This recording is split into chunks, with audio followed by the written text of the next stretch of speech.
So my fellows, don't forget to leave feedback and enjoy the story. The story begins with the fact that we see a burning forest. The blonde guy put his hand on his forehead and wondered if there was at least one kobold alive in this forest. And the bald man, standing next to him, turned to his leader and said that the mage they had met was too strong, so retreating would be the best solution.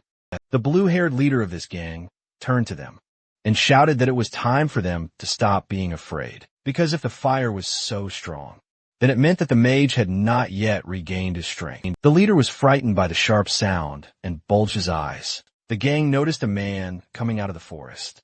In this man's hand was the heavy head of a blue kobold. This man was covered in cobalt blood, and he was heading forward himself.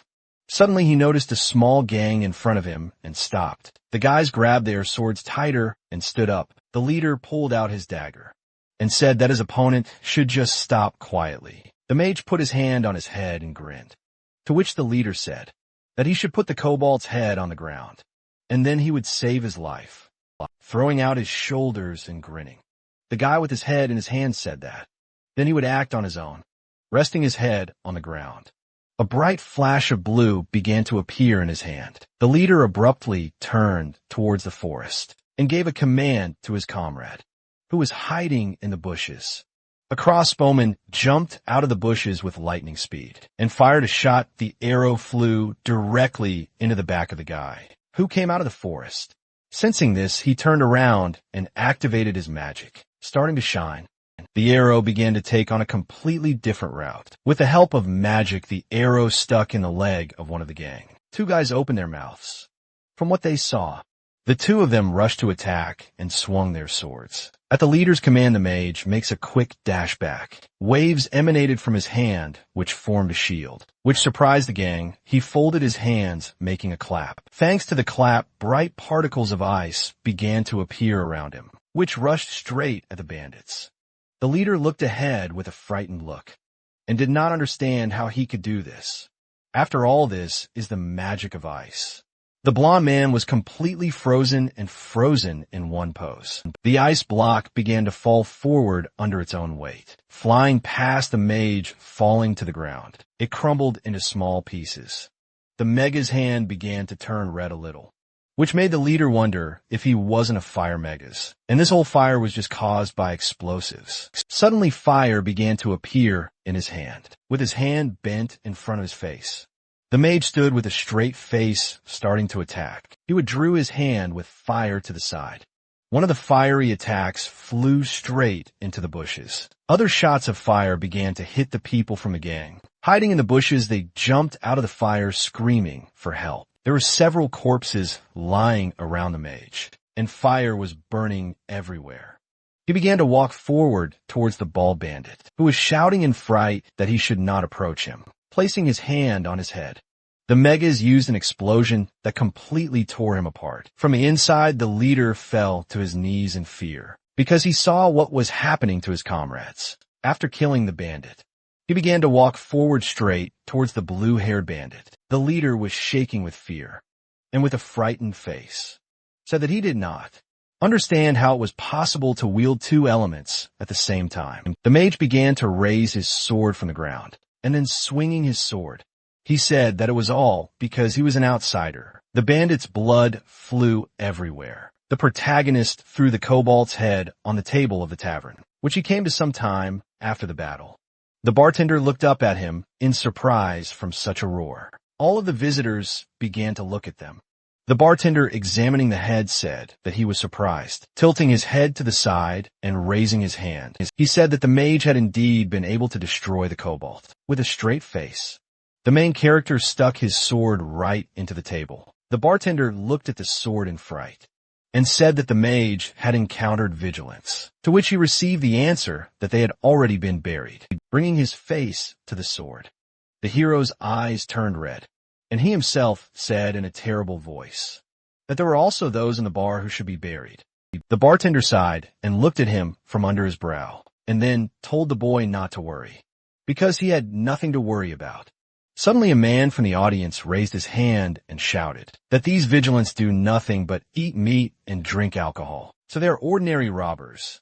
The mage closed his eyes, tilted his head, and exhaled, because everyone sitting in the hall supported him, saying that this was how these vigilants should be. A system window appeared in front of him, which said that he had completed an additional quest, which made him think that he still hadn't received his compensation. Turning to the bartender, he told him that he seemed to have forgotten the cost of the request. The bearded man put his hands on the table and said that he was provided with free accommodation and meals in the tavern for the rest of his life, and then asked if he needed anything else, to which the main character said that he needed hot water for the bath. The bartender looked after him and said that he would do everything. Now the heroes stopped at the stairs because he was called out, asking what his name was.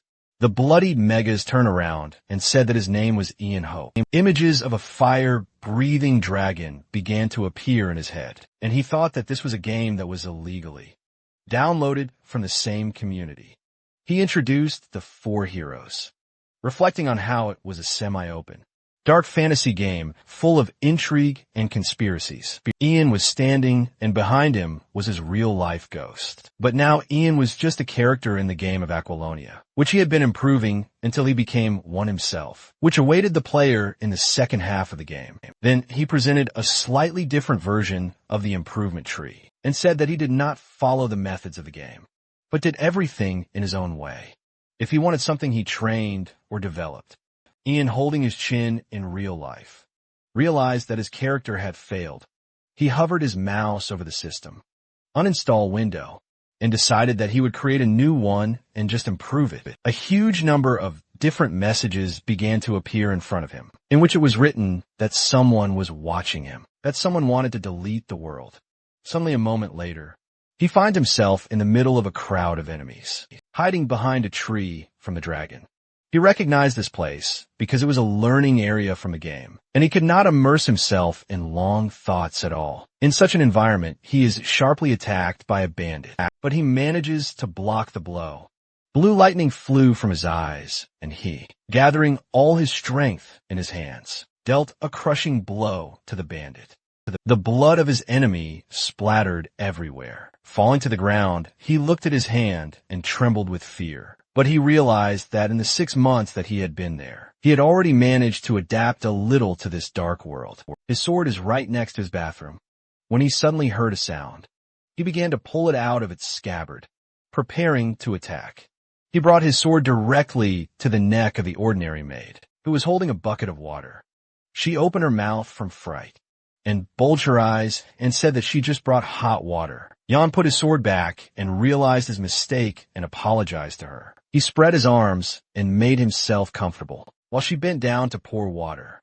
As suddenly, her gaze was directed directly to the body of the main character, and she even stammered a little, telling him to warn if it was too hot. The hero was lying in the bathroom. Exposing his ABS, the maid was very embarrassed and blushed, because Jan told her to put away her vulgar thoughts while he was being refilled. He straightened his hair and thought about how he was able to somehow survive in the training zone, thanks to his character's abilities. And if he didn't have such abilities, he would have been dead by now. Images of dangerous monsters began to pop up in his mind, and he thought about how after he was reincarnated, the map of this world expanded and enemies became stronger. Villages and people appeared that he had never seen before. Remembering the frightened grimace of that leader, he understood why he had dealt with them so easily, since they had a big difference in strength. He furrowed his brows and stared straight ahead, aware that if he left things as they were, he would simply die because of the events that awaited him next. The sash of the window to his bathroom was ajar. It was night outside, and he kept thinking that he needed to get a little stronger. So it would be nice to find something useful from the kobolds. We were transported to the Cobalt village, where the kobolds themselves were killed and warriors walked around. The red-robed young man opening the chest wondered if it was really possible for them to take these things, to which his comrade replied that Mr. Jan had ordered to hand over only what seemed valuable. Another man, fighting off his friend, said that he was the first to find his find. Throughout the village, the noise of village warriors could be heard. The mage walked along the road and looked away, thinking along the way that he was not sure if the villagers would do as he told them to do. Approaching the guy who was sitting next to the decapitated kobold, he heard from him that there was something interesting about this monster. Taking a closer look at the corpse of the monster, he saw a red crystal in its chest, which spread lightning throughout the body. Grabbing his sword, the main character looked down. He then slammed his sword into the crystal in an attempt to pull it out. The bartender approached the hero from behind and, noticing this stone, asked what it was, to which he received the answer that most likely it was a cursed stone. Ian began to peer directly into this glowing stone and said that it contained dirty magic power, which was very much there. A gray-haired man with a beard folded his hands and said that it seemed that the leader of the kobolds had used black magic, and the mage refuted his words, saying that it was most likely that the stone was bewitched by the one who inserted it. One of the villagers looked into the house of a friend who was sitting and was covered with shadow.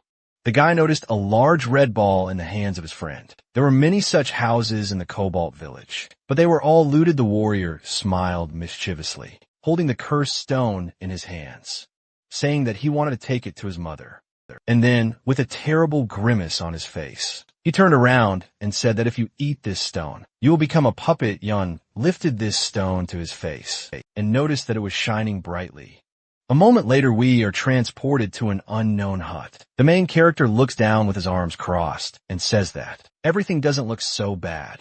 On the cloth are several mana stones, a necklace of an eye, and coins.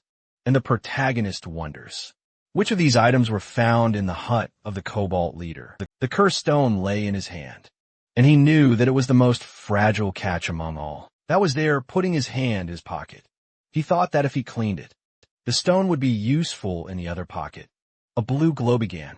Ian began to look around to find out what the bartender was doing, and began to think that there was not enough space here, but he would have enough to carry out the plan. He began to remember the forest and the glade of flowers, reflecting on how, when he woke up in the game, Hope's skills were at the same level. However, everything else had been reset to the starting point of the game, quests, items, and everything else. He imagined a purple-haired girl who was floating in space, and could not understand why. Then his skills and level did not reset. Maybe someone did not want his character to disappear without a trace, just the one who dragged him into the game. Turning sideways, the hero looked to the side and thought that it would be better if he was given more points. The bartender, throwing a huge axe over his shoulder, asked if he could really keep it, to which Ian, sighing, replied that it was not free anyway. Then he turned and smiled mischievously, adding that they would talk about it later. And now it was time for them to go back and see if the warriors had done what he had given them. In the square, there was a crowd of warriors whom they saw. When they came from the hut, the boys stood and stared ahead, holding their hand behind their backs while Ian praised them. But he knew that although they didn't make much effort to search, he needed to check their pockets. His eyes shone with green lights as he used his magical vision to detect traces of magic. The guys began to worry and tremble because they understood that he was testing them. The main character was moving to the side but stopped abruptly. His gaze fell on the blonde guy, who had a bright green object in his pocket. He began to peer at this green object that had been marked. Coming closer, he slapped his forehead, saying that this guy seriously hoped that such a trick would work. With lightning speed, he put his sword to his neck and ordered him to take out the contents of his pockets. Sweat was dripping down his face because he was very frightened by this. Suddenly his eyes began to fill with blood, and the boy himself began to stutter. The magician's eyes bulged from what he saw. A purple aura began to appear around the guy. All the other warriors, seeing this, were frightened and began to run away while the guy continued to transform. His body began to twist into non-human forms, and his eyes glowed purple. The hero swung his sword and thought that he was most likely seized by a curse, striking directly in the neck of the enemy. He said that this guy was not at all the same person with whom he had communicated before, but the demon grabbed his sword between two fingers and did not allow himself to be struck. Smiling mockingly, he said that Jan was hot-tempered because he immediately decided to cut off his head. The magician looked at him with contempt and said that he annoyed him. The demon still held his sword between his fingers, as he talked about how he initially thought he had been consumed by a curse. But it turns out that he was an imposter. Right away, purple lightning began to appear around the demon's fingers, and he was talking about how Young had ruined his field, where he was planting the seeds. Ian looked ahead and remembered how he had hidden things in his inner pocket, guessing that the demon was talking about contaminated magic after all. Most likely, he was completely confused by the loss of connection with objects placed in subspace. He imagined kobolds walking around the city and destroying everything, because most likely it would have been if he hadn't stopped them. Smiling mischievously, the main character said that he noticed that they were not in such a hurry. Looking confidently ahead, he smiled and said that the magic power he had created would be put to good use. The demon's fingers turned purple, and it was clear from his face that he was very angry. So he began to shout bad words. Clenching his fist, he shattered the sword into small pieces. Young jumped back with the remaining half of the sword, saying in displeasure that it was a good sword that he had just taken out. The demon instantly made a dash, swinging his arms. The hero repelled his attack without letting him touch him. The mage jumped back, dodging another demon attack. He then blocked the strong attack by holding his sword in both hands. And a demon, noticing his loss of strength, noticed that a huge fireball flew at the enemy, which he initially did not notice.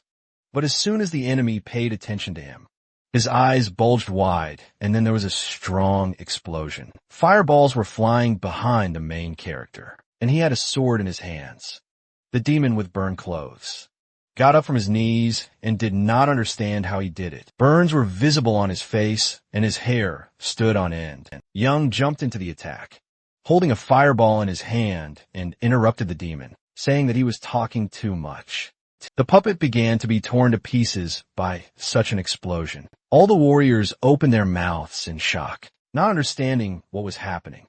Young raised his hand upwards, creating a fireball, and then he directed his hand at the enemy, launching a powerful blow of fire at him. The demon began to fall to the ground.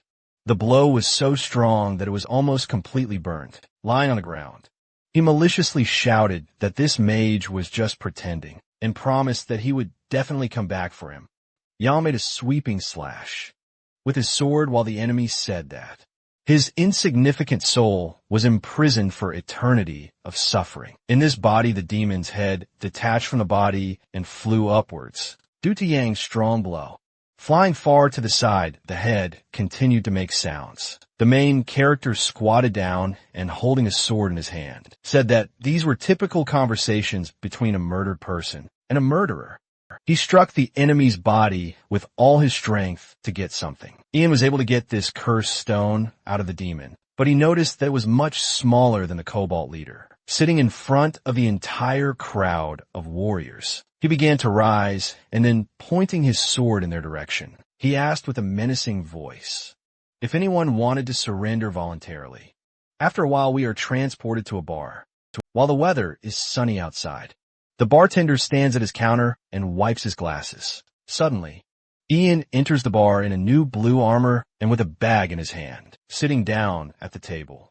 A gray-haired man approached him, saying that he surprisingly quickly made another request, and noticed that he did not look like a magician at all. The hero's face looked dissatisfied, and he himself crossed his arms, and said that he should be more careful with his words. The bartender imagined Ian walking down the street in a robe, while people were discussing him, saying that he was just different from ordinary magicians. But the gray-haired man understood him, because he knew that magicians were disliked. Ian was very angry, so a fireball appeared in his hand, and he said that he could heat up everything here, if he really wanted to. And the bartender was frightened by this and refused, while the hero was drinking drinks from a mug. The bartender said that he was worried that the black magician held a grudge against Ian. Jan himself simply closed his eyes and lowered his mug, saying that it didn't matter at all, because he was destined to die by his hand anyway. And images of him killing monsters began to appear in his mind, and he reflected on the fact that he had completed all of this town's side quests. He also remembered how he killed the black-haired girl, realizing that he still lacked experience, so he would have to leave there. A horse's hoof appeared on the edge of the mountain. Behind the armored girl, several riders could be seen. One of the riders with red hair addressed the girl, saying that their predictions came true as they expected. The three of them stood on the edge and looked at the city, while the red-haired guy was still saying that. The man who destroyed the kobolds was in this village. Jan looked forward with a confident look and drank drinks from his mug. The feet of the knights appeared. His hands held a sword. A lot of blows rained out. Blood poured onto the floor. A man was standing in the midst of the crowd. The blood-shedding avenger wore a helmet. A trail of blood appeared. Striking with the blade, it became clear that the girl was a knight and mid-level boss from the first chapter of Aquilonia, holding the sword in her hands. It was obvious that one day, the lady had broken into the palace with the intention of killing King. Angel ran, and the battle was crushing. The lady struck miss was enveloped in a red haze, because for a mid-level boss in the first chapter, it was very strong without showing his eyes. The man greeted the master. Standing with his back, the guy said that he had heard that he had single-handedly crushed a bunch of kobolds. The people's faces were stunned, smiling. The man asked that it was him. Turning around, the main character thought that this was some kind of curse. The protagonist did not show his eyes. The guy raised his hand. On the pedestal hung the head of a monster. Looking up, the interlocutor said that this was unbelievable, saying that even honorary soldiers of the border would not risk doing so, adding that he apologized for the questions, but he needed to make sure that he found the right one. The building was wooden, pointing to the knight. The man introduced him, standing in the golden circle. It became clear that she was the guardian of the southern borders and the precious sword of Angel Ran. Knitting his eyebrows, Ian thought that this was already very strange, adding that she was a completely different version of herself that had not yet been consumed by the thirst for revenge. The girl's face was divided into two parts. Closing his eyes, the interlocutor said that his name was Philip and he was in Escart, saying that he was glad to meet him. Throwing up his hands, the main character asked what he could serve them hand on heart. The boy asked if he had seen anything strange in the kobold's lair. Looking ahead, the protagonist tried to remember something unusual, while the interlocutor stated that he was talking about signs of dark. Magic the Knight had blue eyes, indicating that things were getting even stranger. Crossing his arms, the guy thought about what would happen next, saying that he worked with deals and for a reward, because he was a mercenary, adding that for that matter, he preferred to negotiate with a person with power. The hand pointed at the girl. A raised hand appeared without showing her face. The lady declared that everything was correct. The man turned around and thought that the voice was a little strange. Taking off her helmet, the warrior asked for forgiveness for her servant. The lady's face appeared as she laid her helmet on the table. Miss said that she did not usually talk to people she saw for the first time, adding that Philip had therefore spoken for her, but making a surprised face. The mercenary thought that she was indeed a girl, adding that he had never really heard her voice, because it only heard her heavy breathing and her last whisper. The lady was bloodied with his eyes wide open. Ian listened to the fact that they should continue. Then I hold out my hand. The lady said that you need to pay for the information. In turn, the assistant said that this goes without saying. A gold coin appeared on the table. Smirking, the main character said that it was a royal gold coin of the highest value in turn. The warrior replied that it was very visible, without showing his face. The protagonist said that someone deliberately raised kobolds, adding that their leader grew up absorbing his power, because he wore the essence of black magic on his chest. The head of a monster appeared, half of the sphere on the table. The guy announced that this was all that was left of the dark magician. Without showing his eyes, the man said that he had destroyed his plates. So the mage declared that he would return to take revenge. Lowering her head, the girl said that she definitely felt something sinister, adding that the kingdom was mired in darkness, continuing that now all that remained was to hunt down that mage. A bag of gold fell on the table, holding the money in his hands. The mercenary listened to the fact that there were 10 royal coins, adding that she needed this item, while the man said that he was satisfied with the price. Crossing her arms, the warrior declared that she did not want him to go with her, adding that he was the only witness, and I appeared. Suddenly a message appeared from the system. which said that it was necessary to escort Maeve and kill the black mage, and Ian would receive 1 skill point as a reward. Without showing his face, the main character thought that it was clearly worth completing this task because it gave a whole skill point. Taking something out of his jacket, the protagonist stated that he was working for money, adding that if they wanted him to accompany them, they needed a contract. Looking at the guy, the assistant said that he had already received enough money. In turn, the interlocutor said that he nevertheless needed more, adding that if they hired him, he could help in the search. Looking ahead, the girl asked if he knew where the mage's hideout was. Raising his hand, the man said that he did not know, but would try to find out, adding that this was what he was doing for a living, thinking that they understood that this was only a bluff. Smiling, Ian said that in addition, the magician made him angry, continuing that he was ready to strike back. Thinking the lady did not show her eyes. Looking ahead, the girl said that she agreed, adding that she understood the guy, saying that she guaranteed the fulfillment of the conditions. The night forest appeared. The main character was sitting on a horse. Turning around, the lady asked if he was sure that the mage was where they were going. Glancing to the side, the protagonist stated that most likely he was now in the Forest of Graves. An old building appeared among the trees, making it clear that there was an entrance to the Forest of Graves, but it was impossible to get out of it. Making a stupid face, the man asked about what he had said about the Forest of Graves. Looking ahead, the man said that there were terrible monsters there. In turn, the guy said that he should stop and go to the point. In turn, the interlocutor said that there was an ancient tomb in the forest, adding that it was built by fairies, continuing that dead soldiers were buried there. And over time, ordinary people also began to use that place for burials. The inhabitants carried the coffin.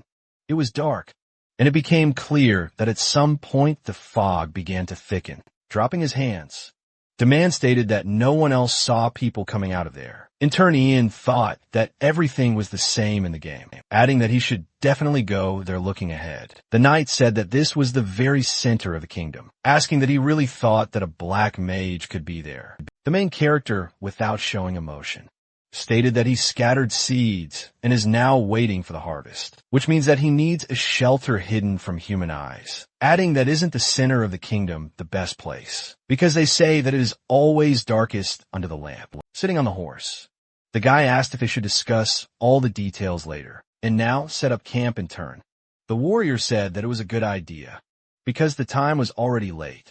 Pointing to the thicket of the forest, the assistant said that they should go further into the forest because travelers usually settle on the bank of the stream. Standing in front of the young man, the man said that a pack of wolves lived there, adding that he did not want to disturb their sleep.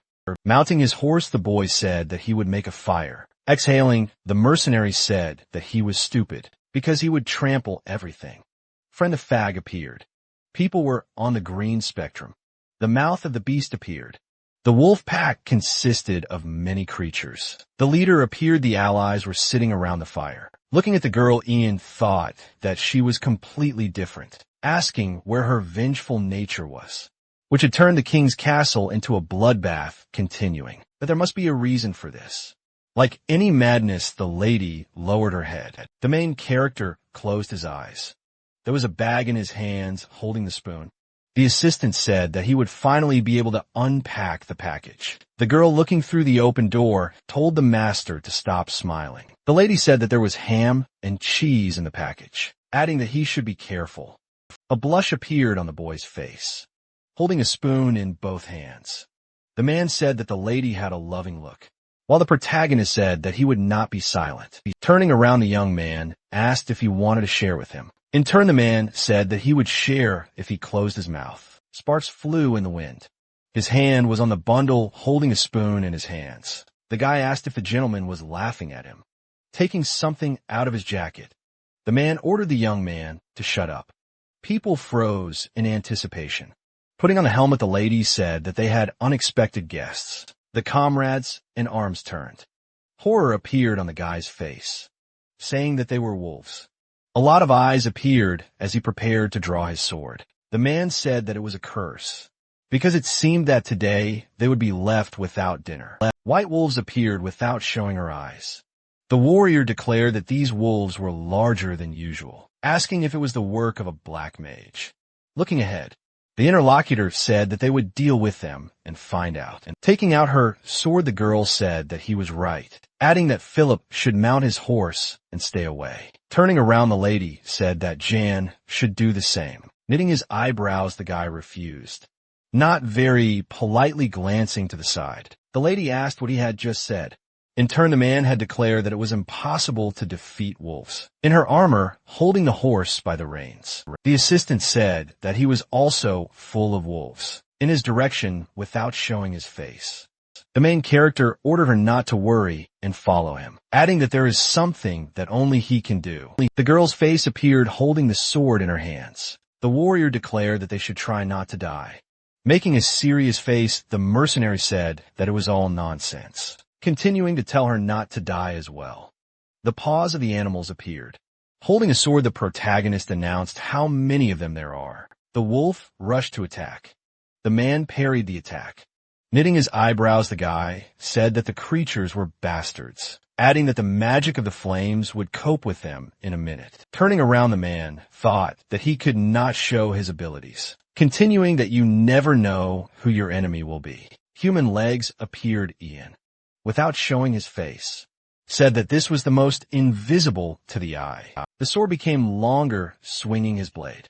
The protagonist used a gray magic spell called the Wind Blade. Looking at how wolves attack, the guy stated that wind magic gives an impetus to movement, adding that if desired, gusts of wind can be turned into sharp blades. There was a sweep, the creature was hit.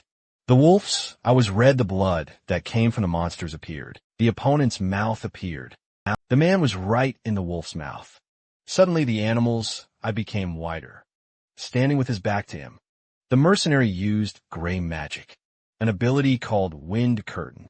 Without showing emotion, the guy asked if they were surprised blood was coming out of the wolf. There was blood on Ian's face.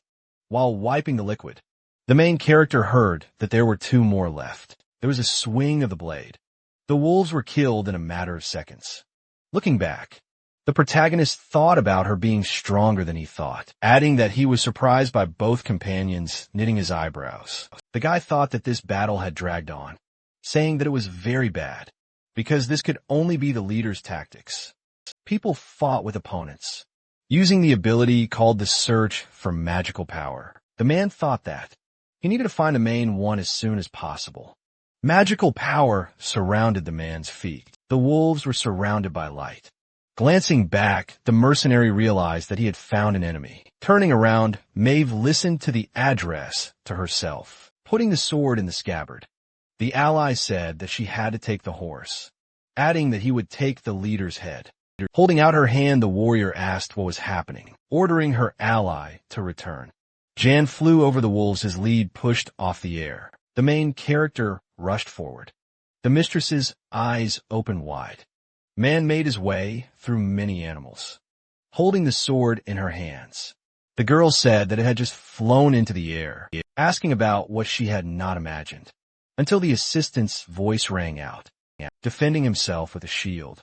The guy said that he was being killed, adding that she should save him. Suddenly the head appeared. It was night over the forest. The protagonist was rapidly moving through the forest. Suddenly the man landed on the ground, saying that an animal is always a beast. Without turning around, the man declared that a predator always pursues a fleeing target. The enemy's eyes were filled with purple essence. The wolf was breathing heavily, looking out of the window of the system. The mercenary asked where such a yard dog had so many friends, asking where they came from in such numbers, answering himself about what they were waiting for. The leader stood with his pack. Taking out his sword, the man said that he was glad to meet him, because the monster himself was now the prey. A system window appeared, which gave information about a task called Cursed Endoff, the purpose of which was to eliminate the cursed wolf. The eyes of a wolf appeared. The pack of creatures went on the attack. Yon used the wind blade after killing many enemies. The blade was covered in blood. Looking ahead, the protagonist said that Andolf is even more vile than he is in the game. The monster got angry, smiling. The protagonist asked about his fear of attacking alone. Jumping, the beast attacked. His claws glowed purple. The guy did not move. The man used a wind barrier. The attacks were absorbed by the defense of magic. Looking up, the man realized that this was not enough using magic. The mercenary announced that now he would add strength. A shield of frost appeared. The attacks were absorbed by the ice shield. The wolf looked at what was happening. Ian smiled. The shield began to glow with a white light. The wolf's eyes widened suddenly. Ice shards flew forward. Multiple cuts appeared on the enemy's body. The shards continued to fly at the monster. The monster jumped back. There was a strong blow on the wolf's hand. Pain was visible on the opponent's face. Knitting his eyebrows, the guy realized that one blade of wind is not enough. The enemy was ready for a counterattack. The blade lit up with a strange glow. Suddenly there was a radiance. The wolf's paw soared into the sky. Blood was coming from the remaining arm. The man targeted his other arm using a vacuum blast. The opponent was bleeding.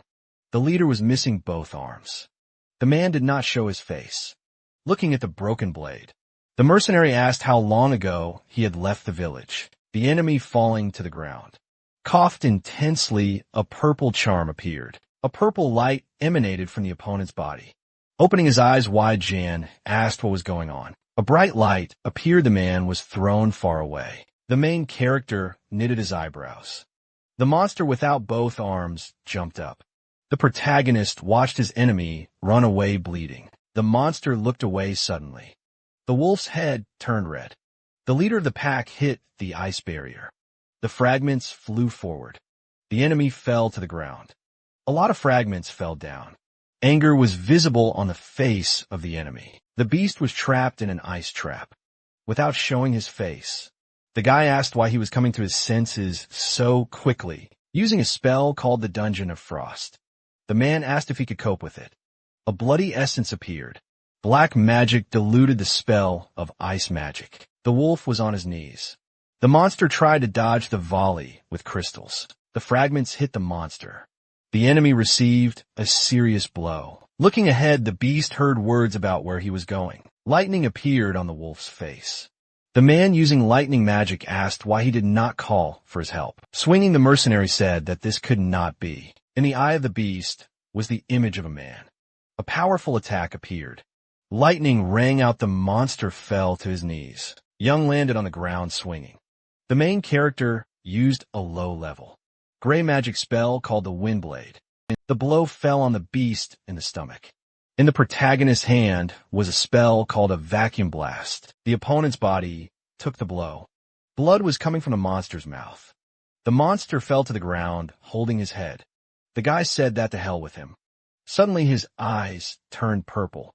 The purple hue disappeared from the opponent's eyes, standing among the many corpses. The man announced that finally everything was done. Suddenly the body of a wolf appeared. Looking down, the man thought that he was still alive, but he had almost run out of mana. A stunned look appeared on the guy's face. The leader of the pack began to transform. Lying on the ground, the man thanked him for his help. Sitting down, the mercenary said that the interlocutor should tell him what kind of curse he had, adding that he should not die just like that, without showing his eyes. The creature spoke of an old deer making a surprise face. Jan asked what kind of deer it was. The enemy died. The night forest appeared, and it became clear that he probably wanted to say that he never had a chance to eat a deer. The assistant was making a fire. The girl, turning around, asked if this was the main character, holding the offender's head in his hand. The protagonist declared that he was perfectly fine backing away. The guy asked what it was. Looking at the trophy, the man replied that it was a werewolf, which was the leader of the wolves, making a surprised face. The warrior thought that the guy really coped with the leader himself, adding that maybe he really mastered dark magic. The mercenary looked away without showing her face. The lady asked why he had attacked them. Looking ahead, the lady went on to say that he might have died, asking if he had forgotten his promise, that he should go to the capital with her. Turning around, the interlocutor said that if they had chased him together, he would have simply run away in turn. The miss asked how he could know this, continuing that it was only his guesses. Closing his eyes, the guy said that they should look at them, adding that they were just some small gnats, which even Philip coped with. continuing that they would not attack them, just because there are a few of them, saying that they were not sure how strong they were, because the only whoever had a head on his shoulders was their leader. The wolves were bleeding, holding his head. The mercenary said that the leader just hid and waited, asked her why he did it, replied that he did not do it because he was strong, because he was alone, so he attacked. Otherwise, the monster would have escaped. People were looking at one point turning around. Ian stated that he understood why she was worried, but the main character values his life, adding that he is not a noble knight who will sacrifice himself for others, continuing that he is just a mercenary. Exhaling heavily, the knight thought that she had nothing to say to him, dropping her hands. The warrior said that in the future, if he planned something, he would inform about it in advance, adding that he should not act alone. Closing his eyes, the guy replied that he would not do this again, standing among the corpses of animals. The protagonist offered to move to another place because there were corpses everywhere. In turn, the girl agreed, knitting his eyebrows. The man announced that Philip should bring him a horse. Looking ahead, the mercenary thought that in principle, everything turned out fine because he even got something. Looking out the window of the system, the man realized that his strength had increased by 1 point. Without showing his face, Ian said that he was going to invest everything in intelligence and willpower. Otherwise, he was just a secondary, useless character. A notification appeared that the essence of a thickening curse had appeared. An artifact fell out of the werewolf's mouth, holding the object in his hand. The main character asked about what else he had, adding that he had not seen such a thing in the game. Looking at the loot, the protagonist said that it can also be used, adding that although usually after using such abilities they die. Closing his eyes, the guy thought that he would somehow come across the right moment for this object holding the lost hat. The assistant asked what was wrong with it, ordering her to stand still. The man exuded violet energy. Looking up, the young man asked why she suddenly began to behave like this. Foam came out of the horse's mouth. The animal fell to the ground. Kneeling down, the young man asked that the beast had indeed died, without showing his eyes. The assistant asked why this had happened and turns, suggesting that it could have happened because of the blood. Lowering his head, Philip said that he seemed to have taken good care of her, asking for forgiveness from his master. In turn, the girl said that he should be careful because there were dead wolves around the bodies. Looking ahead, the lady said that she was sorry, offering to pay for the horse. In turn, Jan said that it was not worth it because she did not kill her. Smiling, the protagonist said that he was noticeably tired. Fear appeared on the assistant's face. A stream appeared in the thicket of the forest. Without showing his face, the young man stated that they had arrived at the bank of a stream in the center of the forest. Trembling with fatigue, the young man said that it was finally over, sitting on the horse. The guy said that Philip's horse would be more comfortable. Turning around, the man heard a familiar voice. Food appeared in the hands of the assistant. Stretching out his finger, the mercenary ordered to take half and cook, adding that he should first wash his hands and then clean his armor. In turn, the young man agreed to everything. Closing his eyes, the man said that his horse was even somehow easier to control. Looking ahead, the warrior asked what he was doing, knitting his eyebrows. Ian replied that she could see that he was taking off his armor in order to wash, thinking that all his clothes were stuck to his body. The lady showed no emotion. Looking at how the lady began to take off her armor, the man asked what she was doing taking off her helmet. Miss said that she also wanted to wash. Looking ahead, the warrior offered to wash together. The guy's face was surprised, asking what she meant, opening his eyes wide. Young thought about whether this was normal in this world. After all, they were not even that far apart. People were in the water, turning around. The protagonist heard how the girl addressed him by name, asking if he was injured in turn. The protagonist answered in the negative, without showing her eyes. The lady said that he seemed to have fought werewolves, and there were no wounds on his body, adding that the way he fought was a more specific fighting style. Compared to her, the guy was much more practical, continuing that he was clearly not an ordinary mercenary because of his knowledge and the way he treated Philip, saying that she would not be surprised if she found out that the man came from an aristocratic family. People fought turning around. The mercenary said that he had no family, adding that he was homeless. Raising her hand, the girl stated that she knew this, adding that he was not saying something anyway, continuing that she was the same as him, saying that her sword was her life. Yan's face appeared. The warrior sat at the altar, and it became clear that the servant of God was a person who had received the blessing of God. And a part of his power, it was an incredible power, but it had to be paid for. It was something holding his head.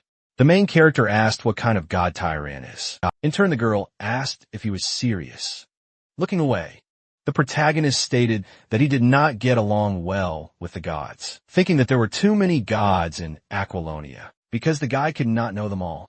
Without showing her eyes, the lady said that it was quite difficult to serve him. Looking ahead, the lady said that Tyran was the god of punishment, adding that she was the second daughter of the radiant Lysola, and continued that she was the blade that defeated sinners. Closing her eyes, the lady declared that therefore, as his servant, she could not lie or ignore sins, because if she forgot about her destiny, she would lose the divine blessing. Holding his head, the man said that the second name of the god is even more amazing, if his first is the god of punishment. Thinking about the fact that the main themes of Aquilonia are betrayal and moral decline, so each god has another name in addition to the well-known name, and this middle name is in some way their weakness, continuing to say that the god of light. Lysola has another name which sounds like blind faith. The current was weak across appeared. Closing her eyes, the girl said that the second name is revenge. The main character did not show his face. Hearing that, the execution of punishment ultimately replaces someone's revenge, and sometimes even becomes its embodiment, because punishment is revenge. A waterfall appeared standing behind the stone. The lady said that therefore, God believes that there's a place for just revenge in the world. In turn, the interlocutor said that this is how it is. Opening his eyes wide, Ian realized what the secret of the Blood Avenger was, because it was not that Maeve was degrading, adding that she had turned from a servant of the god of punishment into a servant of the god of vengeance, continuing that moreover she herself had just told him about the restrictions of her service to the god. The image of the warrior was divided into two parts. Closing her eyes, the lady spoke of God. The light descended into the lady's hands.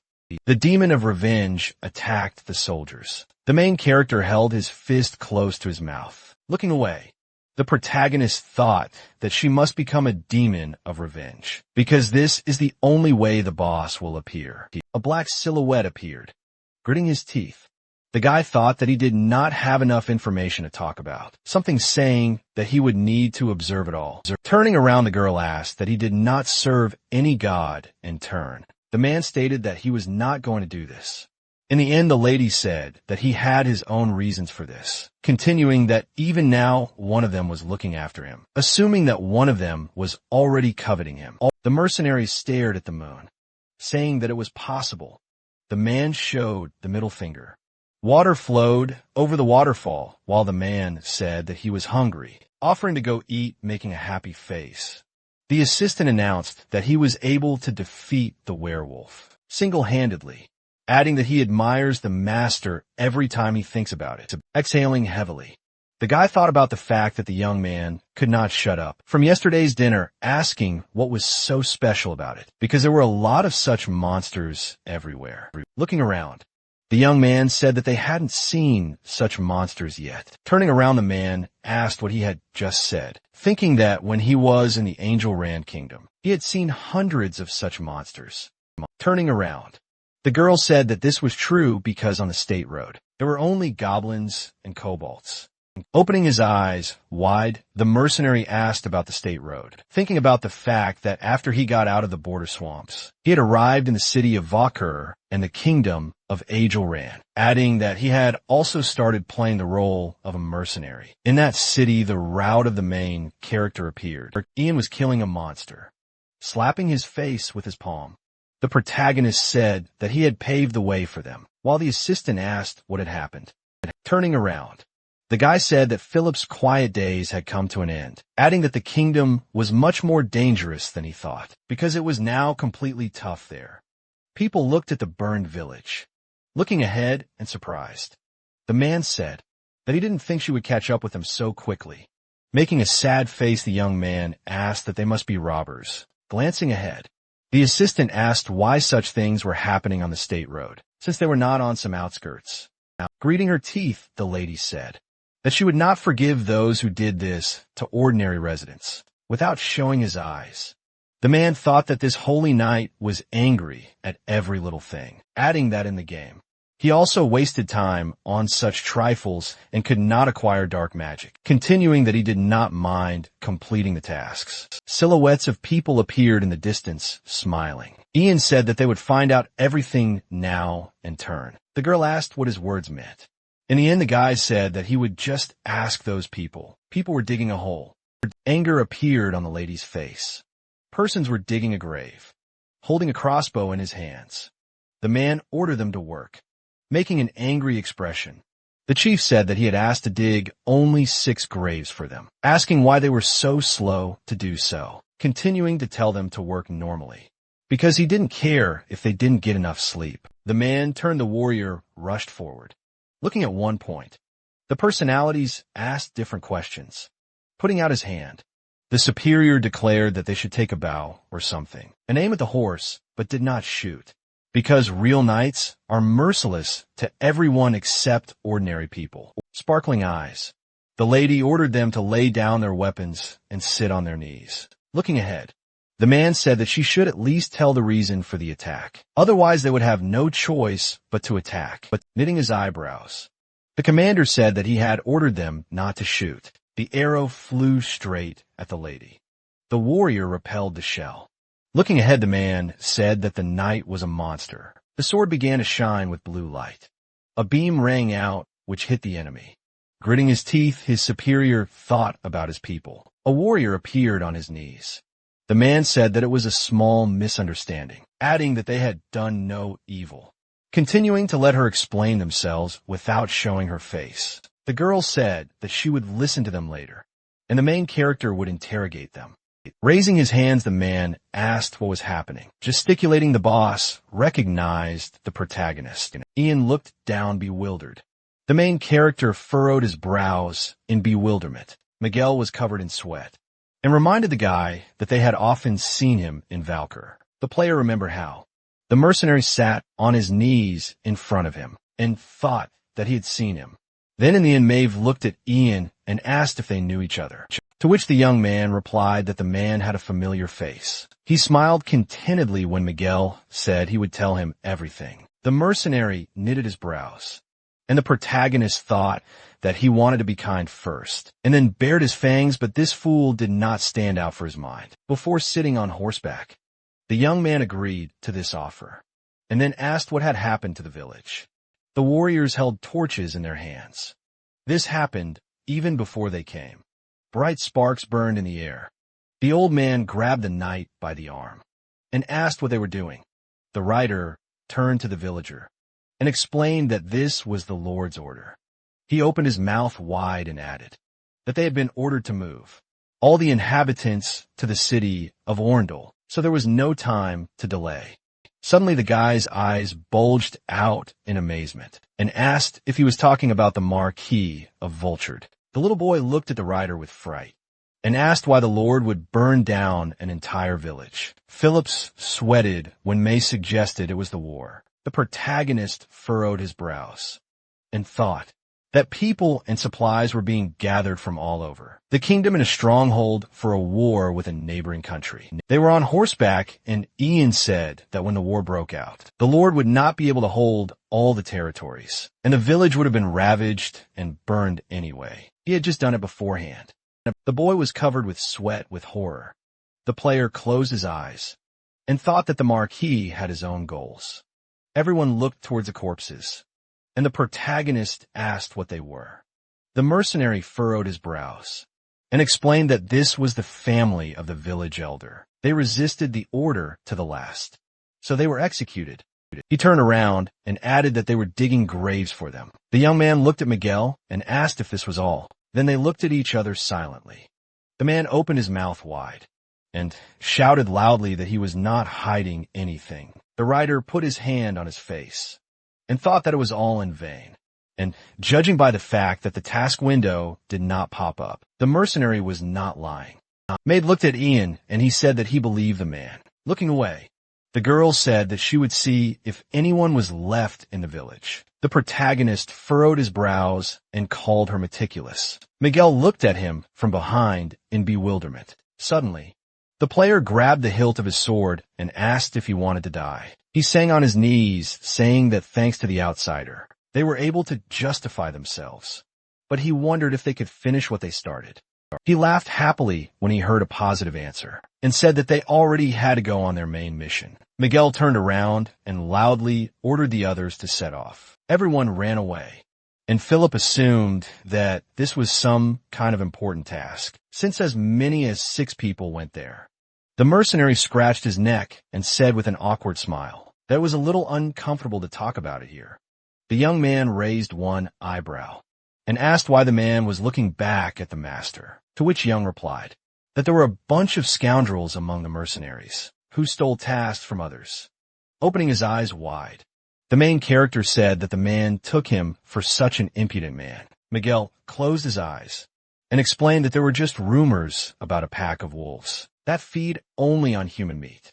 He imagined the predator against the background of the moon and added that according to rumors, a large pack had gathered in the direction where the player came from. They caught several people, and among them was the son of the customer. Suddenly, the mercenary opened one eye and furrowed his brows in bewilderment. The protagonist and Philip looked at each other dumbfounded. The guy leaned down and explained that he really didn't want to steal this task. Suddenly, he grabbed his head by the hair and added that he had already sorted everything out. Miguel's mouth was wide in fear. The escort smiled at the fact that he had taken his head with him, and the rider offered him to share the payment. The mercenary gritted his teeth and said that it was the first time he had heard that there was a human among the wolves. He froze in shock when Ian replied that this coward was just hiding behind the backs of his henchmen. The man did not move, looking directly at the main character. He smiled and asked where the bandit got his assignment from. There were white stars in the dark sky. Maeve took the helmet off her face and asked if the village was at a fork and the road towards the Crimson Gorge. The mercenaries were digging the ground. They were going to escort the others there. The girl sat on the horse, while her assistant said that it would take about 2 days, and the relatives of the victims should find out the truth. About these wolves, the outsider crossed his arms and added that they should stock up on supplies before heading to the grave forest. The Avenger sat on her horse, saying that this company was stressing her out because they had no God and no faith. Miguel pulled a smile on his face and said, in a trembling voice, that he hoped for the guy's indulgence. The mercenaries continued to dig. Ian closed his eyes and thought that it was monster time, so he needed to be vigilant. His eyes shone brightly as he activated his visual ability. He looked at Maeve, who had a purple mist around her. The girl turned around and asked what had happened, to which the protagonist replied that she had not yet been possessed by a black magician. Suddenly, she grabbed the bag on her belt. She took out a small ball. They both looked at the item and concluded that no change had occurred. The young man furrowed his brows and assumed that these were clearly magical waves, and most likely a signal that was calling out to monsters. They looked away at the same time. The player with a serious look said that he was right. The Avenger adjusted her helmet and agreed. In the distance, he could see the silhouette of someone on a horse. Philip turned around in surprise. The monster had no head. The outsider furrowed his brows and assumed that this was the henchman of the black magician who was chasing them. There were many rumors about him. The headless riders sat on a black horse. His name was Dullahan. The young man covered himself with sweat and asked where another enemy came from, since they had recently encountered werewolves. Looking up, he concluded that the gentleman was right. The 3 of them looked at the opponent, saying that there was indeed a complete horror going on in this kingdom. Jan was silent. He furrowed his brows and thought that he hadn't expected Another strong monster to be followed by another one. He imagined a black magician with a sword in his hand and thought that it was now easier to search for the villains. The main character raised his hand and asked Philip to bring his weapon. The guy turned around and May said she would be in the front. The player looked straight and replied that he would gladly give up this place, but it was better to watch Delahan first. The knight's eyes were red, and the outsider assumed that he must be waiting for their attacks. He furrowed his black brows and thought that they should think about a strategy, because the enemy would change the course of action according to their movements. The headless rider waved his hand, and the protagonist thought that if the player took any action, he was defending, and if the player was standing still, he was attacking. The young man smiled broadly and said that he agreed with the outsider's opinion. Suddenly, the mercenary raised his hands and shouted loudly that they were finally finished. Miguel suddenly stopped and sweated. The three of them turned to look at him, and he asked if everything was okay. Suddenly, a red mist came from the enemy, and the workers clutched their ears. Ian gritted his teeth and said that everything had just been under control, but now it was definitely not. Only the main character and the Avenger did not close their ears. From the enemy's magic, the rider raised his hand, concentrating his strength there. The girl looked at it and assumed that it was a spell, but the protagonist explained that it was just an ancient language. There was a bright light in the distance, and the young man added that Dullahan had said that he would not forgive people who walked in the land of spirits. Philip asked through gritted teeth how the outsider knew what he was saying. The player looked to the side and replied that it worked on its own, but he was actually using the skill of discernment. A red glow filled the space around the monster. Suddenly, Ian's eyes bulged sharply. He turned around and ordered everyone to cover their ears at once. He sweated and explained that this was no longer just an ancient language, but a spell, and if a person without resistance heard it, it would be bad. The mercenaries suddenly fell to their knees and looked like zombies. Miguel pressed his palms to his ears, shouting to his comrades to do the same. There were frightening smiles on their faces. Then they fell sharply into the mud. The dead went forward under the spell. The mercenary and the assistant opened their mouths in fear. The monsters grabbed the other workers, making inarticulate sounds. The evil spirits parted the man's eyelids. Suddenly blood gushed out, and the man grabbed a shovel. Philip looked at the soldiers and asked what they should do. Maeve took out her sword and reminded her that she would be in the front, and ordered her assistant to help the others. A white light appeared from the swing of her sword. Ian smiled happily. The girl's eyes began to radiate radiance. A hole appeared in the body of the monster, and the main character came to the conclusion that he definitely did not make a mistake with the choice of the night.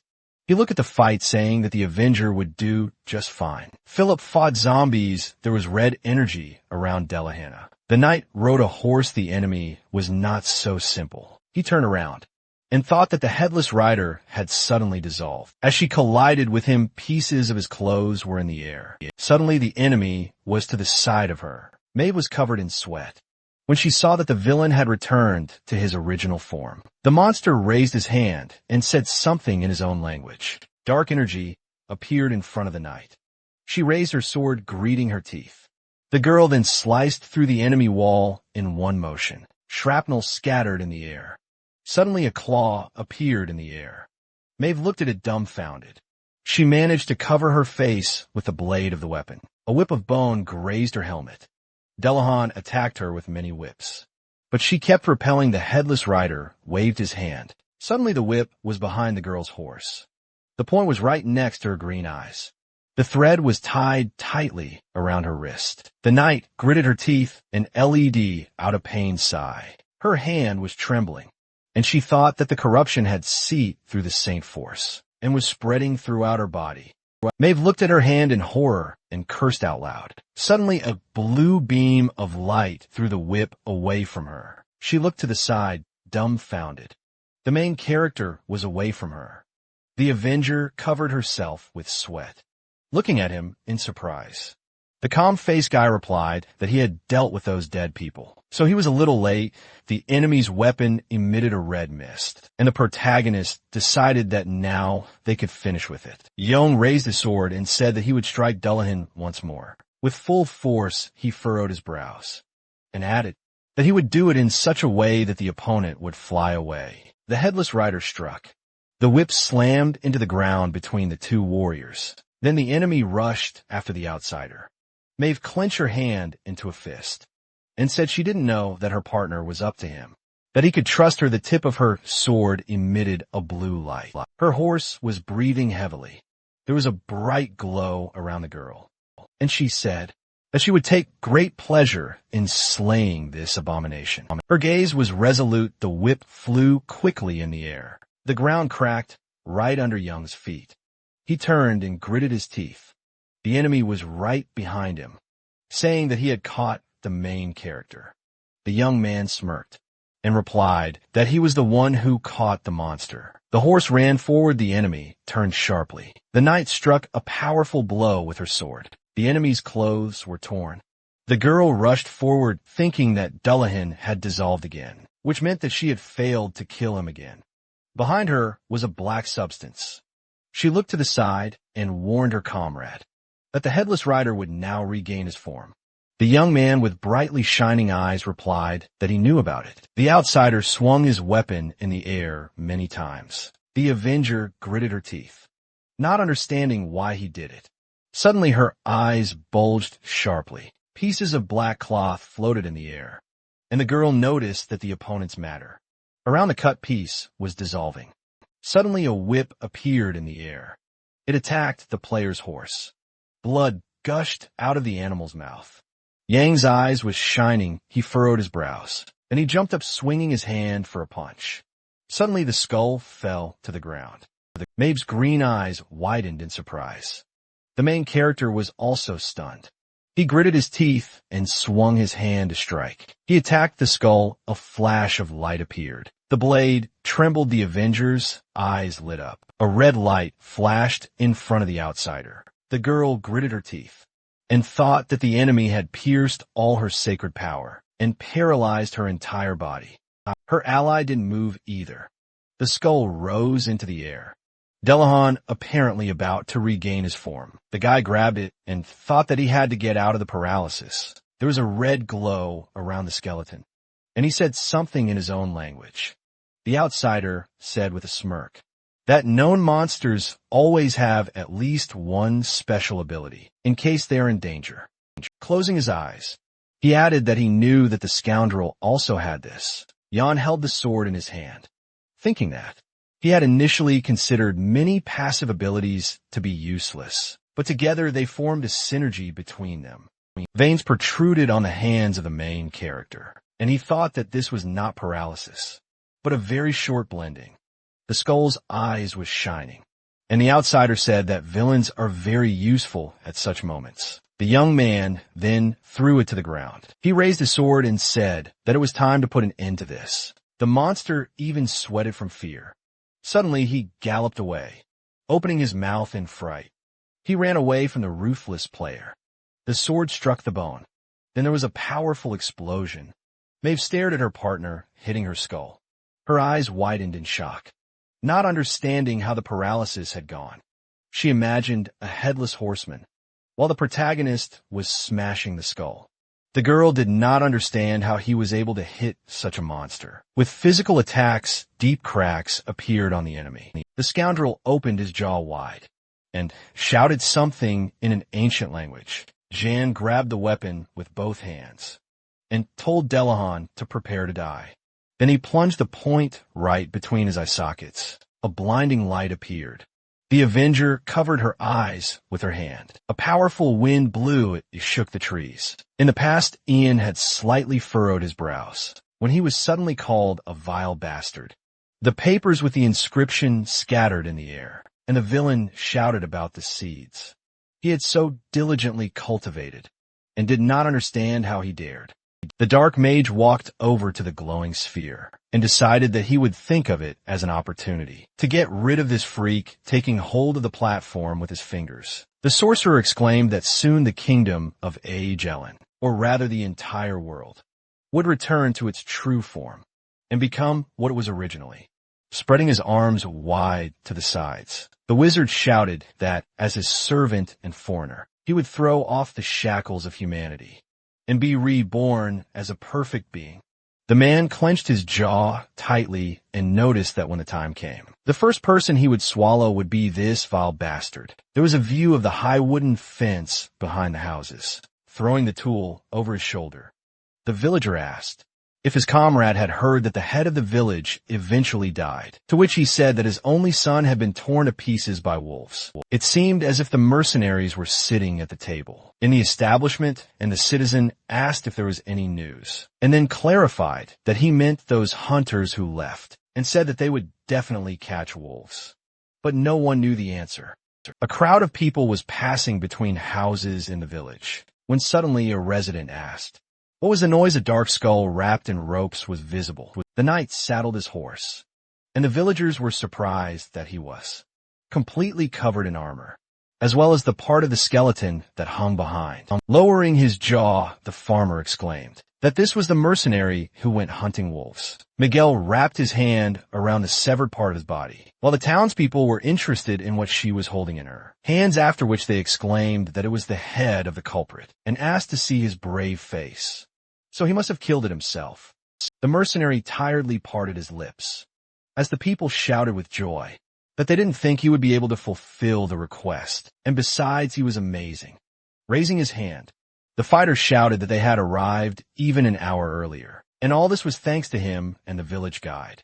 The villagers lowered their jaws in bewilderment as the warrior asked if he should continue to carry the werewolf's head, and then added that he was not afraid, but it just annoyed him and weighed a lot, to which he clarified whether he should make the task easier by ripping off his arms. Miguel turned away abruptly and said that he had just said so, and Jan thought that this man was worried and doubted, but still became a good guide.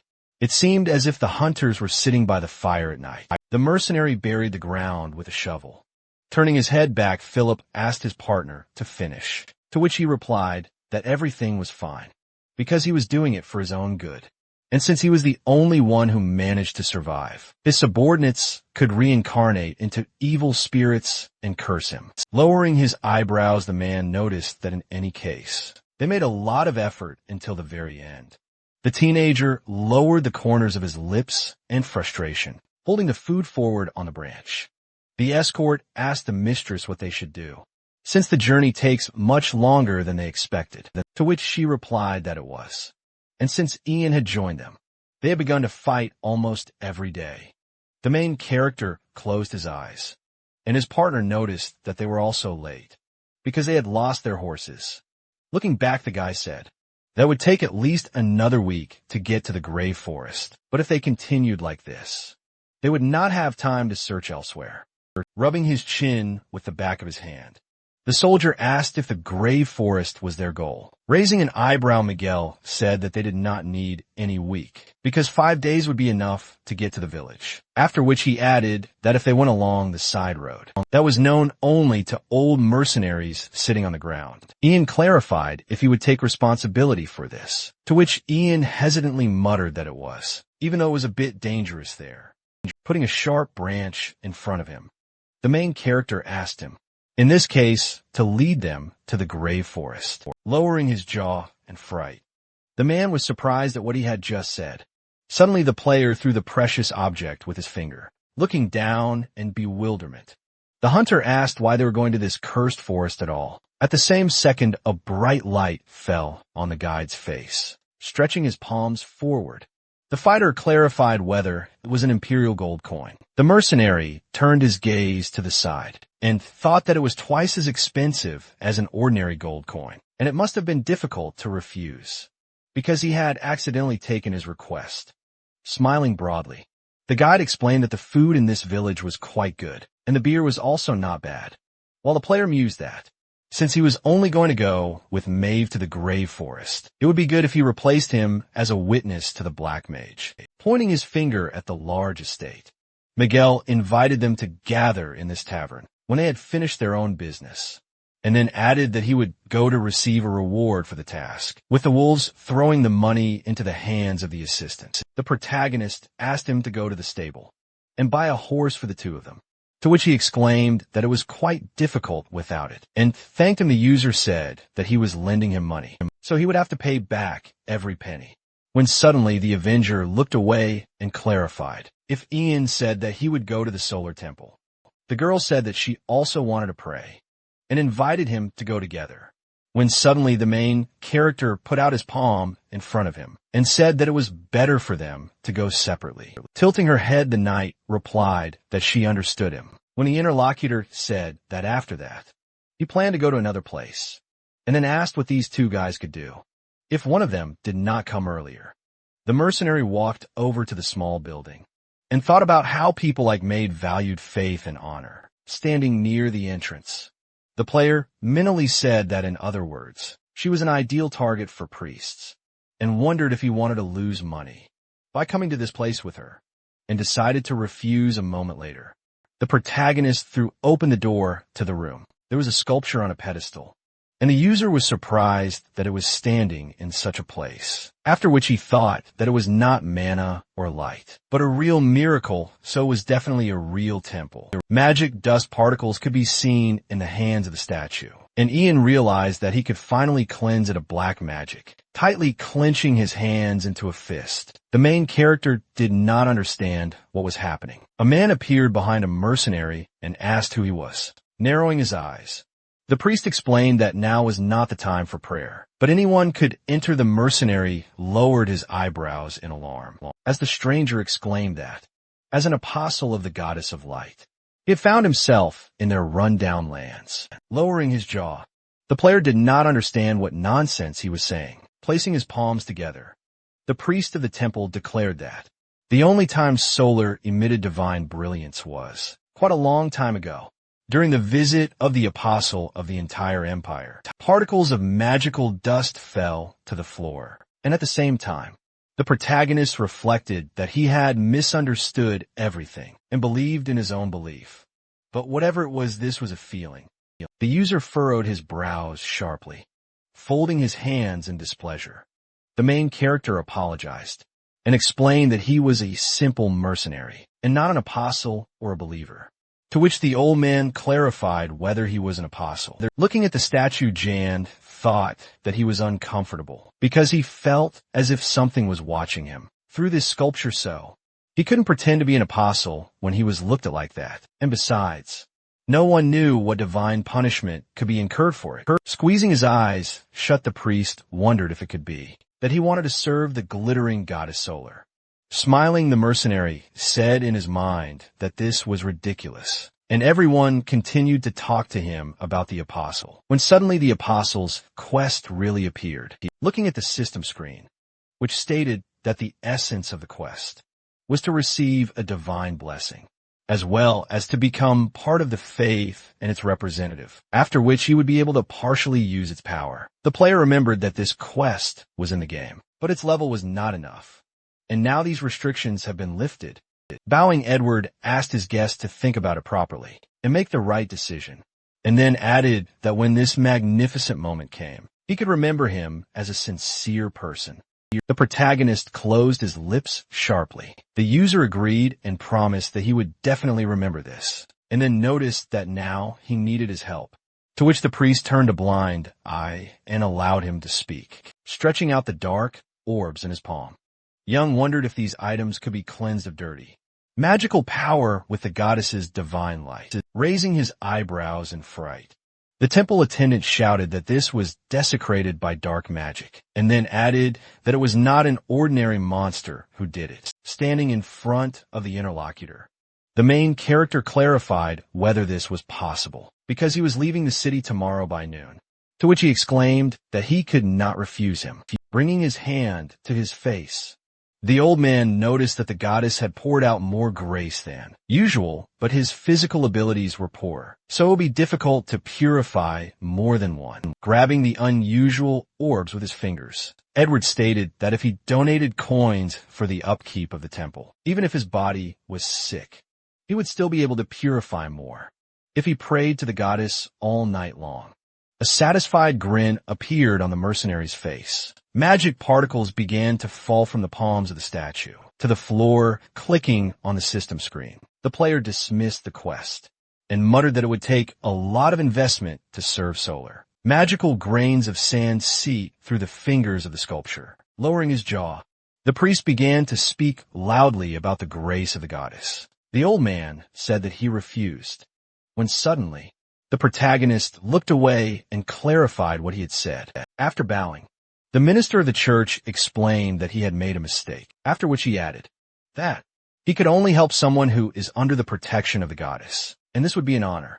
The sacred pollen from the palms of Solar began to rise upwards. Folding his hands, the player asked Edward to try harder, because maybe in this case the goddess would appreciate his loyalty. A view of the church building opened up, and the attendant was heard agreeing with the guest. Waving his hand, Miguel shouted that the dragon hunter had finally returned, and Philip asked if he had really hunted swamp dragons. The protagonist lowered the corners of his lips in disbelief when the assistants exclaimed that they had heard that he had managed to slay him with a single swing of his sword. So they asked him to tell him more about it, to which he noted that they had all already gathered, leaning his palm on the table. The user clarified that with the payment of the request for wolves, to which the guy exclaimed that here it is. And also the change from the purchase of horses was added there. The attendant rounded his eyes enthusiastically and asked if the master really hunted dragons. He sighed indignantly when suddenly Miguel lowered his jaw in fright and cried out that he hadn't told much, and this boy was just curious about his past. It seemed as if the main character in the past clenched his teeth tightly in anger, and now he explained that it was not a dragon, but a specimen of a swamp drake who had only recently become an adult. Closing his eyes, the mercenary explained that a real dragon was not even worth comparing to this winged lizard. And then he thought about the fact that he had been forced to remember those disgusting times. With his pupils bulging, Philip asked if this meant that he had seen real dragons before, and the guide clarified if this was true and if it was just a boast. Wrapping his fingers around the fork, the player asked if they wanted him to shorten their tongues, and they did not listen to him, and continued to ask how he ended up in the swamp in the first place, because they are actually very interested in listening.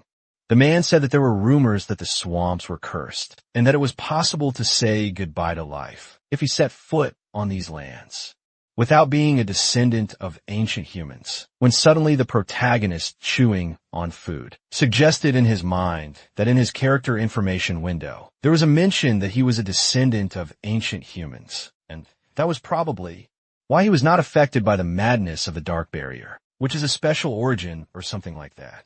Suddenly the user narrowed his eyes and thought about the Dark Barrier. A view of the unexplored black wall that divided the continent in half opened up and was one of the biggest problems of the game. The zombified man held a sword in his hand, and Ian mused that most of Aquilonia's problems are usually associated with insanity, which is caused by the Dark Barrier.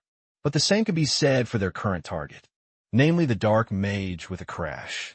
Maeve placed a wooden mug on the table and asked them to stop. The assistants' faces turned red sharply with shame, and they began to apologize when a girl noticed that someone had loosened their tongues too much, and this was due to being very intoxicated, so it would be better for them to go to bed.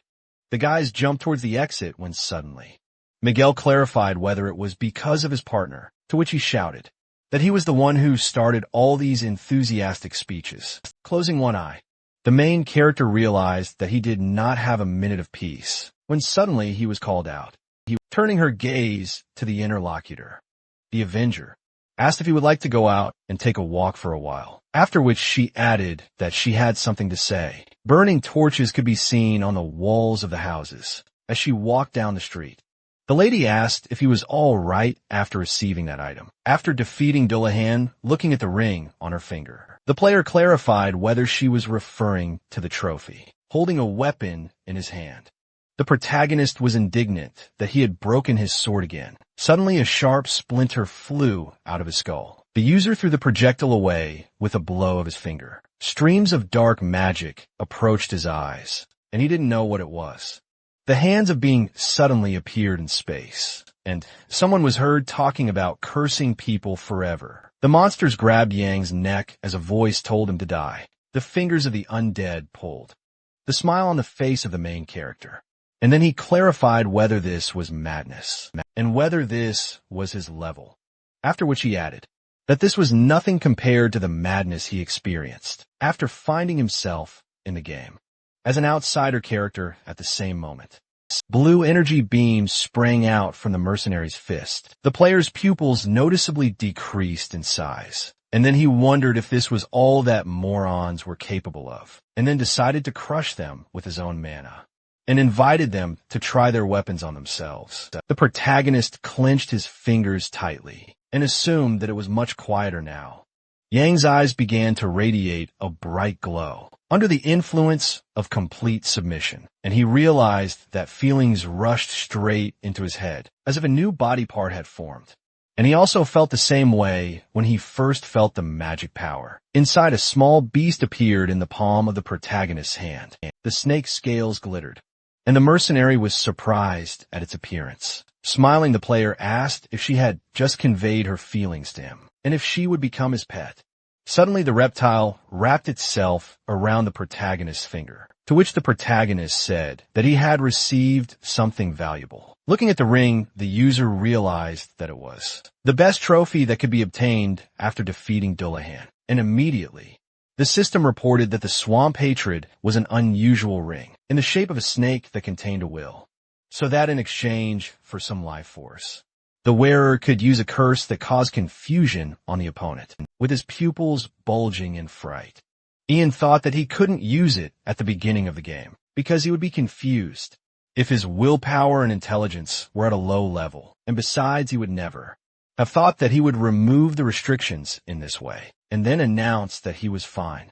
Walking after her partner, Maeve admitted that he had really surprised her several times already, from the fact that he had dealt with the ghost so easily, to the fact that he wore this sinister ring without any problems. Closing her eyes, the girl noticed that this was quite natural, because he had to overcome many obstacles alone in the cursed swamps. And then the main character said in his mind that he kept thinking about why this topic did not come up. The heroes were moving deep into the dark street, when suddenly, the Avenger admitted that she did not know anything about it, since she was in the border area.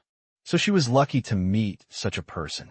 Suddenly the lady narrowed her eyes in embarrassment. Grinning, the knight declared that she was speaking sincerely. The mercenary looked at the interlocutor in bewilderment and asked what she wanted to tell him.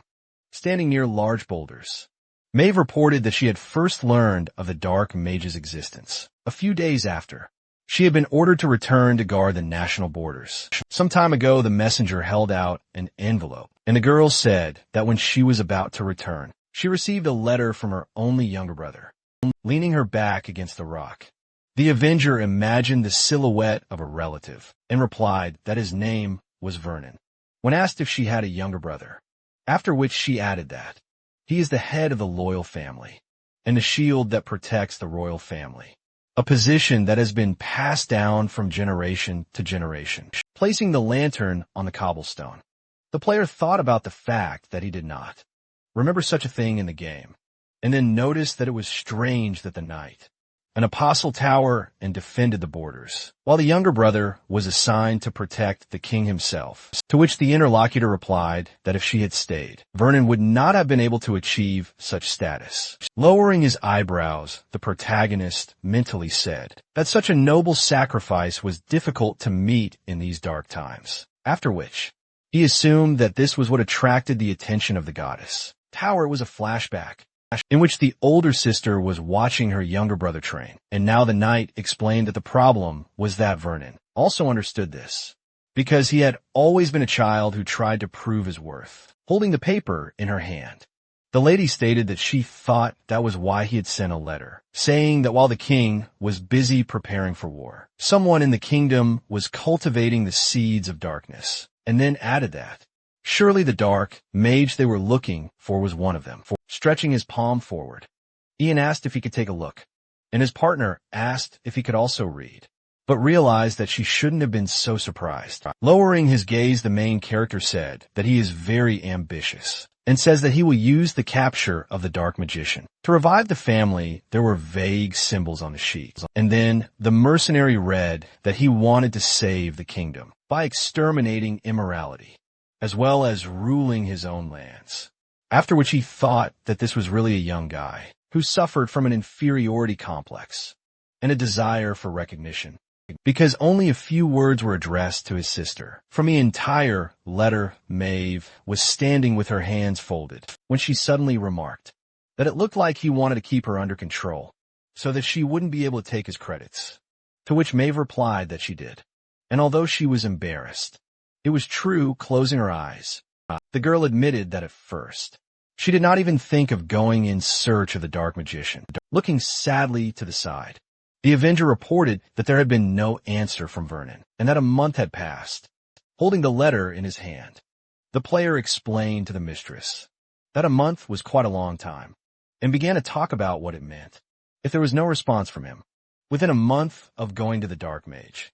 Clenching her hand into a fist, the lady said that she knew what they wanted to tell her, but this did not mean that something had happened to him, because he was a strong guy who trained hard and overcame himself. Lowering her chin, the knight noticed that even if he was in a dangerous situation, she abruptly decided that she needed to get to the bottom of the truth. In great detail, crossing his elbows, Ian assumed that he had learned a little more now, namely how Maeve had become an Avenger who shed blood. It seemed as if the spearmen surrounded the armored fighter. The warrior's cloak was stained with blood, and the protagonist realized that this was why. She broke into the castle and killed the king. The knight tilted her head down, and it became clear what she was whispering about. Her eyes were shining brightly, and it was clear who she was trying to avenge, and she had turned into a ghost in the end. Silhouettes of dark creatures surrounded the girl, and perhaps the game did not even talk about Vernon's life and death, but for sure, he killed the wrong enemies when he befriended the corruptors of age, Lawn, and became an easy prey. Furrowing her brows angrily, her partner admitted that she hoped that they would definitely be able to find the dark mage. But that was not the only reason for her long story. Lowering her jaw, Maeve explained that they were in a situation where they didn't know who the enemy was, and then added that this was why she needed an assistant she could trust. Standing in front of the main character, the girl noticed that it would be great if his place was taken by someone who had already fought with a dark magician and had excellent combat skills. Looking ahead, the mercenary wondered why she had taken so long to tell a story he wasn't even interested in. Suddenly a system notification appeared in front of the player's face that a chain of quests had begun, in which he needed to find and punish the nobles who worship darkness. And then the protagonist decided that now this easy prey was in his hands. Lowering his jaw, the user stated that he was a mercenary, and a mercenary would never take on a case on a normal request, after which he said in his mind that it was obvious that the rewards were quite attractive. Frowning, Ian wondered if he understood correctly that she wanted to sign a new contract with different conditions after the completion of the current request, but thought about the fact that he was not going to recklessly get involved in quests. Stretching her palms forward, the Avenger replied that it was so, and since this was a rather serious and dangerous task, she promised him a decent pay, after which she added that if he wanted, she could grant him noble status, to which he said that the reward was not the main thing. Now looking at the interlocutor, Yin explained that before that, he would like to get acquainted with the content of the contract itself, and especially about the part of cooperation. Above Maeve's head was shiny knightly equipment, and the main character asked if she understood that. She stood out very much, shifting his gaze to the side. The mercenary noticed that, moreover, she would have to go straight to the royal castle to prove the existence of the dark mage. It seemed as if The townspeople were walking down the street with large sacks on their backs. And then the player said that besides, not to mention the loss of time, once she entered the castle, it would not be easy to get out, since at the moment, preparations for war were going on throughout the kingdom. Furrowing his brows, the protagonist asked, "How about splitting up in search of corruptors?"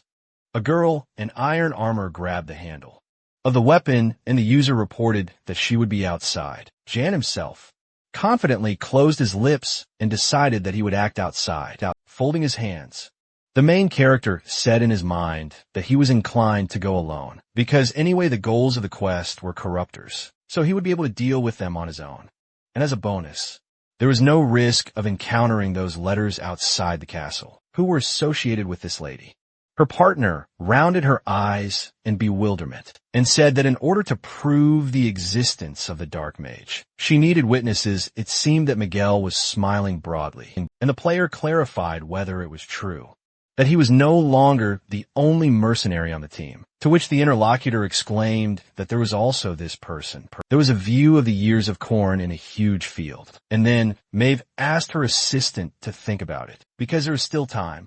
The girl admitted that she did not really understand him, although she thought that first he would want to talk about payment, to which the protagonist turned a blind eye and asked if this was why she mentioned the noble status. Standing near a large boulder, the Avenger remarked that although this was true, she also thought that he could play a big role for the kingdom, to which he replied that he would refuse to do so, because it would be better to get a lot of money. A gleam of light reflected in the user's eyes, and he thought that he wanted to see the end of this world. Dark blue clouds could be seen in the night sky, and Ian thought that helping a knight, who could become a mad demon avenger, killing those who fell under the madness of the dark barrier, was a process for him after all. Standing in the middle of the field, the main character decided that the main thing for him was to find those who called him into this world and get an answer to the question of why they did it. But if he did not find out, then at least he would teach them a lesson. Lowering his eyebrows in displeasure, the mercenary realized that he needed to survive, at least somehow, as she saddled her horse. Maeve noticed that she thought they were all there, and then added that they were setting out from a fortress in the Valley Inn. We're following the guide's instructions, and we're following the guide's instructions to go straight into the Grave Forest. A map of the lands appeared, on which the route needed by the heroes was highlighted with an arrow. The girl asked the hunter to start leading, to which he turned his head to the side, and suddenly remembered that he had made a fuss yesterday, holding the silver balls in his fingers. The protagonist thought that he had finally received artifacts, cleansed of black magic. The surface of the unusual objects shone brightly, and the player said in his mind that he hoped that he would soon be able to test them in action. The heroes moved on horseback along the outskirts of the Red Valley, with his mouth wide open in rage. Philip was indignant that the road was so terrible that it was impossible to pass here on a horse. Scratching his head, Miguel said that he was sure that it was different here, before holding the animal by the bridles. The boy clarified when earlier, to which the animal replied that it was 3, 4 or 5 years, or maybe even 6 years ago. Turning back, the hunter exclaimed that it was not as dangerous as it used to be, and then added that there were a lot of goblins and gremlins here, standing behind the assistants. Ian asked if he was talking about goblins and gremlins, to which he muttered that this was their lair. The main character abruptly grabbed a leaf of a tree, while the man said that they even eat grass. So the trees in these places were left without leaves. Suddenly streams of dark magic appeared near the plant, and the mercenary assumed that it was the case, that they could no longer feed on it. Philip clarified what he was talking about, when suddenly the player looked at him and asked if he had seen it recently, and then added that it was something that was moving while dead, with frightened pupils. The attendant asked if he was talking about ghouls, and if he wanted to say that monsters could also become ghouls. Frowning menacingly, the protagonist stated that if the entire forest was destroyed by the influence of black magic, then anything could happen. Suddenly a leaf of a tree broke into small pieces, and at the same time the user thought that, as he thought, it was possible to get a quest by playing in this polluted forest, and if so then, The reason for the madness of this place could also be the dark barrier. And although he did not know how madness could penetrate these lands, it seemed that the infection began not so long ago. Standing near a large tree, the young man exclaimed that there was also an infected forest, in addition to the grave forest, and did not understand how such a place could be. Only a day's drive from the fortress in the valley, to which Young replied that from now on, one should be careful, the main character asked to report immediately if they noticed strange plants, when suddenly the guide pointed his finger down and asked if he was talking about them. Unusual fruits hung on the branches of the trees. Shifting his gaze to the side, the mercenary said in his mind that they were less mature than the ones he had seen before, and then said that it would be better not to approach them. Turning back, the guide asked what would happen if he approached, to which he asked if he wanted to try it once, and then noted that he was sure that it had a lot of meat in it, so he would like it. And the assistant was surprised that it was a carnivorous tree. Raising his hand, Miguel replied that he understood everything, and as long as he did not touch it, then it would not be. When the commander explained that it was simply necessary not to approach the fruits, and suggested that they go quickly. The soldiers stepped into the grass, with his boot bending their bodies. The guys passed under the trees, leading the horse by the rein. The protagonist said that it was great, and began to talk about what would happen if they continued to walk so carefully. Suddenly, the unusual fruit on the tree began to emit a bright glow. The user turned his gaze sharply to the side. At the same moment, Ian waved his hand. Blood spattered sharply from the animal's head. The partners bulged their pupils in bewilderment, gritting his teeth tightly with anger.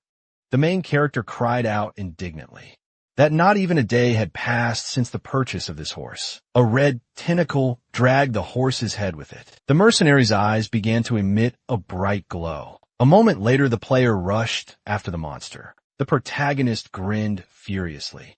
His assistants abruptly raised their heads up. Part of the monster crashed to the ground, looking frightened at the jaws of the undead. Philip quietly turned to the most holy solar. Miguel noticed that his friend himself had said that the main thing was not to touch them, to which he closed his eyes and replied that he also thought so, but it seemed that it reacted to external stimuli, such as sound. The mates simultaneously bit their lips in excitement when the captain explained that it was even better, because he would no longer have to listen to their conversations. Holding out the bag of belongings forward, Ian stated that he would defend the front and rear with her, after which she asked if he could hang the luggage on her horse, since it was dead, to which Maeve agreed. The armor on the girl's hands shone brightly. Suddenly, white lines spread across the metal. Looking after his partner in bewilderment, the main character asked if she had any problems, to which she replied that there were no problems. Turning her head back, the Avenger asked if he could find the route that had polluted the forest. His eyes widened. The mercenary wondered as she was serious, and wondered in her mind that she was making such decisions at a time when her own brother was in a dangerous situation. The hero stopped in a clearing in the middle of the forest, and the player thought that in any case, he wanted to check this road himself, since even its structure seemed suspicious to him, and also wondered if this dangerous, polluted forest is really next to a side path that leads to the grave forest, because it looks like someone is trying to prevent him from reaching the grave forest. Holding out his palm forward, Miguel did not understand what they were talking about, and then shouted that he had been hired as a guide to the grave forest, and now they said that they wanted to go deeper into this infected forest. Lowering her chin, the knight apologized for such a sudden decision, and then added that she would pay him a good compensation later, because here he would not die or suffer. And for this, she swears her own honor. Scratching his head, the hunter muttered that if the mistress herself asked a simple mercenary for such a thing, then it was compensation. When he suddenly asked if they knew how to find this polluting route, furrowing his brows angrily, Young reported that there was one way, when suddenly the system reported that the magic vision skill for detecting magic had been activated, as well as the sixth sense skill, which increased the power of detecting magic traces with the previous ability. Suddenly, The space around the protagonist was covered with unusual lines. Taking the sword out of its scabbard, the player told everyone to follow him. At the same moment, sharp fangs appeared in the mouths of the monsters, swinging his weapon from side to side. The protagonist killed enemies one by one. The leaves of the trees scattered in the air. During the attack, the user lowered the corners of his lips, grasping the torch with his fingers. The guide did not understand what it was. Frowning, Ian noticed that it was interesting, and then asked if they had come out to greet the guests in person. The roots of the trees spread on the ground. At the same moment, unusual creatures crawled out from under the ground, his mouth wide open in fear. The man shouted that this was crazy, and was outraged by the appearance of the goblins and kobolds, and the teenager clarified. If he had been told that they could be ghouls, holding the blade tightly. The protagonist explained that they looked like those bastards, although they looked more like mushrooms now. Suddenly, a bright, magical glow enveloped Maeve's silhouette, and she declared that she would deal with them on her own, turning his head back. The mercenary remarked that he should have used it even earlier. At the same moment, the crowd of monsters rushed to run. The Avenger's pupils narrowed noticeably, and at the same time, she ordered everyone to lie down on the ground. The guys fell sharply on the forest floor. The girl's powerful ice kick sliced the enemies into small pieces. Behind them, I could see the blood of the opponents resting his knees on the ground. The protagonist said in his mind that, as expected, it was best to use divine power to deal with those who were under the influence of contaminated magic. Shifting his gaze to the side, the user decided that now it was time to deal with the remaining monsters. It was as if Maeve lowered her sword down. Suddenly, beams of energy crossed around the girl's body. The Avenger began to stagger from side to side. At the same moment, blood spurted out of her mouth. The knight collapsed to the ground, when suddenly, her escort began to ask what had happened to his mistress, putting his hand to his face. Ian said that it couldn't be that simple. Miguel rushed to run when the main character told him to bring all the oil and keep the horses, for bags of belongings could be seen on the ground. The guide anxiously spread his hands to the sides and asked not to say what he was going to do, to which he said to leave him the torch and go to Philip to look after the animals and the mistress, but not to do anything else. With frightened pupils, the man asked what would happen to him. The mercenary gripped the bag tightly with his fingers. Frowning, the player announced that he would go to the heart of this forest. Miguel, standing behind the main character, asked him again, and he asked him to stop asking the same thing. The mercenary abruptly turned his gaze to the side when he heard that. Let the mistress come to her senses. Through the sweat on his face, the man said that he understood, and added that he should definitely return alive. Jen could be seen walking along the path, looking back. The protagonist said that he had better worry about himself, and hoped that they could both take care of Maeve. The flames burned brightly, and then the guy said that first. He had to attract the attention of the monsters, holding the torch in his hand. The young man wondered why it had flared up so much. A sharp sword appeared, frowning seriously. The warrior remarked that this would be enough. Miguel approaching, Philip asked him to concentrate and added that from now on, the two of them were responsible for protecting the lady. Night terrible goblins were visible. Suddenly the swordsman rushed towards the monsters. Lowering his eyebrows, Ian clarified where he was going. The protagonist then waved his weapon. The monsters turned sharply. A gleam of light appeared on the tree. Suddenly the evil spirits opened their mouths, and at the same time, the system announced the activation of the unique skill concentration. The protagonist tilted his head back. Looking ahead, the guy said that they didn't even give you experience points. Cutting through his opponents, the young man exclaimed that they should stop infuriating him. The goblin's limbs fell down. The teenager raised the corners of his lips, contentedly looking towards the forest. The warrior wondered if this upset him much, and how about turning regret into anger. Smirking, the swordsman explained that he had only just begun. Ian, leaving a bright trail behind him, muttered that the rule of all players is to let weak mobs pass. The monster's eyes burned purple. Suddenly a hand appeared from the ground. After a moment, the main character jumped high. The protagonist flew past the monster and asked why he was making a noise, and also called him a freak. The young man's expression was menacing. The undead turned their heads sharply.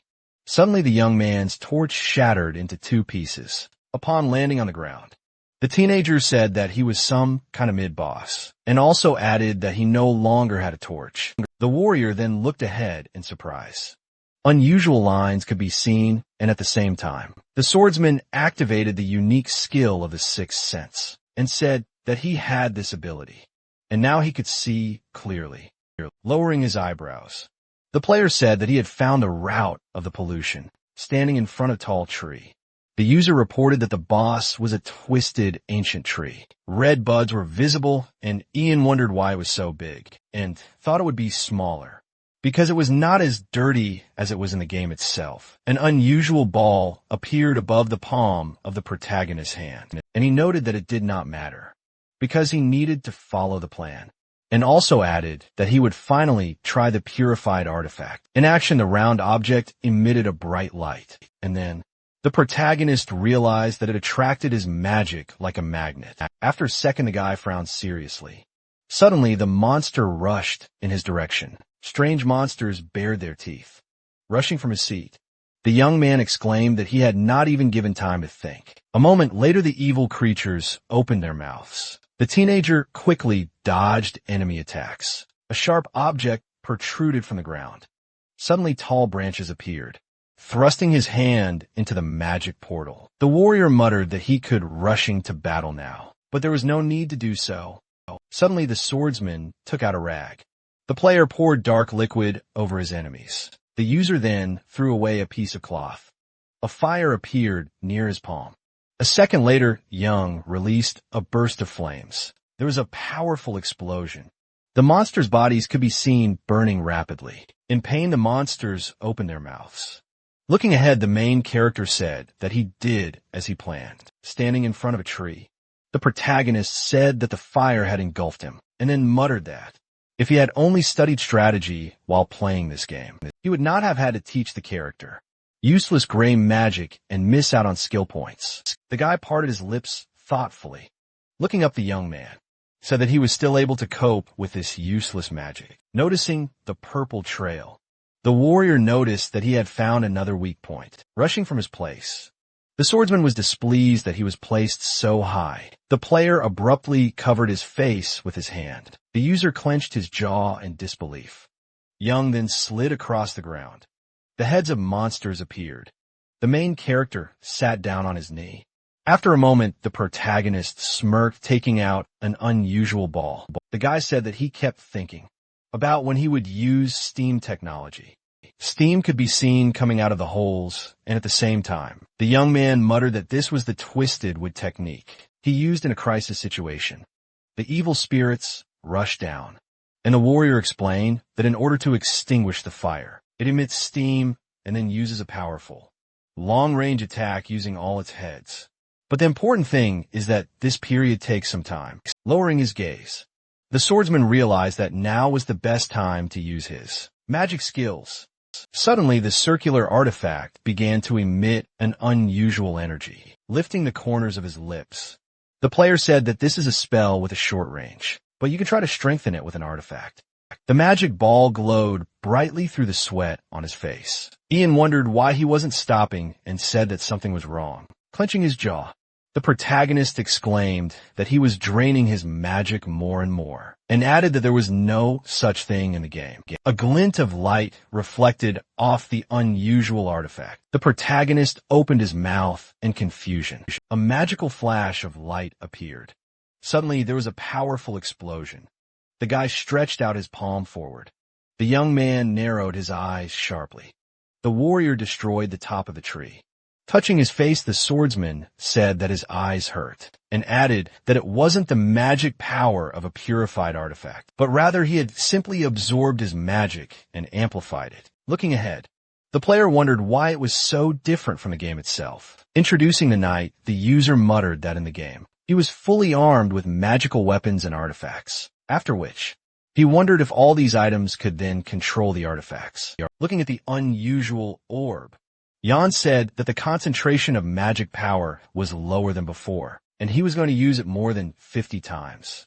The tree was seen burning brightly, and then the protagonist reported that it had become just charcoal, and it was necessary to try to use magic before setting it on fire. Holding a sword in his hand, the protagonist noticed that he felt sorry for the poor guy, and also added that he had had enough and let him rest. Black smoke could be seen in the distance.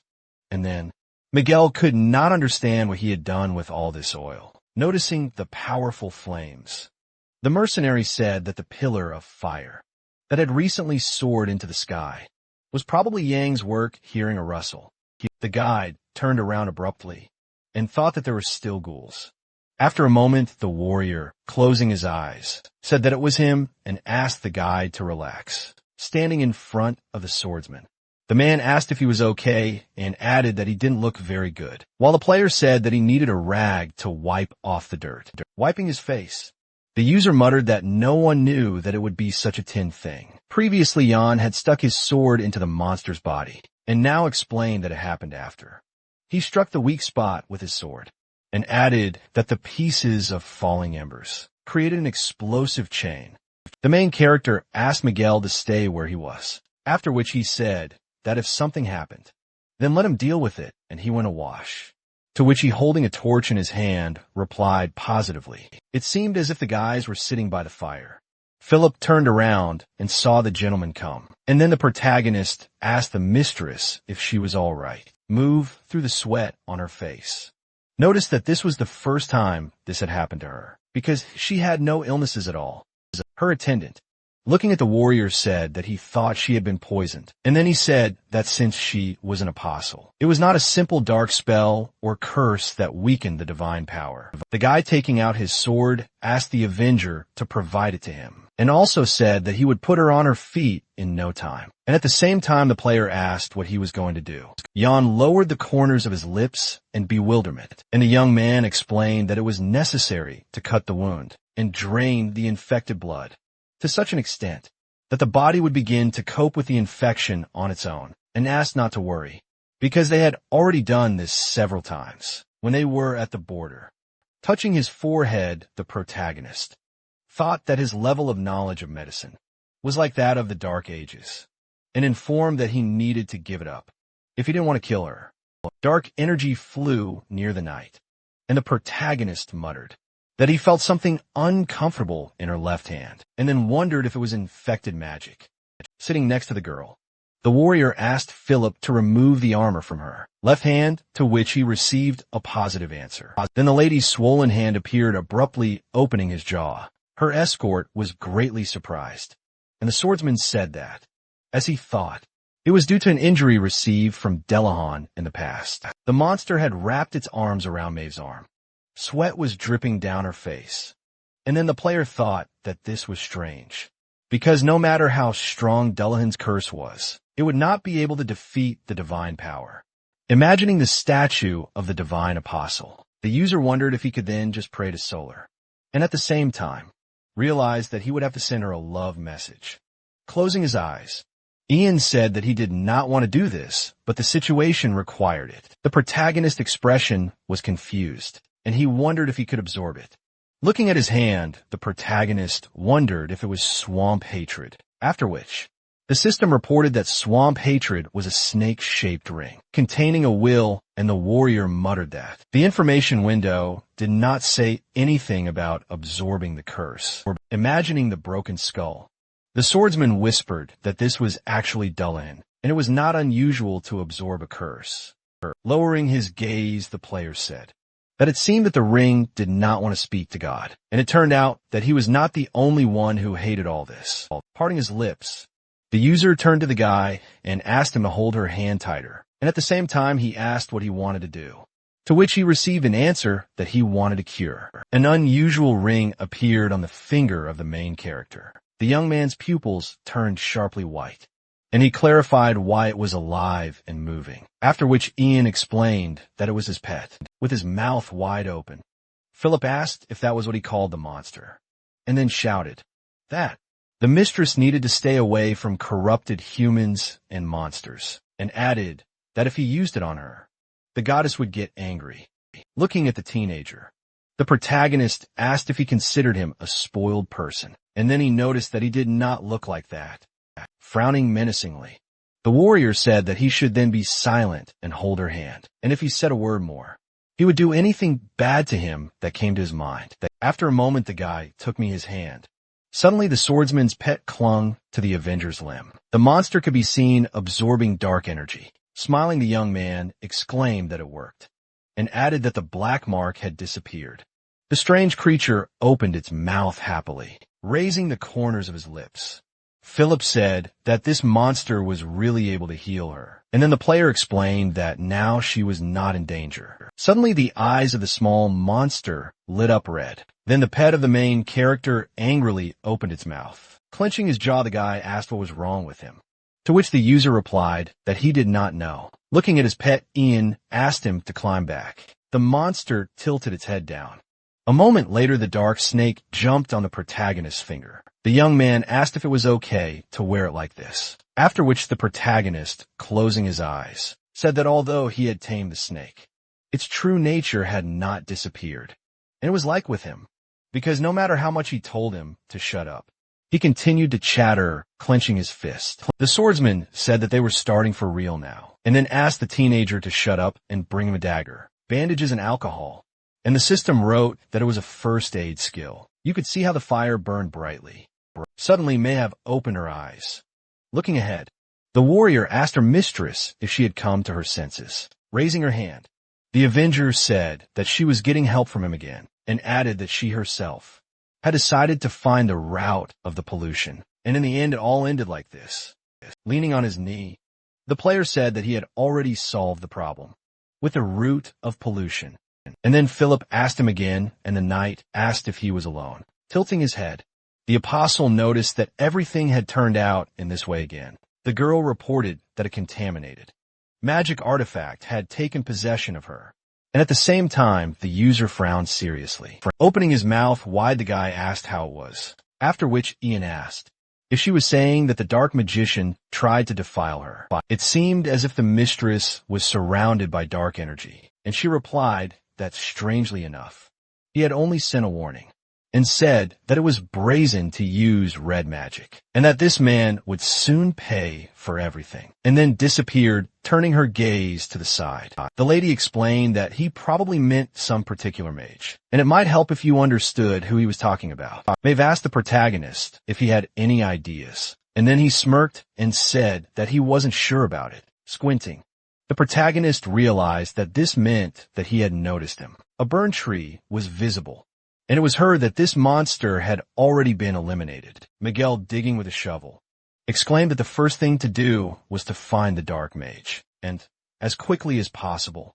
But they were wasting time, looking for the cause of the contamination of the forest. Again, with a shovel sitting on a branch, the warrior said that digging was his unique ability, and could also use the winter's power to dig a hole faster, and also muttered that there might be good prey there. The young man, standing beside the Avenger, said that the large tree had burned down completely, and it was a good thing that the fire had not spread further. And at the same time, she explained that it was because it used to be a forest of fairies. Imagining people pulling a cart, the knight said that, as you know, the forest of fairies practically does not burn, and that is why many fortresses of the kingdom are built in the forest. Where they live, the apostle noted that Jan must have known about this when setting the fire, and at the same time, the player, lowering the corners of his lips, whispered that it was the first time he had heard about it.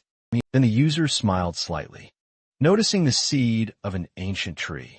The protagonist was glad that this thing didn't burn up, and said that it is possible to get a skill point by following the instructions of the information window. But it is actually a bait, as there is a hidden quest, putting the object into the magic portal. The protagonist decided that he would not eat it now, but simply put it into subspace.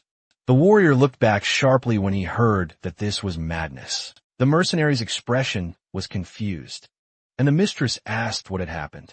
A lot of skulls appeared, after which the guide exclaimed that there were corpses under the roots of the trees. Tilting his head down, the swordsman said what looked like a sacrifice. Maeve lowered the corners of her lips thoughtfully, and then the question was heard. if this meant that the dark mage had sacrificed humans to raise this cursed monster. Looking ahead, the Avenger was greatly surprised. A note hung on the stone. The girl remembered standing in front of the guy, who explained that a month was quite a long time. And if there was no answer from him for a month after, he went to the dark magus. The lady imagined the young man striking the mannequin and muttered that this child had always tried to prove his worth, even when he got into trouble, clenching his fist. The knight thought that this was impossible and it could not be. An unusual aura surrounded the apostle. The player clenched his jaw in bewilderment. A shovel of mud appeared. Philip, through the sweat on his face, said that this could not be. Under the roots of the monster tree, there were corpses of people. And at the same time, the guy was surprised by their number touching the ground. The young man asked if they had all been killed for sacrifice, turning his gaze to the side. The teenager said that if so many people had been sacrificed to the tree, to the monster, then Mr. Laurel, with whom he had lost contact. Then Philip looked at Maeve. The Avenger bit her lips thoughtfully. Human skeletons were visible in the past. A swordsman appeared. An unusual aura surrounded the apostle, and she thought that it couldn't be. And it would be better if he died bravely fighting the darkness, instead of dying in vain being sacrificed to a tree monster. Directing her gaze to the corpse, the mistress wondered what if this was really the case. Noticing the creepy skull, the girl wondered what if he fell into the trap of darkness and became part of one of the monsters before he could use all his skill. After a moment, the lady clenched her fist. Maeve's pupils lit up blue, and she muttered that if that was the case, she would risk everything she had and take revenge. Holding his hands to his sides, the inn said that the more he looked at it, the more convinced he was that it was not like the methods of a dark magician. Standing behind the main character, the guy asked if it was not the dark magician who arranged the sacrifice, to which he received the answer that the method was different. After introducing the magic ball, the protagonist explained that he was using contaminated magical power. A headless horseman appeared, and at the same time, the warrior noticed that he had never offered sacrifices before. The swordsman's palm was visible. The player, holding handcuffs in his hand, reported that it looked more like the bodies of prisoners who were transported by the regular army of the city of Orendel. The user, imagining the shackles, muttered that they were handcuffs with a pattern in the shape of deer antlers and a plaque, and that it was a regular Orendel soldier named Dave. The young man, leaning on his knee, said that he was right, because there were handcuffs of the kingdom and certificates of members of the regular army. Parting his lips, Jan asked for thought, and asked why someone who had been plotting his dark deeds in such remote places would attack the army, and then added that he did not need to take such risks. Smiling, the teenager exclaimed that his words made sense. Through the sweat on her face, Maeve thought that Vernon wasn't among them, and then called herself pathetic, because she was captivated by thoughts of an event she wasn't even sure about.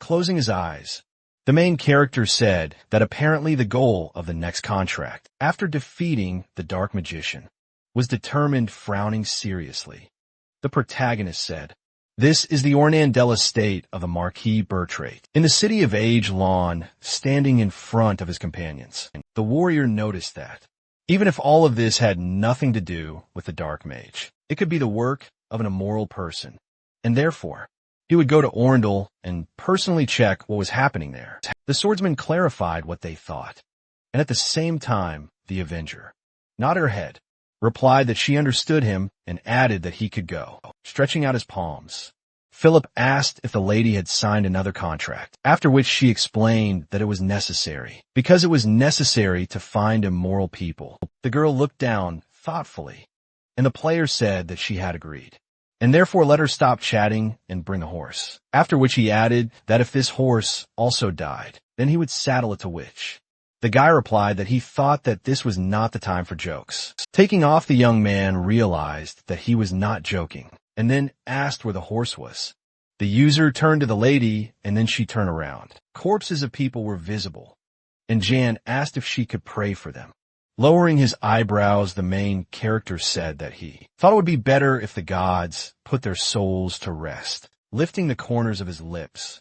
The knight said that it was a good idea and added that he would do it. A moment later, Maeve crossed her hands, keeping his hand at his side. The protagonist wondered if he should be glad that she was ready to take on this, because until recently she had signs of losing her divine power. Imagining the bandaged hand, the warrior muttered that since it had happened once, there was a high probability that it could happen again. A bright aura could be seen surrounding the apostle, and the swordsman knew that this was a temporary solution to the problem. But perhaps the divine power would be able to contain the madness. Through the sweat on her face, the Avenger asked the sparkling goddess to take care of those who suffered on this earth and bless their souls so that they could find true peace. And also said that there was still no proof that Vernon was already dead, and wondered why she was so worried. A young man appeared with a sword in his hand, and at the same time the lady asked what he was doing now. Suddenly the young man parted his lips. The knight sat behind the teenager, and he said that he would prove that he could surpass her and lead the whole family.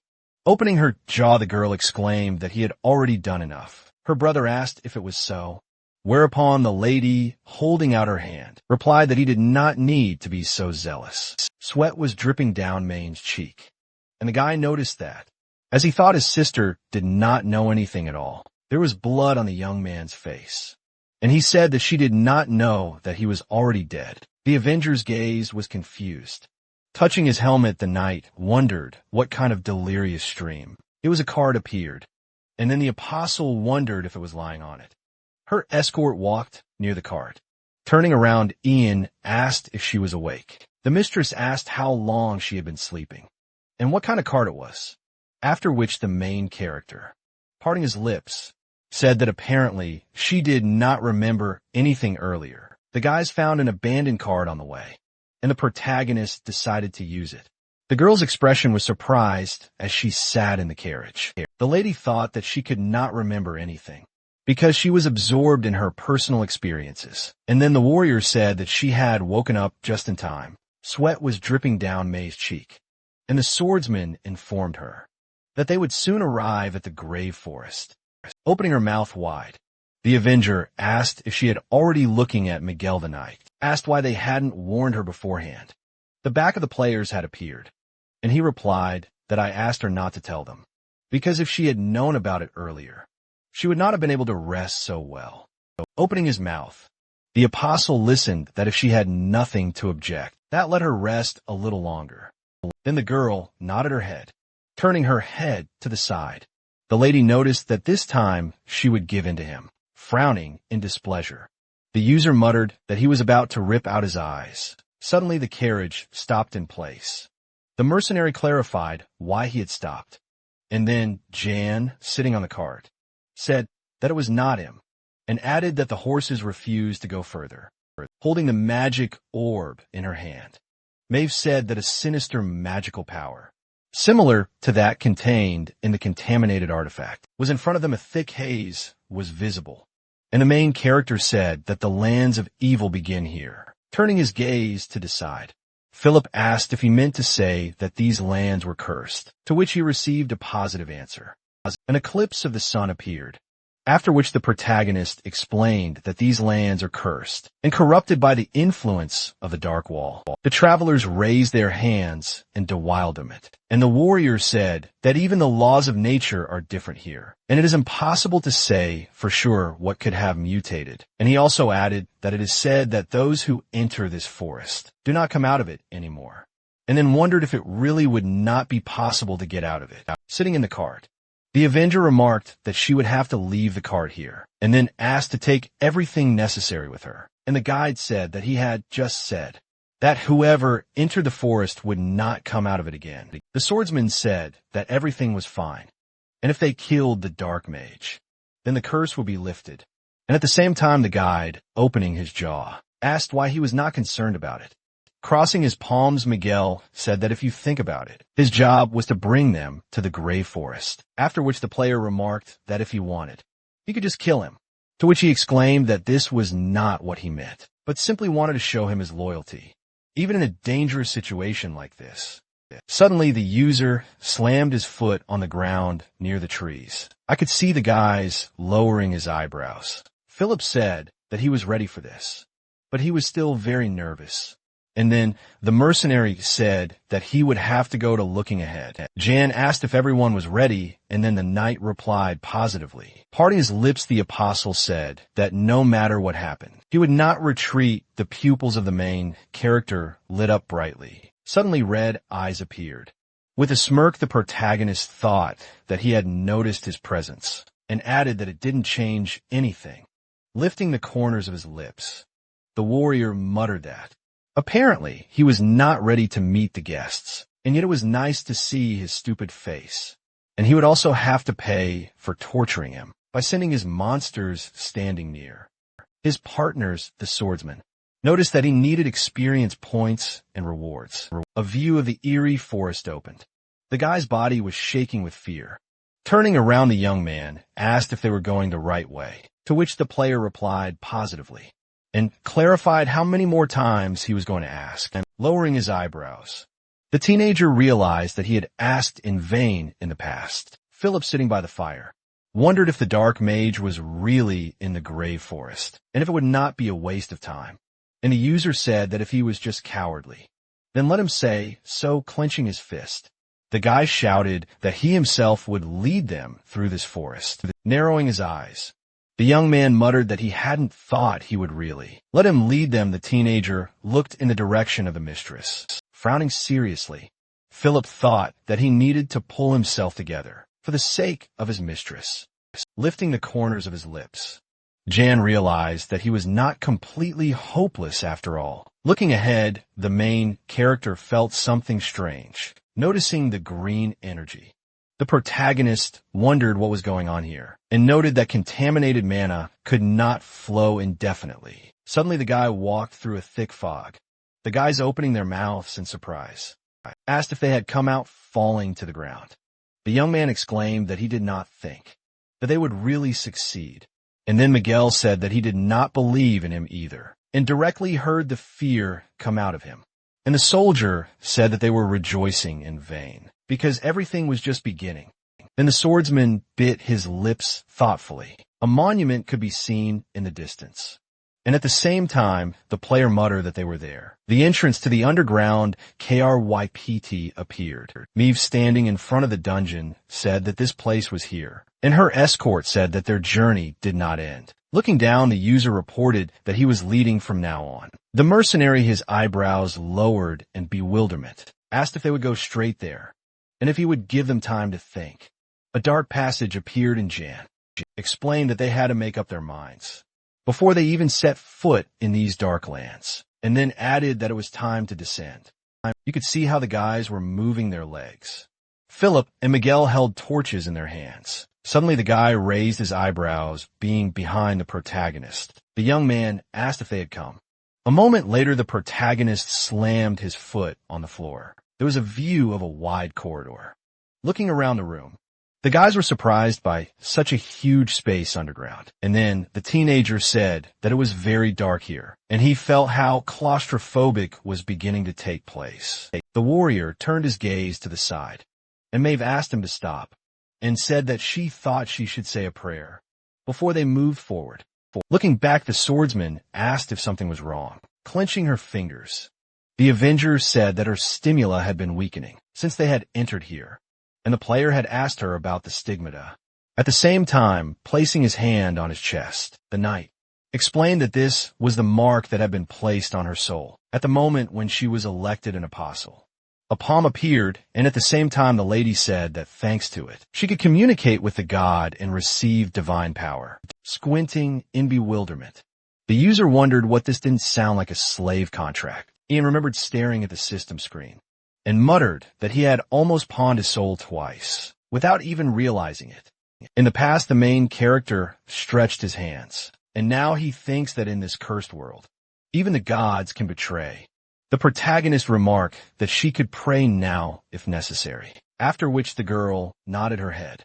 Suddenly the lady took out her sword, then made stuff the weapon into the ground.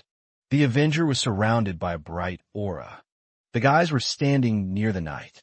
Turning around, the mercenary said that this place was very empty. Rounding his eyes, Philip clarified what he was talking about, to which the guide replied that this place is called the Grave Forest, and heard that hundreds of bodies were buried here.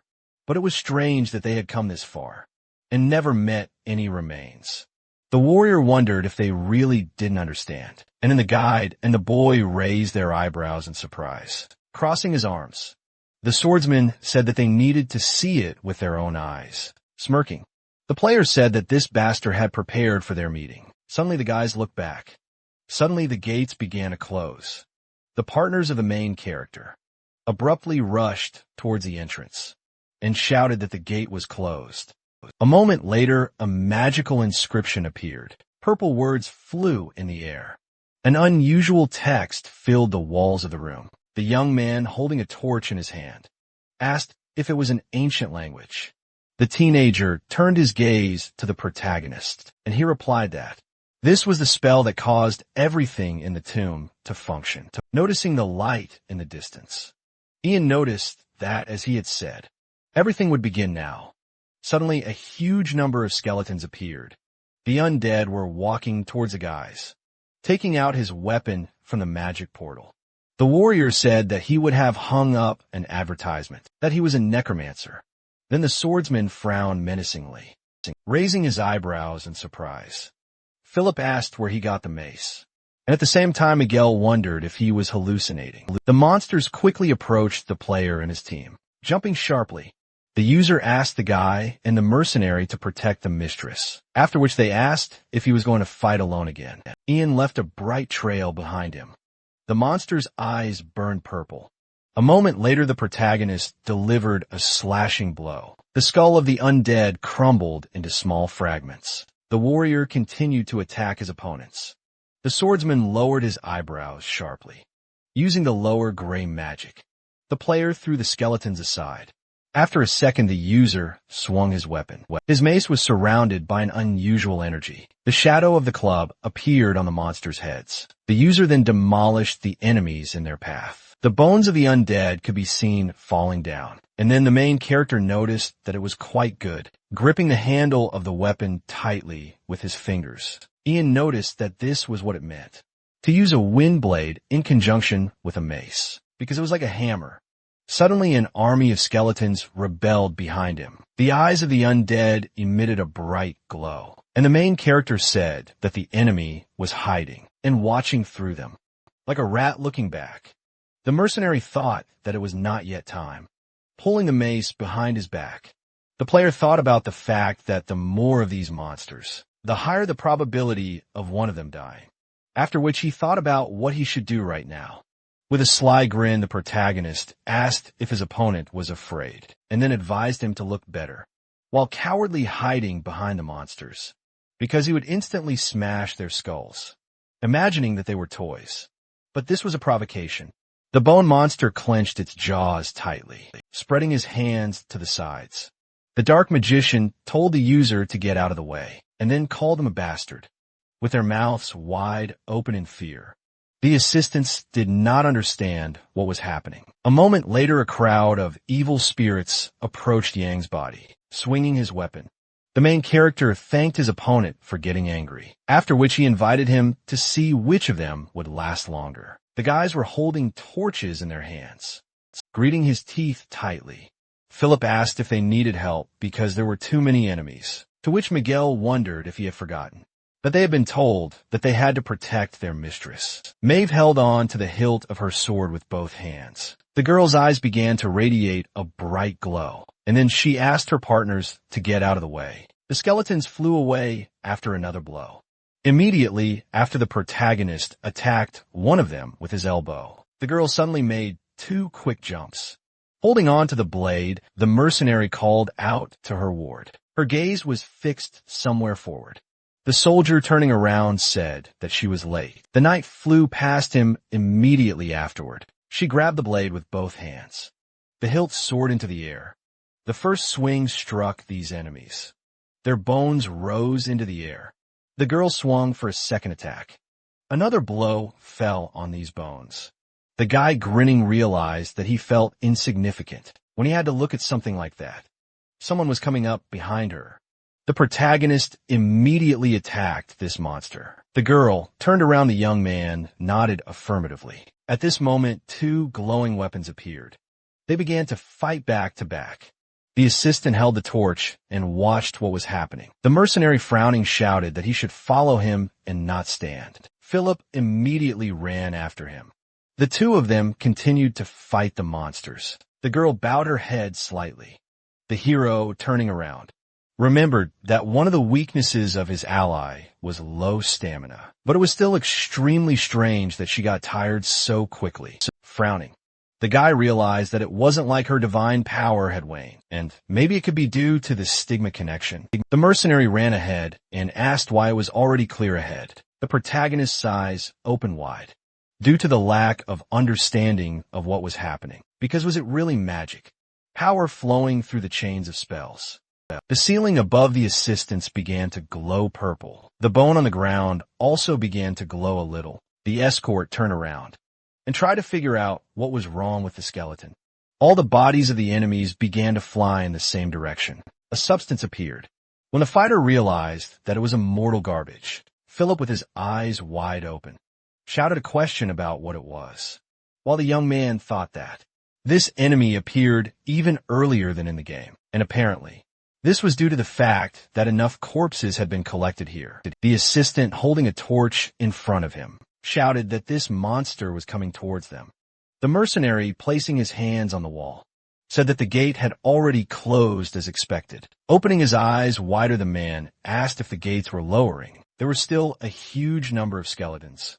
When a cry was heard that the exit had finally opened, the fighter, looking at them, tried to understand what was happening. The hero, grinning, thought that the squad, which was originally supposed to be in a deeper place, was well prepared, standing among his comrades. The guy realized that they had fallen into a trap after all. The girl, standing at his back, noted that they would most likely have to fight this huge army of monsters, and the fighter asked her not to try to kill them all, but only to stop them while the others cleared the way. She rushed to attack and replied that she understood everything. The young man swung his blade to attack. The knight did the same.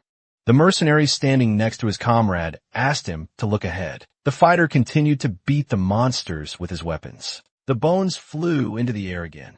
When the protagonist thought about how everything here was like in the game, and the broken skulls were being swallowed up by this immortal monster. Looking back, the hero realized that there are no infinite reserves of magical power. Two sweeps struck the skeletons again, as the warrior thought that everything had gone more or less smoothly before. But although there were some changes, if everything continued according to plan, then they would be able to survive.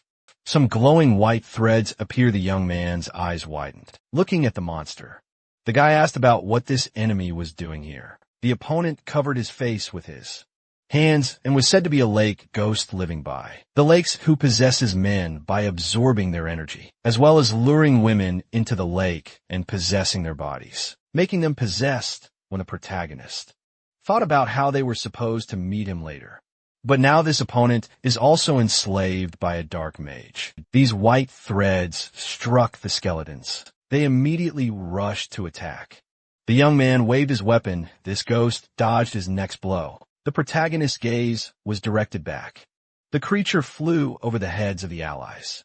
The monster suddenly removed his hands from his face. His eyes burned brightly. The guy's eyes widened, looking at this enemy. The guy thought about the fact that the lake ghost was screaming with the sounds of death agony, a skill that not only deals damage, but also inflicts a confusion debuff on opponents. Looking at that immortal monster, the fighter quickly understood everything. Because if this is not stopped, then his comrades may die. They showed their images against the background of blood splashes. The protagonist, his mouth wide open, shouted for both of them to cover their ears. One of his eyes lit up. Several fire spheres immediately appeared above him. The soldiers immediately did what he asked the girl, turn around. The hero gritted his teeth forcefully. These spheres flew forward. One of them approached the opponent's face. A bright explosion lit up the entire cave, and the scream of this monster was heard. The knight crouched immediately afterward. Comrades and arms began to take their hands away from their ears. The protagonist was standing not far from them. Philip, with his eyes wide open, said that this simply could not be, because their ally had just used fire. Their eyes widened as they shouted for them to stay. Still, and get ready for this was not the end immediately after. The hero went to the remaining skeletons, grinning. The fighter said that he wanted to hold on to this trump card, but now that it had already been used, his condition had clearly improved, clenching his hand into a fist. The hero said that now he had nothing to hide, and he would be able to fight without any hesitation. A huge number of explosions hit the skeletons. The girl also watched this, looking ahead. The knight realized that now everything was falling into place, and this was completely unexpected. Because this man did not look like a mage, she immediately remembered the image of her comrade in arms from the past, and his words that the place she was looking for was in the grave. Forrest, I also remembered Philip, who, clutching his head, asked if she understood what this person was saying. The hero, looking away, said that he understood something, but the knight thought about his intelligence and insight. Stretching out his hand, the hero asked if he could take a look, while the interlocutor noted that she did not think that he could read, and added that she should not have been so surprised by this. Putting the blade into the sheath, the protagonist asked them to follow him, because for what only he can do, there will be no losses. Crouching down on the ground, the fighter said that the route of the contamination had been successfully eliminated, and then Meth thought that this man was extremely cautious and at the same time with a secretive character. As she ran up to him, she realized that Ian was the red mage the dark mage was looking for. The girl ran after this ghost. As she raised her other hand to the blade, the knight realized that she was once again indebted to him. Her attack fell directly on this monster, falling on one knee. She screamed that she was able to deal with this opponent. The young man, looking around, told her not to lose sight of him, for there would be a fork in the road. She, opening her eyes wider, thought about the fact that this person was as if he had been here before, and assumed that this was due to the fact that her companion was a mage. A corpse appeared in front of her. Blood ran down the man's face. Her hand trembled at the realization that this armor was the same royal knight's armor. Taking the plate with the words in her hand, the girl read the words that this was the royal warrior Charles. Opening her eyes wider, she said that it was not Vernon after all, and that she had already been overcome by fear. Suddenly a bright pink glow appeared near her chest. As she bowed her head, Maeve realized that the contaminated magical power of the artifact beneath her armor had suddenly intensified, and she felt as if it was the magical power of someone other. Then the dark mage violet waves came from another passage of the dungeon, and she realized that the artifact resonated with a magical power flowing from the left path of the fork, and it was as if someone was calling her. The hero, standing on, shouted for her to be careful. That monster loomed over her. She immediately jumped away from him. Philip, running up to her, shouted a question about whether she was all right, and the mercenary asked if she had hurt herself. The protagonist, his eyes wide open, shouted for them to move faster towards him. Everything shook suddenly. The two of them tried to raise the knight.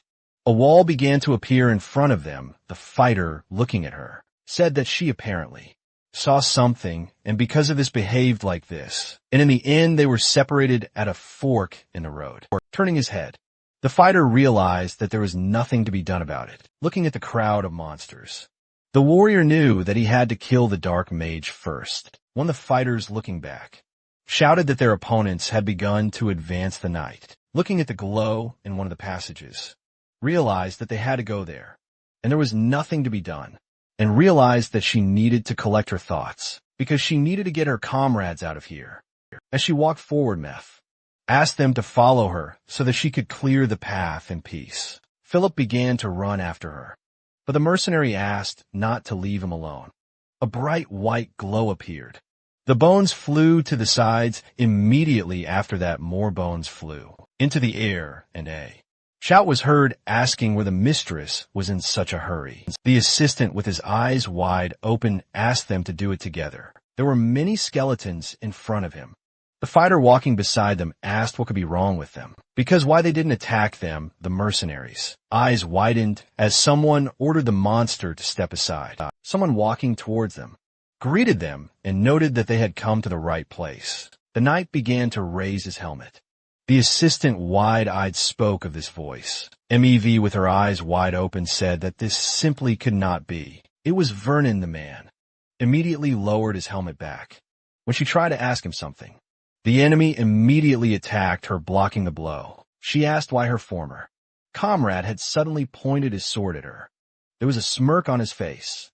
With his eyes wide open, the knight shouted a question about whether she had not yet been able to understand, pushing her away. Vernon shouted that the moment had finally come when he could surpass her. Her eyes were wide as a former comrade in arms shouted that he had enough power to kill her. The hero blocked the skeleton's attack. Frowning, the guy said that this was already starting to him off. Immediately after the young man began to run away, a statue appeared in front of him. When the fighter realized that it was all a puzzle, the man approached her immediately after.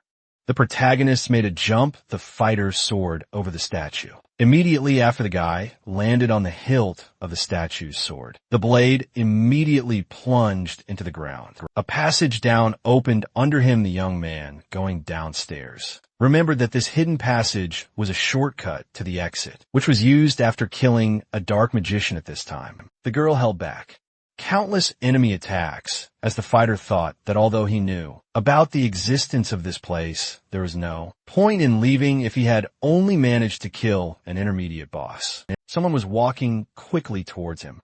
Skeleton stood behind him. Smiling, the hero asked if they really wanted to go out. Immediately after, the man began to jump down the stairs with quick jumps, flying over a certain building. The fighter realized that even the king of Agelon did not know about the existence of this place underground, although it was a temple where ancient fairies prayed to the god of death. The guy sank to the ground. There was someone sitting on the throne. The enemy, grinning, noted that the guest had gone extremely far. Holding his staff, the mage spoke of how this was his cursed territory, which he had to create with special trepidation. Sparks flew into the air when the boss said that he would enjoy killing him with all of the magical power he had, thanks to the cursed land. Suddenly, a bright flame struck him. The hero's hand was still glowing a little after this attack. Smiling, the young man noted that he did not learn from his mistakes at all and asked whether the enemy would continue to talk nonsense, even if they had already met. His hand had a bright red sphere, as he thought that if he continued like this, there would be no problem using the purified artifact. Suddenly, a stone fell to the ground. Someone's hand appeared. The opponent's teeth were clenched with force. The mage has an extra pair of hands. The young man, with his eyes wide open, tried to understand what it was, remembering the image in the game. The hero realized that this boss looked even more miserable than before and said that he was talking too much, although he had not even taken his final form yet. Flames began to appear at his hand again. The mage, raising his staff, called the intruder a vile degenerate. A lot of inscriptions departed from the statue. The old man's staff began to glow even brighter. A lot of skeletons appeared in front of him. The hero began to run away, while the boss shouted that the enemy uses Graham magic in addition to Ren magic, and he also brought artifacts with him. But now that they are lost, he is not capable of anything, and he will be forced to understand all the insignificance of existence. The dark purple creature flew forward. The soldiers suddenly stopped. The mage's eyes burned brightly as he laughed. However, the image of the young man suddenly began to disappear. The guy soared into the air over the battlefield. The enemy, looking up, tried to understand how this man could be there so quickly. The young man, summoning the flames again, knew that this was the first use of this skill. But even so, he managed to level it up to the second level, since it was quite simple. His eye glowed brightly as thoughts came to his head that it would be difficult to aim. But in such a situation, it doesn't matter so much, since enemies are everywhere. Even higher above, even more of these fire spheres appeared after activating the dancing flames. All the skeletons were looking up. The flames began to fall down. From explosions, opponents flew in different directions. The old man's mouth was wide open. Energy began to gather around his staff. A bright pink glow began to emanate from it after that. A wall appeared in front of the mage, and he shouted that the intruder would not be able to escape from it in the air. Flames reappeared in the fighter's hand. Immediately the young man threw him somewhere back. Thanks to this, the protagonist overcame this barrier. The old man, his eyes wide, realized that this man had flown away using the recoil of the explosion. The guy already had a weapon in his hand. His eye changed color to light gray. The body began to rise into the air. Suddenly the soldier made a quick dash. The young man was rapidly approaching the enemy. The magician, bowing his head, said that this simply could not be. The hero was already right next to him. After the first blow, the opponent lost one of his arms. His mouth opened in pain. The guy landed on the ground. The weapon was still in the same hand. The hero looked away, saying that unfortunately he missed. The two of them were on the pedestal. The fighter, raising his weapon, noted that he had already thought that this thing would not be easy to use at all. Immediately after, the warrior remembered how he used both different techniques to move and decided to continue studying the different combinations in battle. Looking at the mace, the protagonist noted that if he were not an outsider, he would not have to study all this. The old man gritted his teeth in anger. Turning around, the magician shouted a question about whether the intruder actually had more than one artifact of gray magic, the opponent raising. Both hands replied in the affirmative and added that he had prepared something special for him, but he understood that it was all a lie. The enemy staff began to glow brightly again after, saying that apparently this man was not a small fry at all, and from now on their battle would take place in full force. Bright lightning emanated from his weapon. The bones on the floor began to shake. They all suddenly soared into the air. The fighter, putting his hand on his side, said that he had immediately moved to the second phase, and now his speed would increase.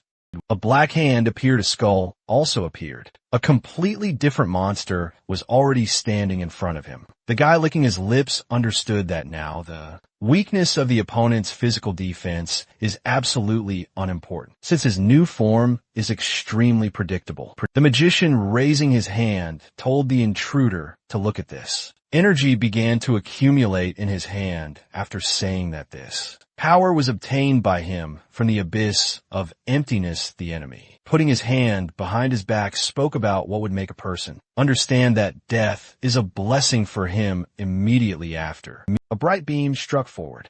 The young man, ducking, realized that his opponent had become too fast. The hero was running away from this attack.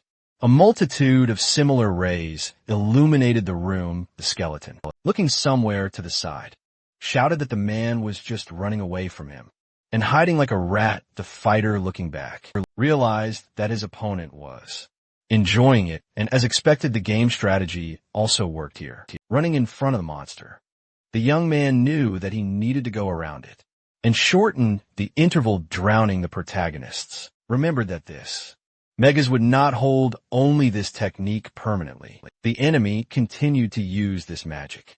The young man, looking to the side, knew that he needed to close the distance a little more. The light at the skeleton's hand began to fade. The hero's eyes immediately lit up red, because the moment had come to attack. His flames hit directly under the opponent's feet. After using the dancing flame, eyes appeared from the raised dust, and a question was heard about whether he no longer had the strength to aim properly, and his attack flew somewhere down. From his hands, this bright beam began to emanate again. The hero approached his opponent from below. The guy, looking at the broken sphere, realized that he had already used everything. This object hit the floor. The fighters slipped between the mage's legs. The latter immediately turned around. Looking down, the boss couldn't understand why he couldn't move his legs. His legs were gone. The eye was still burning. Remembering that attack of the man, the skeleton understood why he was aiming at the legs. Behind him, a blue light poured in. The fighter, who was preparing a lightning attack, noted that the enemy had quickly guessed, but even so, he had enough time to prepare a medium-level magic technique. Standing behind the guy, said that it was too late for him to rush. The skeleton, looking back, asked if the man was going to use this magic with this artifact. The fighter, looking ahead, said that it didn't matter at all now. Lightning began to illuminate the skeleton's face even more. The hero's eye glowed brightly when using medium gray magic. The discharge struck the enemy after activating the lightning chain. The residual lightning still wavered in the air. The monster's eyes stopped glowing. The skeleton began to crumble. The same thing happened to his whole body. The protagonist tried to cover his face with his hand. The mage's body was lying on the floor. This dust still continued to fall to the ground. The guy dusting himself off said that it was very disgusting. The opponent, lying on the floor, asked how he managed to use magic of different colors. The fighter, taking up the blade, asked if this was what he was interested in a moment before death. The old man opened his eyes wide and said that if he had more time, he would have the power of the abyss. The young man stepped on him swinging.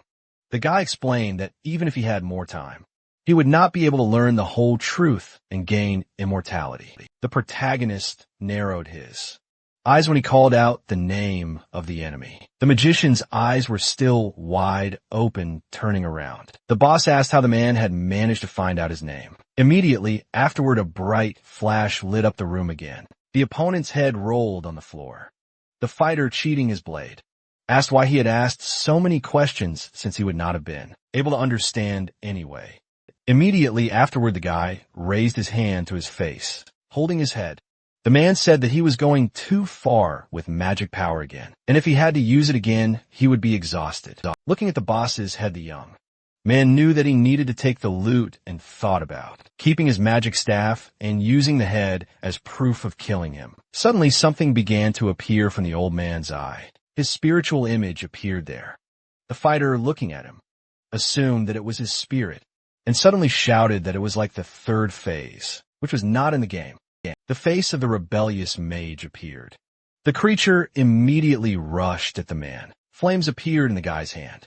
Suddenly, cracks appeared on one of the walls behind them. A rift appeared behind the monster. The mage turned. Something immediately began to pull him there. It quickly sucked him in. The old man was already almost completely in this rift. After that, the rift began to disappear. Only cracks remained on the wall. The hero, looking in that direction, assumed that this was the very emptiness. Imagining some people, the fighter realized that the words about emptiness, chaos of the beginning of time, and the abyss were spoken by the sectarians from the game. Shrugging his shoulders, the guy noted that he still wanted to go into the abyss and eventually headed there. Glancing at the wall, the young man tried to understand why the spell continued to work. A man standing in the middle of the room assumed that it did not stop working even. After the death of the dark magician, a passage appeared. The fighter, standing in front of the pedestal, said that this was the thing that was hidden behind the altar, because this was where all the spell chains had gathered. Taking the book in his hand, the young man realized that this mage had been keeping his diary of entries like some kind of man in, and he should read it because it might be some useful information. Looking at the sphere, the hero suggested that this thing could be a source of energy. Burying his hands in his hips,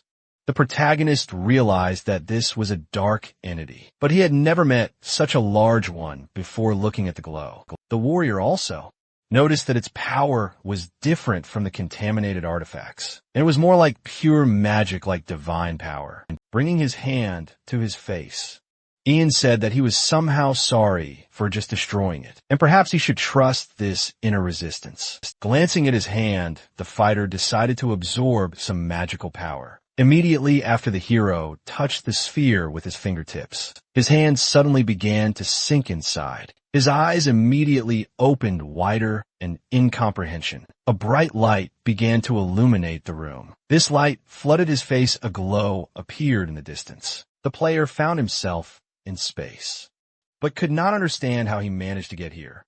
His eyes were still wide open, looking at the planets ahead. The young man thought that it all looked amazing. A black hole also appeared in front of him. Flying closer, the hero realized that he was being pulled inside. Immediately after, he was returned to space again. His gaze went down. Everything around began to change. His eyes widened with surprise. The young man fell to the floor. Immediately, the hero covered his mouth with his hand. He immediately began to vomit. By wiping his face, the player tried to bring up the status window. After that, the warrior began to increase the stat of mental strength. There was still a window of the system in front of him. Looking to the side, the guy said that it was too dangerous because it could drive him crazy. Looking at the system window again, the protagonist thought about what it could have done and realized that he had used 9 points. But in any case, he had developed the other necessary stats before. Immediately after, a notification appeared in front of his face with information about the completed additional quest, for which he would be given a shard of chaos. Then the fighter did not understand how an additional quest could suddenly appear and how he managed to complete it if he did not have it before. His eyes were fixed on the reward line immediately afterward. The young man remembered that black hole and assumed that it was the same emptiness. I also remembered the eye of a creature imagining his image. The guy thought that it could be that ancient deity, and he had the opportunity to think only in this direction, bringing his hand to his chest. The protagonist also thought about the shard of chaos and realized that he had previously said that he felt something inside himself and the same. Magical power emanated from him as from a large source of energy. His eyes immediately opened wider at the words that it could be the power of chaos within him. The young man looked up as he thought about it. Immediately afterwards, the man turned around, looking at the clash of energies. The fighter realized that it was a familiar wave, similar to the confrontation between divine power and contaminated magical power.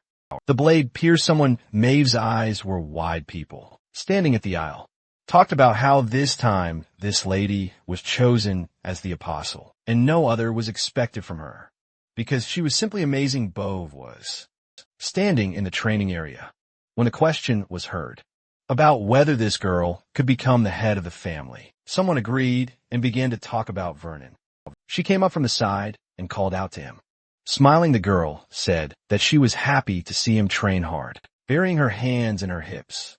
Her sister asked if he wanted to become her sparring partner. Sweat ran down his face, smiling.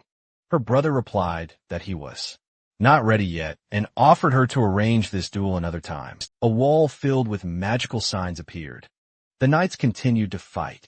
The enemy's eyes burned brightly. The girl dodged the sudden blow. The assistant holding a torch called out to her, while the mercenary shouted that she had already used up almost all of her divine power and was barely able to withstand the blow. Vernon, making a dash forward, asked what had happened to his sister, because she could only defend herself. At the same moment, the heroes struck the magician with lightning. The knight stopped in place, sensing this. The girl standing in front of him called out to him.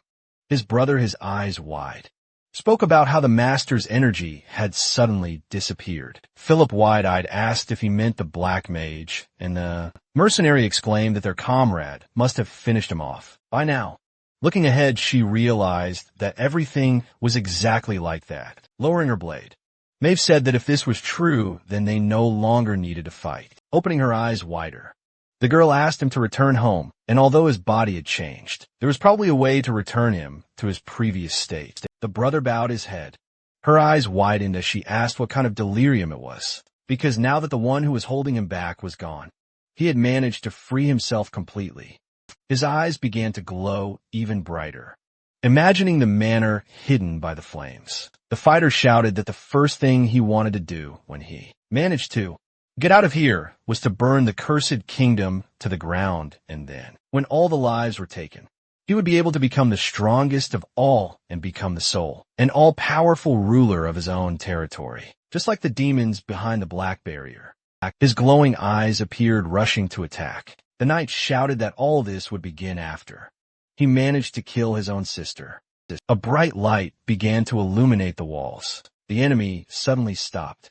The two assistants, their mouths wide open, shouted about the chains of spells. The girl began to be covered with a bright blue glow. She opened her eyes wider and said that the divine power had begun to overwhelm her body. The adversary, standing in front of her, laughed and shouted that it must have been the goddess, who was angry that her beloved apostle had first cut off contact with her and then resumed it. Immediately afterward, the opponent raised his blade. The brother, rushing to the attack, shouted that now they would fight each other with full force. The girl, holding the blade in front of her, asked him to stop because it was all pointless. The enemy had already approached it. She gritted her teeth forcefully. Tears flowed from her eyes. His eyes suddenly opened wider. They were ready to attack each other. Blood splattered right in front of Myo's face. The blade pierced the armor Philip. Raising his hand to his face, said that this simply could not be. But the mercenary tried to call out to her. The sword left a slight cut on her shoulder. At the same time, my brother's body was pierced through. Blood spurted from under his helmet. The girl's eyes widened. Immediately, memories of the enemy running at her appeared in her mind. Also the way the man held the sword, and realized that at the very end, her brother could not point the sword at her. Her gaze was directed somewhere forward. When the defeated man spoke about how his feelings prevented him from delivering the final blow, and he would have to remain a weakling until the very end. Bowing his head, Vernon said that he hated her, remembering her as a child. The guy explained that he hated the fact that she smiled at him, not even realizing that she had everything and he had nothing. He also remembered how he trained and began to repudiate his words. Immediately afterwards, the girl turned around. The young man wiped the sweat from his face. Opening his eyes wider, the brother asked if it was his sister. He remembered how he stretched out his hand to her and said that he wanted her to recognize him. Blood continued to flow from under his helmet as he talked about how he had never managed to surpass it in the end. The girl, looking down, shouted his name. The fighter, squinting, said that he was glad to fight her after all. A memory of them standing on the training ground appeared in his mind. Her brother fell on her shoulder. Her eyes were still wide open. The mercenary, holding out his hand, tried to calm her down. Tears flowed down her cheeks. She hugged Vernon and screamed loudly. A bright beam of light struck them. One of the walls of the dungeon appeared. The hero ran forward and realized that he was so distracted by the power of chaos that he did not notice how the spell was removed, introducing the night. The fighter knew that the only one who could be the cause of everything that was happening was the intermediate boss, the Death Knight. As the protagonist stopped, he remembered that there was a room somewhere. This spectacle with a bright ray opened up before him. Looking up, the guy tried to understand what had happened here. Looking at his companion, the warrior realized that if he just looked at all this magical power, he could conclude that Maeve had one. Philip, falling to his knees, tried to call for his mistress. The hero, approaching them, asked what had happened here. The knight was already near the ground. She sank down. Immediately afterwards, the comradine arms took off his helmet. Without turning around, the girl said that Ian had returned after all, and immediately thanked him. Because without him, she would not have been able to go so far. But they would not be able to continue this path together. The hero, looking ahead, asked what she meant. The knight, holding her brother in her arms, explained that Vernon was dead and was here, but had already been killed and forcibly brought back to life in order to manipulate him like a puppet. His eyes widened at the realization of what was happening. The assistants also looked ahead and surprised when the girl said that she had to pray to the goddess for the salvation of the soul of this defiled boy, but she did not answer, since the goddess condemns the soul for sins and does not save. Her body began to be covered with a burgundy glow after saying that if she wanted to avenge him, then the goddess would definitely respond. The soldier bowed his head. The protagonist, standing behind her, asked if she meant that she would kill everyone involved. Turning around, Maeve replied that it was revenge that she wanted to bear. His comrade in arms was still looking down. His hand was already on the hilt of his sword, taking it out of the scabbard. The young man said that he would not allow this to happen. The girl, frowning, asked what he meant. The mage, looking ahead, wondered if there was no contract between them. Holding the weapon in his hands, the warrior also asked if he had forgotten that he had asked him to know the full picture of what had happened to that huge tree, and the interlocutor asked him to cancel this contract. Closing his eyes, the hero noted that until now, he had never canceled contracts at the request of the customer, and moreover, the customer who unilaterally terminated the contract or did not pay compensation was never left alive. His eyes lit up blue after saying that she would have to fight him. She, turning around, asked again. And then the interlocutor said that it should not be difficult for her because, in any case, a huge number of people would soon die by her hand, and therefore she should put him on the list. Looking down, the protagonist explained that otherwise, she would be the one to die. Her hand was trembling. The mercenary, shutting Philip's mouth, shouted that they needed to calm down. The girl opened her mouth. Turning around, she asked if he was going to kill her. Her body was covered in this red energy. His eyes also burned brightly. The hero continued to stare down somewhere. She suddenly bowed her head, placing her hand on her brother's body. Maeve said that she had already lost a loved one today. Looking down, the knight explained that she didn't want to lose another one. The young man standing behind asked if this meant that she would not cancel the contract, but the interlocutor answered in the affirmative and explained that their contract would continue to be valid. But she still wanted to take revenge. The hero, closing his eyes, said that he was not going to prevent her from doing this, but he was not sure that she would succeed in this. The girl turned her head and asked what this meant, since her path was unrighteous, or whether she simply could not do it alone. And the mercenary replied that the problem that lay in both of the reasons she had named the fighter put the blade back into the sheath. When the interlocutor asked what would happen if the protagonist helped her with this, the warrior, looking down, replied that in that case the story would be different. The walls of the dungeon appeared and he was heard, saying that they should first get out of here and only then talk about this topic. Maeve and his assistant were loading the corpse into a cart. The mercenary, holding the meat in his hands, said that his partner was really amazing, but the guy asked what he meant. Miguel, closing his eyes, asked him not to pretend, because he knew that the mistress would not kill him, despite the fact that she was not herself. The protagonist, frowning, asked what if not. The mercenary, looking at him, shouted a question about whether he was serious, while the fighter said that as soon as you start making exceptions, there will be no end, looking somewhere to the side. The warrior knew that he did not want to kill her at all. Imagining her corpse, the young man remembered that he had planned to force her to obey, even if it meant tearing off her arm. But it was obvious that in such a state, the person would have gone mad and eventually died, and he did not want such a thing to happen. Remembering her burning eyes, the guy thought that it was surprising that she even grabbed her sword, but it was obvious that madness raged inside her, and it was probably not easy to suppress it sitting by the fire. The fighter thought that in the end he could not prevent her from becoming an apostle, bringing vengeance. Philip, approaching them, asked if they had no boundaries at all. The mercenary, stuffing food into his mouth, said that he still did not understand anything and he should just eat meat. The hero, looking at the girl, asked if she had finished mourning her brother. A carriage appeared and her affirmative answer was heard. They were all sitting by the fire together. She looked up when someone asked her if she was okay. Maeve, looking at her companion, asked what he meant, and the young man explained that she had become an apostle of vengeance, and that a lot seemed to have changed in her, imagining her with red eyes. The fighter knew that that red divine power was different from what it had been before, and now she had definitely become an apostle, bringing vengeance. Just like in the game, the knight, looking down, replied that now the goddess would grant her power only to fulfill revenge. The hero, however, having imagined her between the hands of the goddess, understood that these were extreme restrictions, and when it came to the execution of revenge, she would be able to gain even greater power. And also remembered the words that if the apostle suffered injustice, then his divine power would be lost.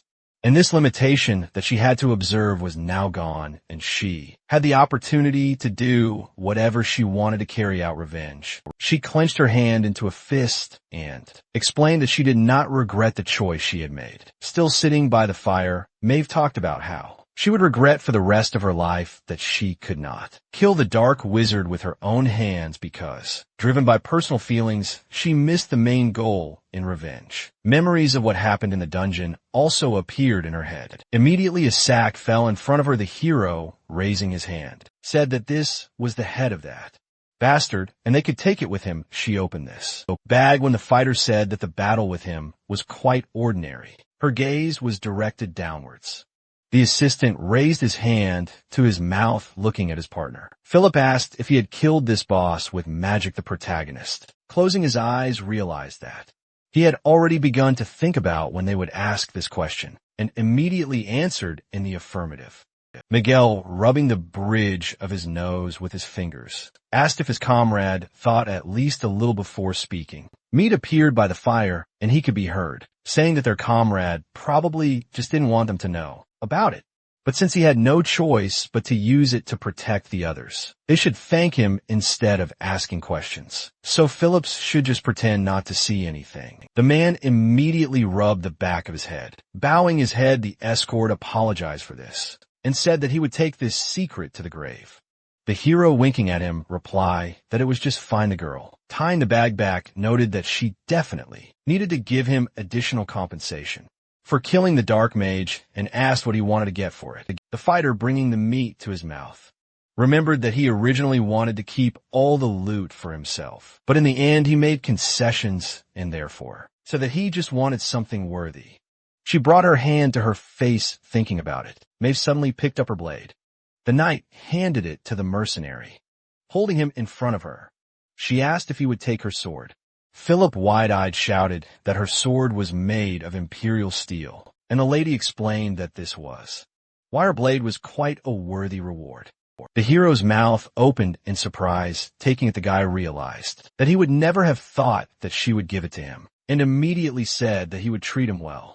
A system window immediately appeared in front of him with information about this weapon. The protagonist immediately remembered how he held this sword in the game and realized that the name of the item and its abilities are different from those in the game, and they are much better, because before it was just a trophy that could only be obtained after killing Maeve, and now, since this weapon is not corrupted, there are no restrictions on it. The hero began to take out the blade when the girl said that this sword had been with her for a long time, and although it was not so famous, it would still be useful for him. The young man, holding it in front of him, said that this weapon was simply amazing. Looking at it, the warrior thought that his balance was really good, even though it was heavier than it seemed, and therefore he would not be able to swing it as easily as a knight did. And if he could not handle it, he would have to use a couple of upgrade points for strength.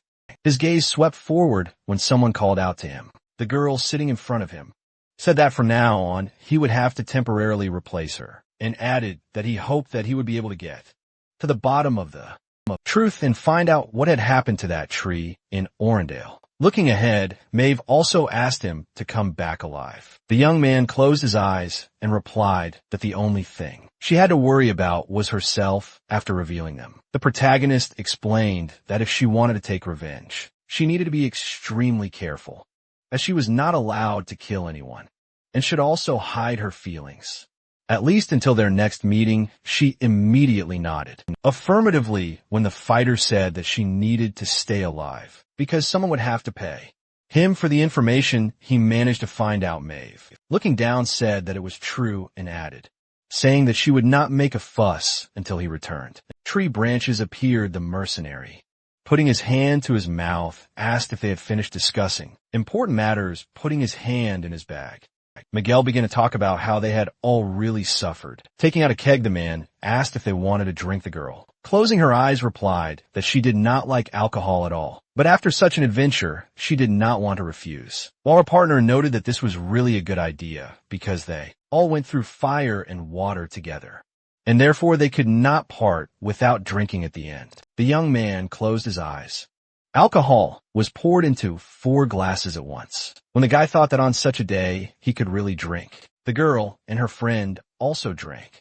The others did the same. The 4 of them were sitting by the fire. Night came. The man was drinking from a glass. Looking ahead, Ian said that he could clearly see what was happening in this dark forest in the middle of the night, adding that he didn't even need to use magic, holding a glass in his hands. The main character asked that it was all thanks to a shard of chaos. The villain, holding his head, suddenly rose to his feet, making a scary face. The man asked how he could drink poison alcohol and stay fine, adding that even an elephant would faint from the amount of this poison. Smiling, the protagonist asked if he really wanted to know, thinking that he had put a lot of effort into the skill of immunity in order to survive in the 4th chapter. The guy walked forward, waving his sword. The opponent said not to approach it. The blade flashed. People began an attack. The swords collided. Suddenly the blade split. The villain fell to the ground, holding a weapon in his hand. The man listened to him stop and listened to the enemy. The sword plunged directly into the man's hand. The villain showed a face full of pain, knitting his eyebrows. The mercenary asked what kind of nonsense it was, adding that if he planned to kill someone, he should be prepared for the fact that he himself could be killed. In turn, the opponent said that he should have simply fallen unconscious from the poison, adding that he just wanted to steal something. Placing the mug on the log, Jan asked if it was true. The main character took a sword out of the palm of his hand. The liquid poured directly into the villain's mouth. Looking at his hand, the opponent began to cough. Smirking, the protagonist asked if he would really fall unconscious, adding that if it was true, he would let him live. Tears began to come from the person's nose, saying that the interlocutor was a bad person. A trail of blood appeared. Taking out his sword, the guy said that if he had told the truth right away, then he would have died painlessly. Suddenly, strange sounds were heard from behind. The assistant killed the opponent. The young man's face was stunned. Smiling, the man said that even his face had become manly. Looking from under his brow, the young man asked why he did not help him after defeating the rest of the enemies. Putting on a serious face, the mercenary said what he had already told him, adding that it would be different from their previous walks. People appeared, making it clear that after passing through the grave forest, their group split into two parts to Camagel as a witness. Maeve decided to go to the royal palace to report on the battle in the grave forest, looking to decide. The warrior ordered Philip to go with the protagonist. Making a surprised face, the assistant asked why he should go with him. In turn, the girl said that although it was just his request, but how could he send a guy, their valuable witness, alone? Standing in front of the servant, the lady declared that he would help Jan and witness what he would have to go through. In turn, the young man said that he was her squire. Turning around, the lady announced that she had Miguel, asking if he would be her squire for a while. And the mercenary replied in the affirmative without showing emotion. The man thought about whether she did it on purpose or whether she really needed another witness, adding that he would not hurt an assistant in any case, continuing that since he had made many mistakes, he would assume that he was paying, holding his hand to his mouth. The mercenary said that he understood what the mistress wanted, but her request would certainly be dangerous for the guy. Smiling, the man said that this young man might die, asking if he would be okay closing her eyes. The warrior declared that Philip was a worthy warrior and squire, adding that he was very decisive, placing her hand on the servant's shoulder. The lady declared that he could learn a lot from traveling with Ian, continuing to serve him faithfully, ordering him to gain experience. Lowering his head, the assistant replied that he would do it. The guy made a tired face, making it clear that the action was taking place in the present. Folding his hands, the main character failed to say that he should be able to contribute at least some to their common cause while he is with the protagonist, adding that he was the one who asked the man to join those guys. Since night fell on the forest, the man lay dead, making it clear that the assistant was much more talented than he seemed. The man pointed to the camp.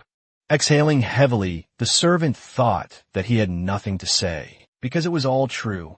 Standing among the corpses, the young man said that he did not know. Perhaps the Lord wanted him to have a similar experience when he saw the kingdom without a crucifix in turn. The Lord asked why he gave the situation any meaning, adding that he should give himself first aid and get up. The bandages flew directly into the young man's hand. Looking ahead, the assistant asked if there was anything left, while the mercenary said that the most important thing remained. Pointing back, Ian said that it was necessary to sort through the things of these reptiles.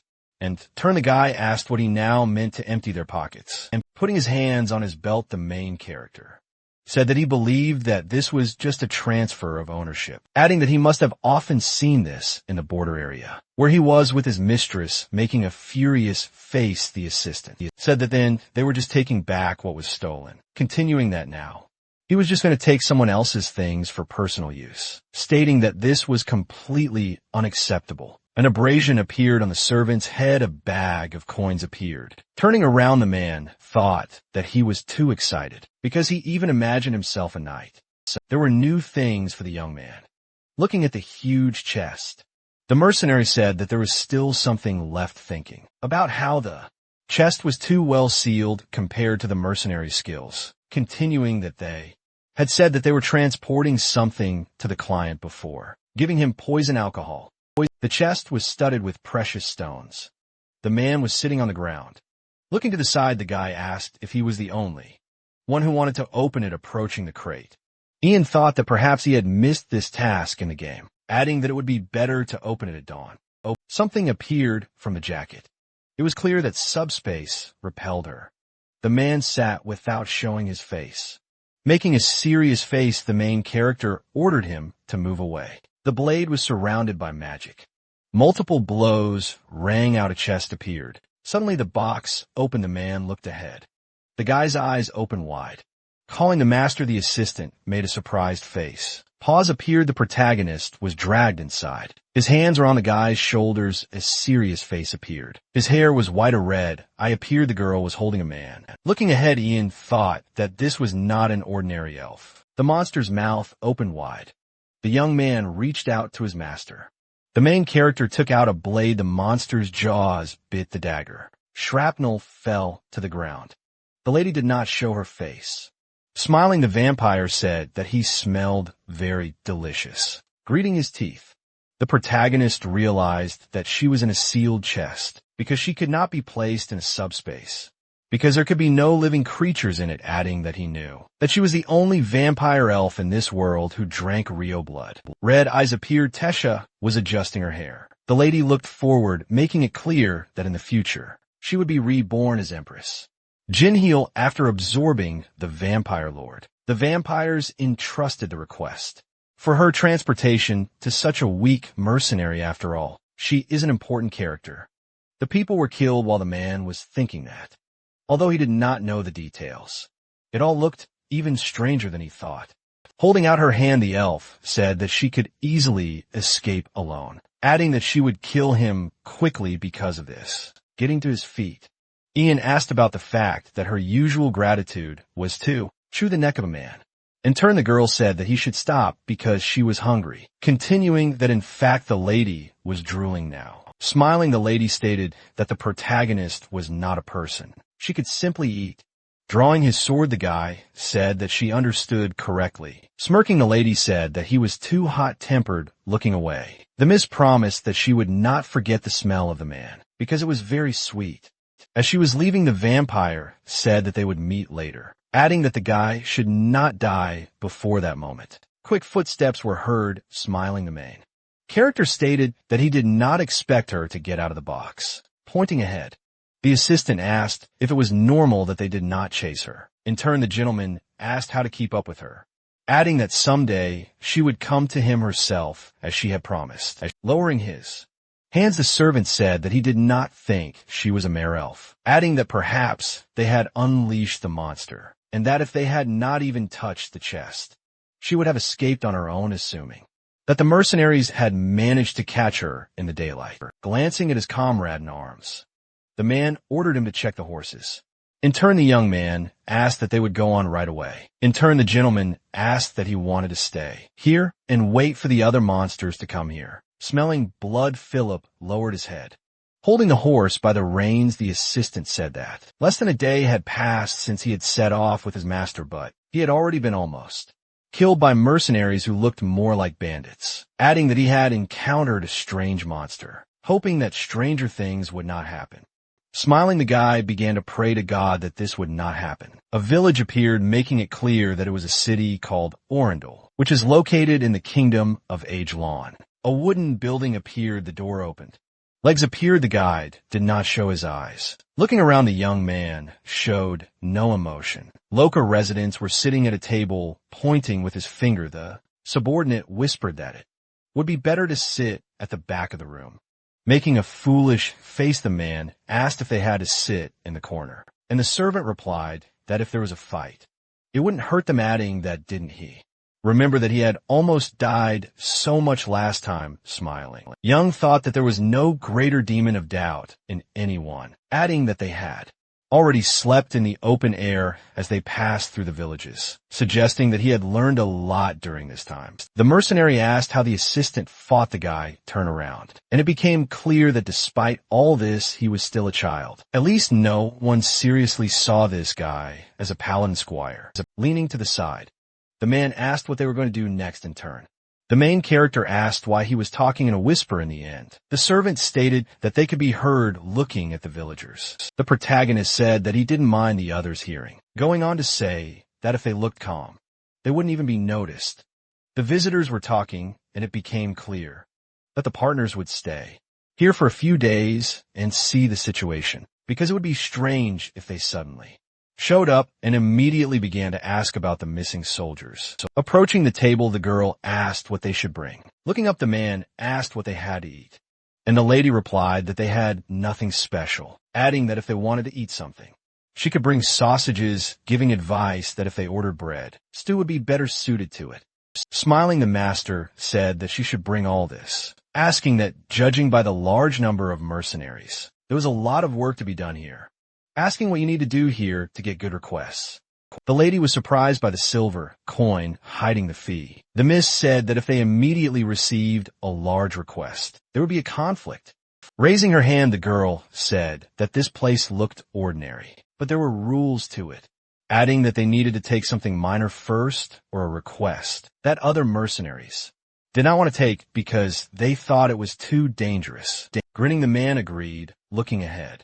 Ian said that they just needed something dangerous the day came. The man entering the tavern said that he drank too much yesterday, so he had a very bad headache. Looking ahead, the mercenary asked why they had gathered here. Approaching his comrade in arms, the guy asked what they were doing here in turn.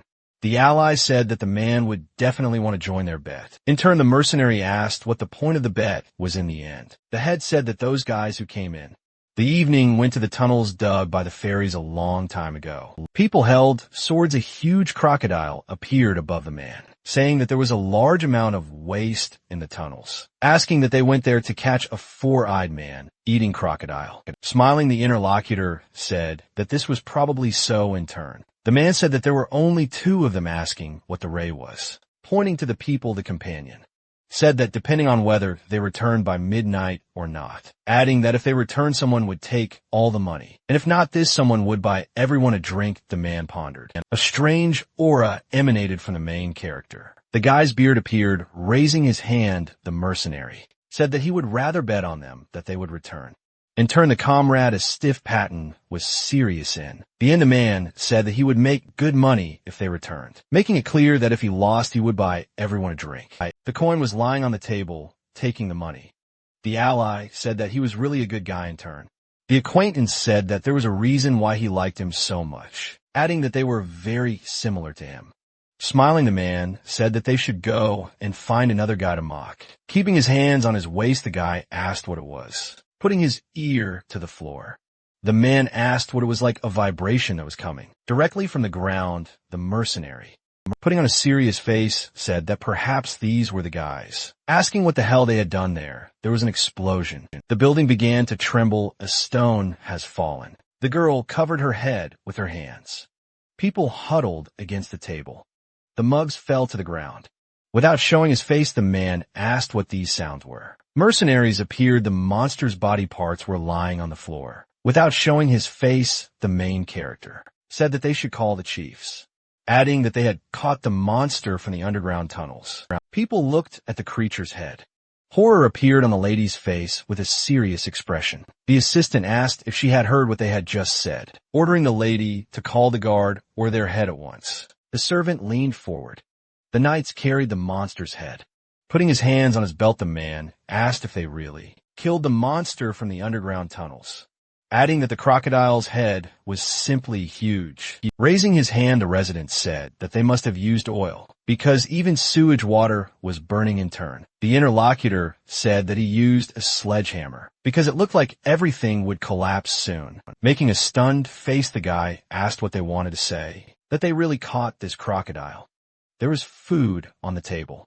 Closing his eyes, Jan replied positively, saying that the aqueduct had been damaged during the battle, adding that it would be a good idea to send masons there. Knitting his eyebrows, the soldier said that the reward would be paid to them within 3 days. People rode on horseback. A lamp appeared sitting on the bench. The main character said that he had already changed his clothes 3 times and bathed, but he still had a disgusting smell, thinking that he had even cleaned his equipment. However, the smell still did not go away, continuing about whether there would be at least cucumber soap here. Things hung on a rope. The assistant, looking at the food, said that he thought that such an experience in life could be obtained once, but it was not worth it again, adding that he would not be able to withstand a second such time. In turn, the gentleman supported him.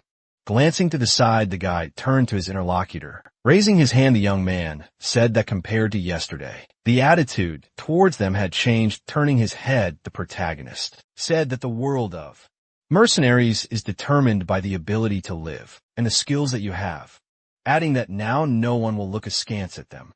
The comrades in arms turned to the side. Heard an unfamiliar voice. The man, smiling, said that there they were. Raising his hands, the man said that thanks to them his bet had worked, adding that now he could walk and eat enough for a whole month. Turning around, the mercenary told the girl to bring food to this table for the gentleman, making it clear that he would pay for everything. Throwing up his hands, a guy asked if they would mind if he sat down next to them, while Ian replied that he did not mind if he did not talk a lot. Looking ahead, the man said that he had a cool temper, the same as his skills, adding that he was glad to meet him. People sitting at the table said their names suddenly. A man in a burgundy outfit appeared, knitting his eyebrows. The man said that it was impossible that in their region they would not talk about such a talented person, asking where they came from.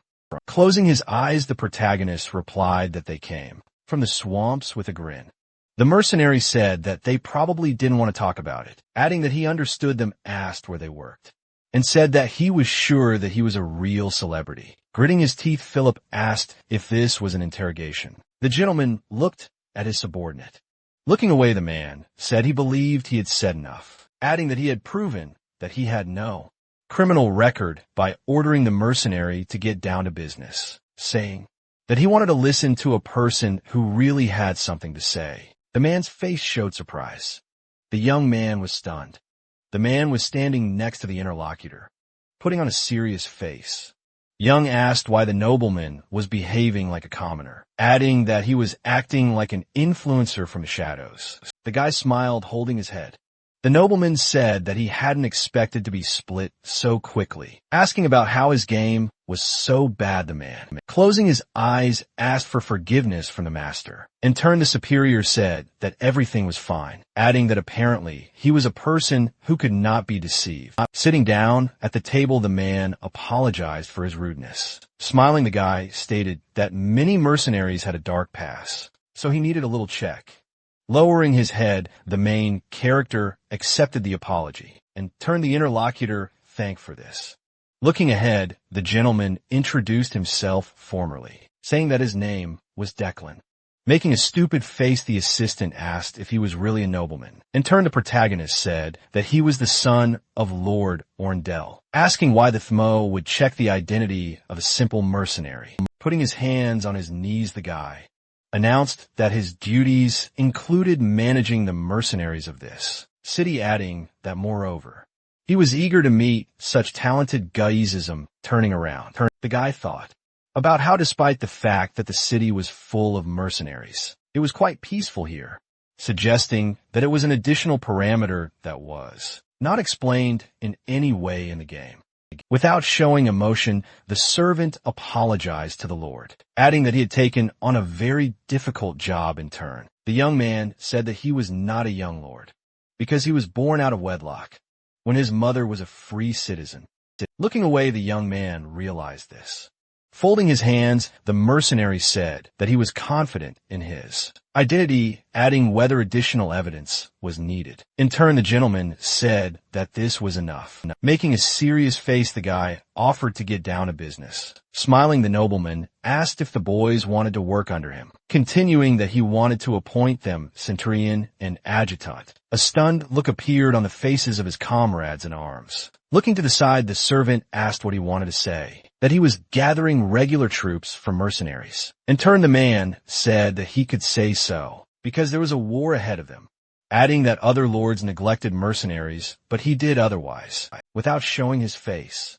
Jan asked if he had received permission from the king in turn. The interlocutor answered positively, adding that it was also not much for his father after all. They were at the front, saying that he liked to be the leader in the end. The main character replied that he would not deny it, declaring that if they survive, they will become great people in this world. The ceiling was wooden. Smirking, the young man asked if this was really a tempting proposition. The protagonist's face appeared, which thought about the casual behavior, honesty, and serious style of speech of the interlocutor, adding about the eyes and facial expressions of the person, continuing that in many ways this is impressive for a villager. There was a smile on the young man's face without showing his face. The protagonist said that he could not answer him right now. Looking ahead, the gentleman asked about the reason for his thoughts, while the guy said that he still had a request that he had not fulfilled, adding that it was not such a minor offer that he could take on without fulfilling the previous one. His face showed surprise, saying that he had taken up the crocodile, asking that he had originally come to Orendel to perform another task. Closing his eyes, the man answered positively, thinking that it was good that he quickly realized it. The man's hand was at his chin, raising his hand from his knee. The gentleman said that he would help them with the request, and in return, he would consider his proposal. The nobleman looked ahead. Making a happy face, the character said that he did not mind. Bending down slightly, the assistant asked for forgiveness. Turning around, the young man said that in this case their request would be revealed. Raising his hand, the master spoke about the unwritten rules of mercenaries, asking if his subordinate could leave. In turn, the man announced that he would go to another place. People looked cheerful, holding a mug in their hands. Looking at the plaque, the nobleman realized that it was Dave from the regular army, adding that from this, it was possible to conclude that he was already dead, asking about the fact that he was transporting prisoners before his death. Making a serious face, the mercenary stated that their first goal was to find the person who gave the order for transportation. He took the tablet in his hands. The gentleman asked what had happened to this man, and turned. The interlocutor replied that they could not disclose the details, but that man had been unjustly killed. The bones of the man were under the roots of the tree. Knitting his eyebrows, the young man asked what the word unfair meant, asking the question that there were corrupt people in the ranks of the regular army. Holding out his hand, Ian said that he knew more about the army than they did, asking what he thought about it, while the nobleman said that he was ashamed that he knew little about what was going on inside the regular army, adding that it was commanded by his father and his successor. Mason people looked at the line of soldiers. Closing his eyes, the main character said that if this was the case, he would not be able to help in turn. The interlocutor answered in the negative, adding that he did not say that he could not help, because he was also interested in their request. The man's eyes narrowed. Suddenly his fingers ran over the tablet, holding 2 fingers on the things. The gentleman said that they should wait a little, because he promised that they would get what they needed. A wooden building appeared. People were discussing something. Without showing his face, the guy stated that he had learned something, and as they said, something strange was going on here, adding that he was talking about a soldier named Dave and the prisoners he was transporting, continuing that all the guys had a similar trait, putting on a serious face. The gentleman said that each of them was an orphan, or had lost his parents later, taking a mug in his hand. The main character asked if this meant that they were choosing those guys that no one would be looking for in turn. The interlocutor stated that this was true, adding that their brothers Sisters and friends thought that they went to Age Lawn because there the order was given to transport them by a man named Bradley, that he was the right hand of the commander, the brother of a nobleman. The man held his hands behind his back, smiling. The gentleman said that they had found out by asking what they would do next. In turn, the protagonist said that he wanted to talk to him without too many ears. The man's eyes widened, asking if he really wanted to talk to him, looking ahead and surprised. The nobleman replied that Bradley was a very cunning man, so it would be very difficult to get him to talk. The dagger plunged into the table, holding the blade. The guy made it clear that he knew one good method to get him to talk, adding that there was magic that would make anyone talk. Holding his stomach, the interlocutor began to laugh, keeping his hands on the table. The nobleman said that he would like to see this magic, asking that he would also insert a knife into the offender. In turn, the mercenary stated that there was nothing that he could not do, asking him to provide a place for negotiations. Getting up from the table, the guy told them to just wait, adding that when he prepared a place, he would immediately send a person to fetch them. The person, whose face was visible in the reflection, said that it would not take long, adding that he was very interested in how his request would end. Shrugging his shoulders, the gentleman asked what it was called drinking, stating that everyone received a mug at his expense. In turn, people said that this was expected of their master. Folding his hands, Ian said that he had done all the dirty work for them in turn. The assistant noted that he clearly had a talent for manipulation. Knitting his eyebrows, the main character said that he should speak the same way as before, asking if he did what he asked, putting on a serious face. The servant replied positively, adding that he had done everything he had said. Closing his eyes, the young man asked about the fact that he also seemed to have talents. The squire was hiding behind the wall, saying that the master's route was almost the same as usual, continuing that it could be said that there were no significant deviations, saying that at the same time he found out about the reputation of this man. Smiling, the protagonist noted that he was indeed evolving, because he had done even what he was not asked to do in turn. The servant stated that even if he did not want to, he had no choice but to listen, adding that all the inhabitants of the city really liked the young master, saying that he found out that his mother had died a few years ago. The bloodied woman was lying on the floor.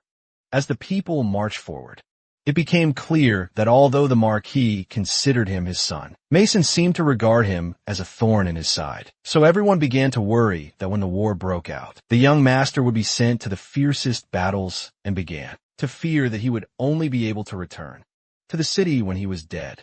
The inhabitants were talking. Looking ahead, the young man said that as far as he could tell, the young master was not a corrupt person, and if he was corrupt, he was hiding it too well. And the master said that he was really good at hiding it, adding that although he did not worship darkness or chaos. The nobleman was smiling, raising his mug. Ian stated that he seemed to smell blood on his hands beforehand. A room appeared sitting on the bed. The protagonist thought that after spending only a few days in Orindel, he got the best room to sleep in. And the women behaved too politely with him, saying that it is better for him when they start looking at something in the record book. A blush appeared on the girls' faces. The protagonist flipped through the book, making it clear that at first he denied and was angry, but in the end he listened to the words of the priest, adding that everything he believed to be true eventually turned out to be a lie. Holding the book with one hand, the guy said that this is a typical memoir of a psychopath, continuing that no magic formula makes sense, exhaling heavily. The man noted that this is at least for the inhabitants of this world, and for him, who learns magic thanks to experience points, it is even more absurd. And reading the book, the mercenary realized that the one who lured Conrad to the catacombs was an Agellan. The mage used the charm to make it clear that the villains were going to go out into the world when the time came to plunge the kingdom into chaos, so that the creatures of the void would eventually descend to the earth, so that the ancient gods, and not the current gods and demons, would rule on it. Sheets of paper were lying on the floor. A huge eye appeared, reaching for his head. Ian stated that he seemed to smell vomit again. The hand of the main character appeared From the hand came the power of chaos, which is pure void energy. The protagonist was looking at the hand. A purple light appeared in the young man's eyes, thinking that it was ridiculous that he was feeling the power of chaos again, adding that this power must have been used by a small number of heretics and demons, or corruptors. It seemed to be a message from the system that the name of the first add-on for the game was Unpacked. Behind the backs of people were their doubles. The magician was holding a strange object in his hands, and it became clear that it was possible to go over to the side of decay at any time. But the risks were too high because the gained level was lost, and it was unclear how the main characters would react to this. Although it was possible to get the power of chaos without decomposition. Looking at the hand, the guy thought about what had happened during the mission, when all restrictions were lifted. Clenching his fist, the man said that it would be even better for him, adding that he should study it well.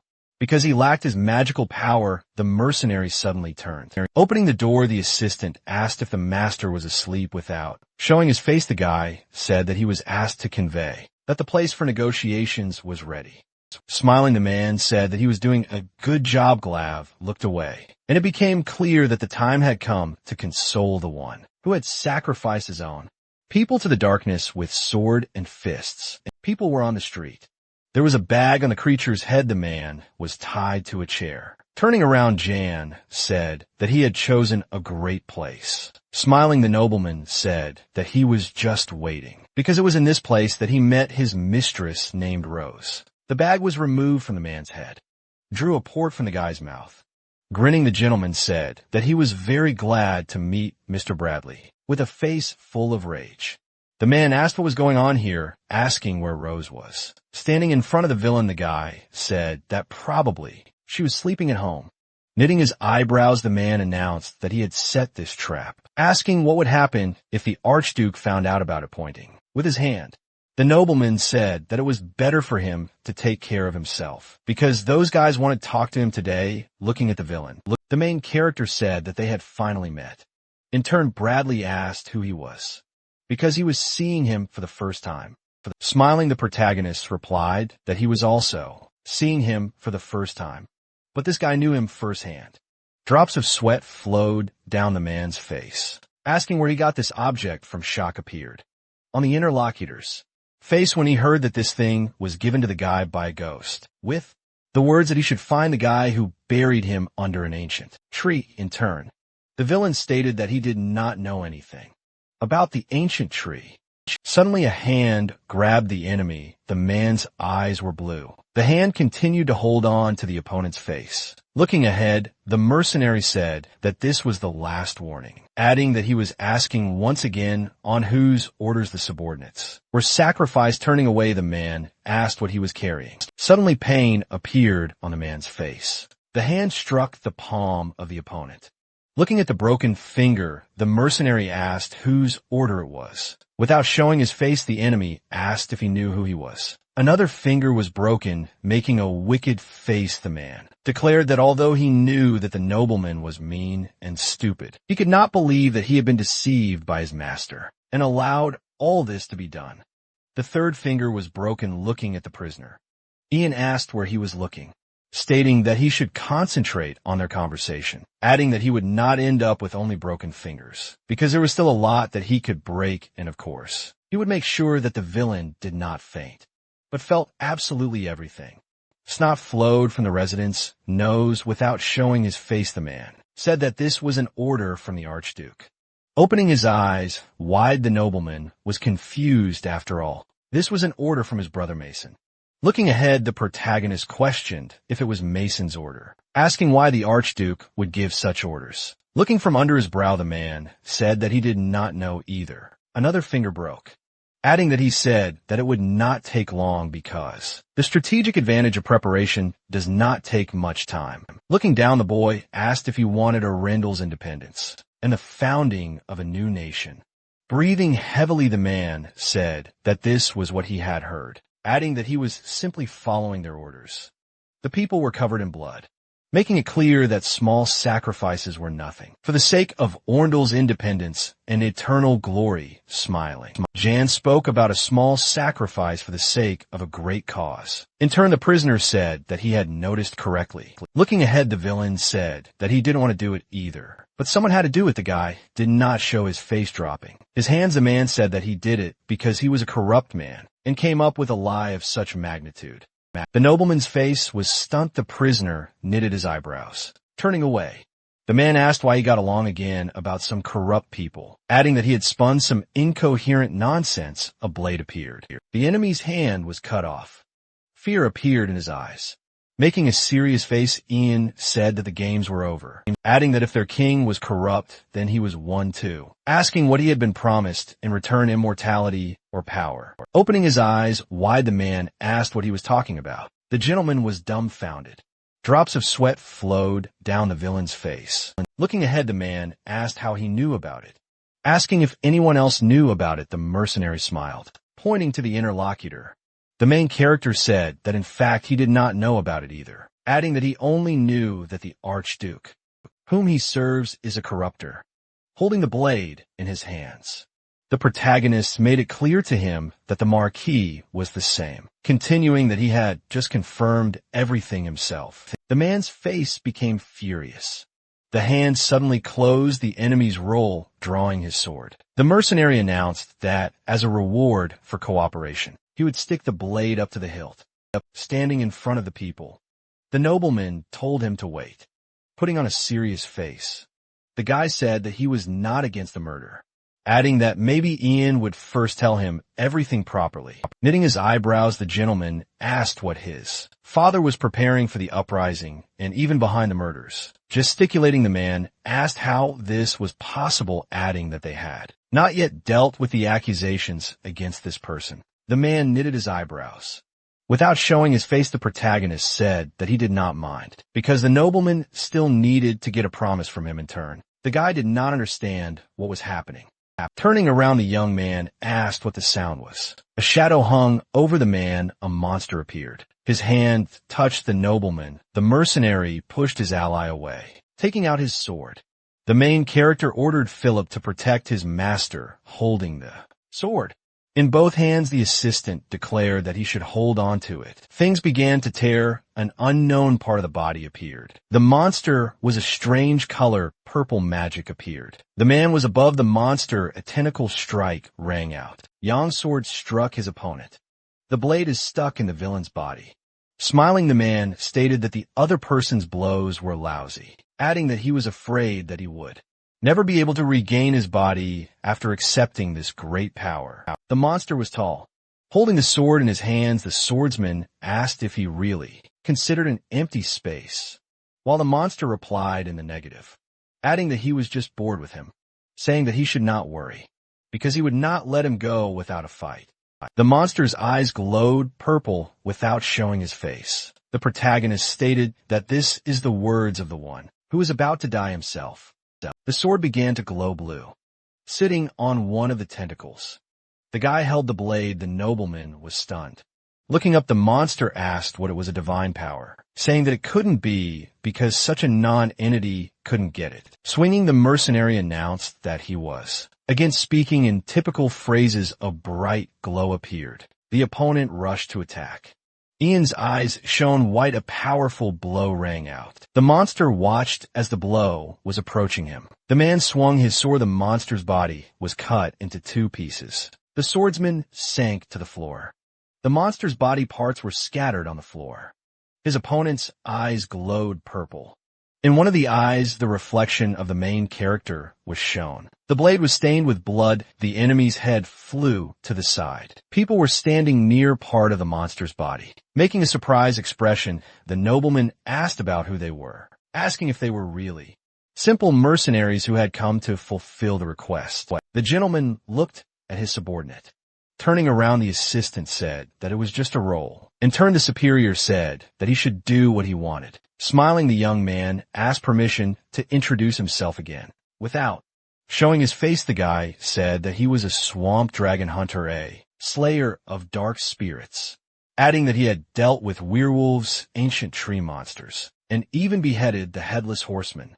Closing his eyes, the servant said that he had also cleansed the grave forest of demons, and that Jan was the apostle of Toaren, the guardian of the southern borders, and the sacred sword of age, Ellen the guy, frozen a days. Holding out his hand, the squire said that he was the only true representative of Mr. Maeve. Holding out his hands, the squire said that his name was Ian. Putting his hand on his heart, the guy announced that his name, in turn, was Philip, adding that he was a servant of the master. A stone house appeared holding his hands to his mouth. The man asked if the victims were ready to be sent to a John. Looking ahead, Mason responded positively, adding that the transportation was scheduled for the morning. Sitting at the table, my father asked what was wrong without. Showing emotion, his brother thought about the fact that nothing had been heard of Declan lately, saying that there was nothing special.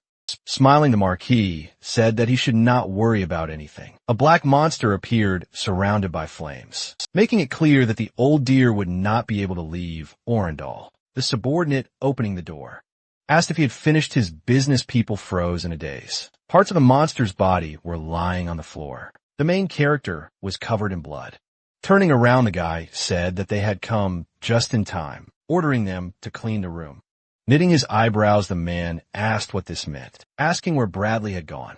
In turn, the superior said that this corpse belonged to a prisoner. Opening his eyes wide, the colleague asked if Mr. Bradley was a corrupt man. Knitting his eyebrows, the nobleman turned. The people, looking at each other, began to talk about the corrupt man. Closing his eyes, the protagonist said that he would go, thinking that he was already tired of looking at this blood. Looking after him, the gentleman said that he had no doubts about him. In turn, the guy said that at the moment it was so. Raising his hand, the guy asked what he should do now in turn. The man asked what he had forgotten, what the villain had said, adding that there were still corrupt people it was necessary to deal with.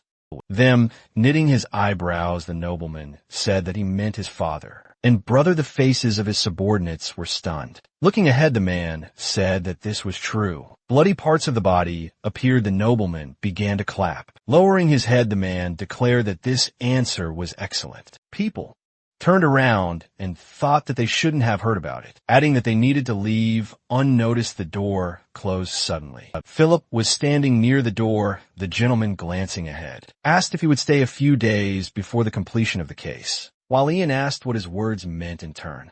The interlocutor replied that he should think for himself, because if the feudal lord and his successor died, then these territories would plunge into chaos. A throne appeared near which there was a fire. Looking ahead, the main character said that this was not his concern. Without showing his face, the nobleman said that this would facilitate his further work. In the end, the guy said that he would listen. Smiling, the gentleman said that they could easily get anywhere. But was it necessary to behave like thieves and hide forever for the sake of doing good deeds? Holding out his hand, the man said that they would enter through the front doors, adding that it would be very brave. Knitting his eyebrows, the man asked what he wanted to say, that he wanted to gather an uprising in.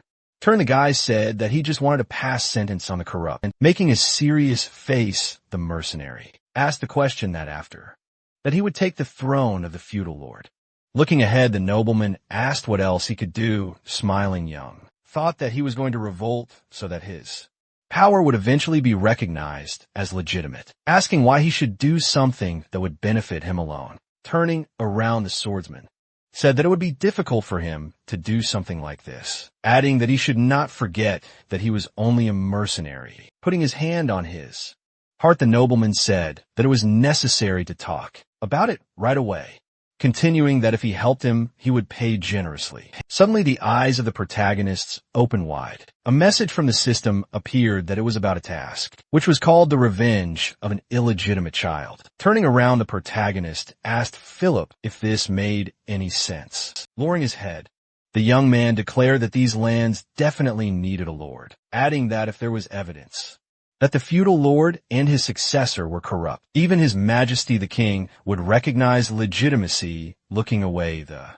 guy asked if he was ready to bring the heads of the marquis and the archduke. In turn, the interlocutor said that he was obliged to kill at least one of them with his own hands. Looking ahead maniacally, the nobleman declared that it meant a lot to him Exhaling, the guy said that they needed to conclude a contract. Turning around, the gentleman said that this guy would help him. Looking at his subordinates, the guy asked if they should join him. Smiling, the man declared that this was their chance to get a good position due to merit. Asking if they wanted it, people were confused.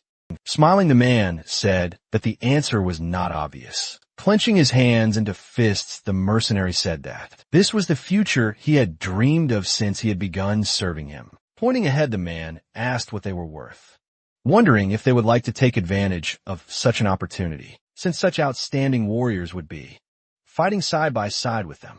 By closing his eyes, the mercenary said that he was tired of such a life, adding that now he would live in turn. The subordinates said that this was a chance to turn from a commoner into a nobleman. Looking at his comrade in arms, Ian said that he should make sure that everything went perfectly, because there would be no second chance in turn. The young man replied that he should not worry.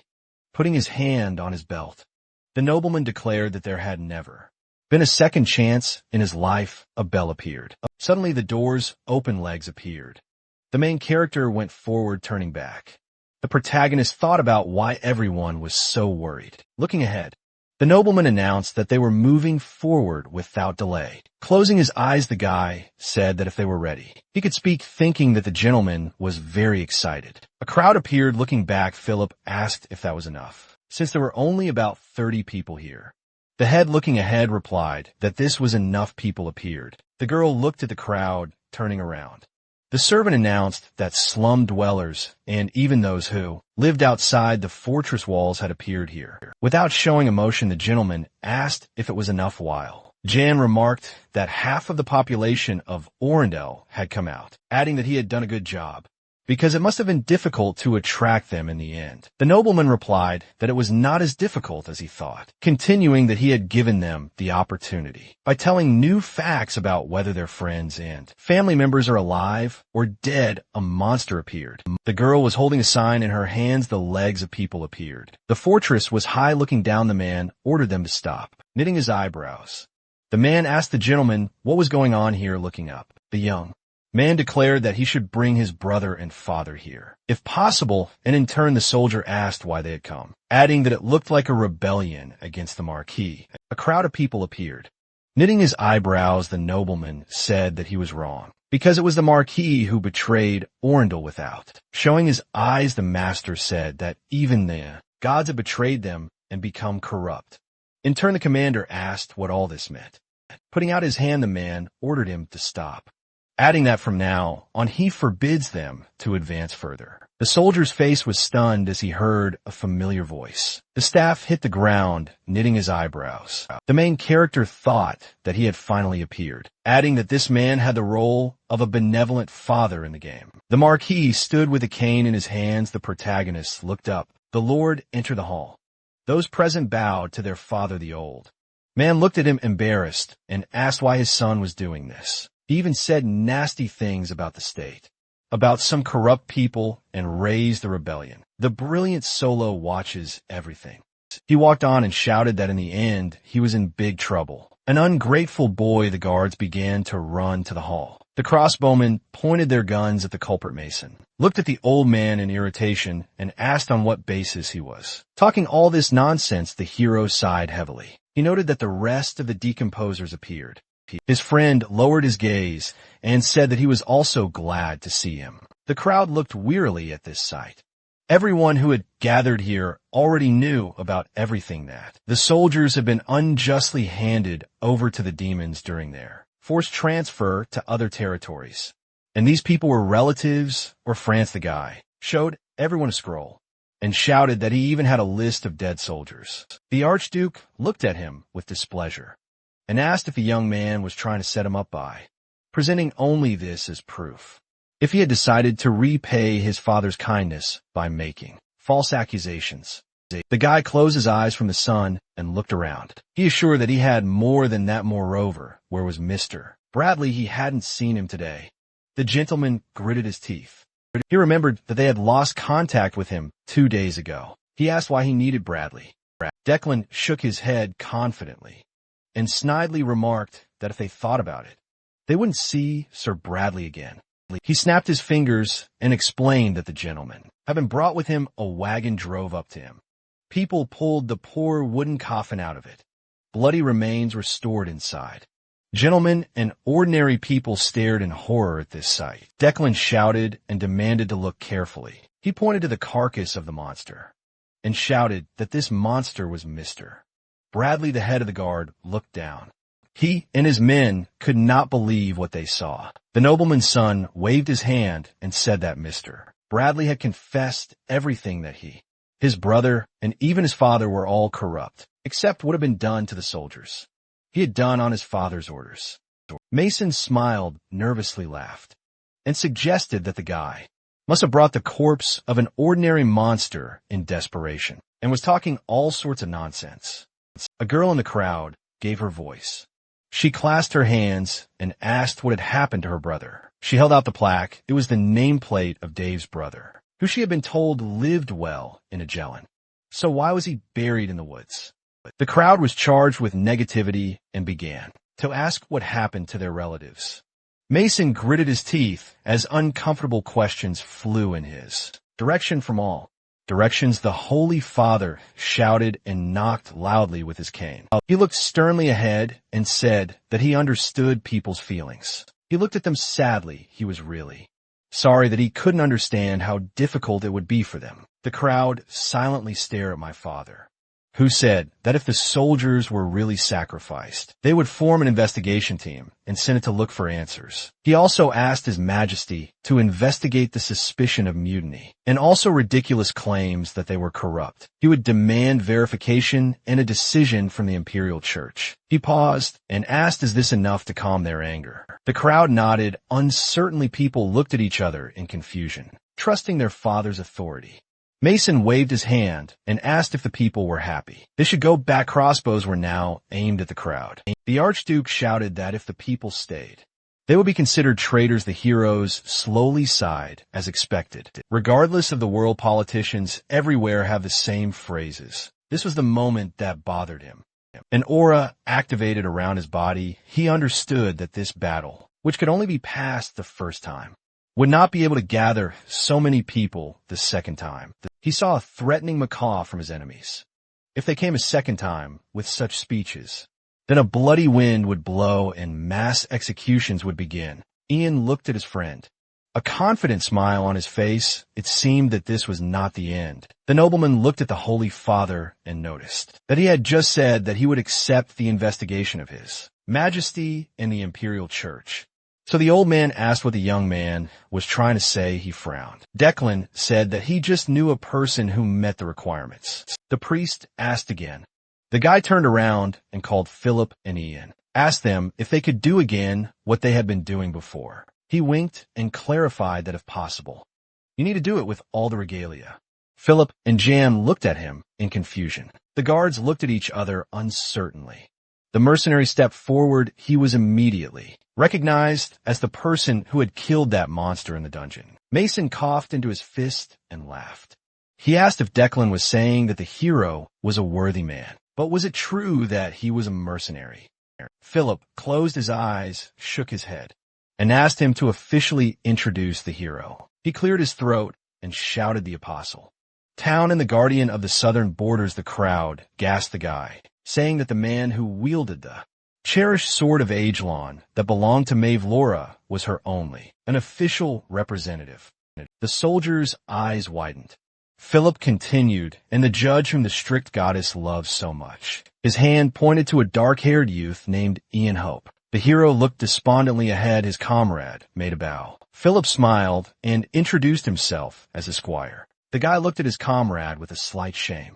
He was glowing with pride. A question arose in his head. Did he not say too much? Declan pointed at him and added that Lord Ian was a witness to Bradley's decay. He was also the one who personally condemned him. He thought that the hero was qualified enough for this. Mason shouted that it simply could not be. The Lord's face swelled. He asked again and said what did it mean that Ian could be a paladin? The guy just silently grabbed the sheath. He smiled, realizing that he could show the crowd everything with his sword. The slightly exposed blade began to glow. The mercenary realized that the weapon was very angry. The hero has fully unsheathed the blade, unlike an ordinary sword. This one is full of divine power. The light around the blade only intensified. The guard shuddered and said that he was indeed a paladin. The girl behind fell to her knees. The archduke and the priest exchanged glances, and his son whispered to him that the hero was indeed a paladin. The guy took a few more steps forward.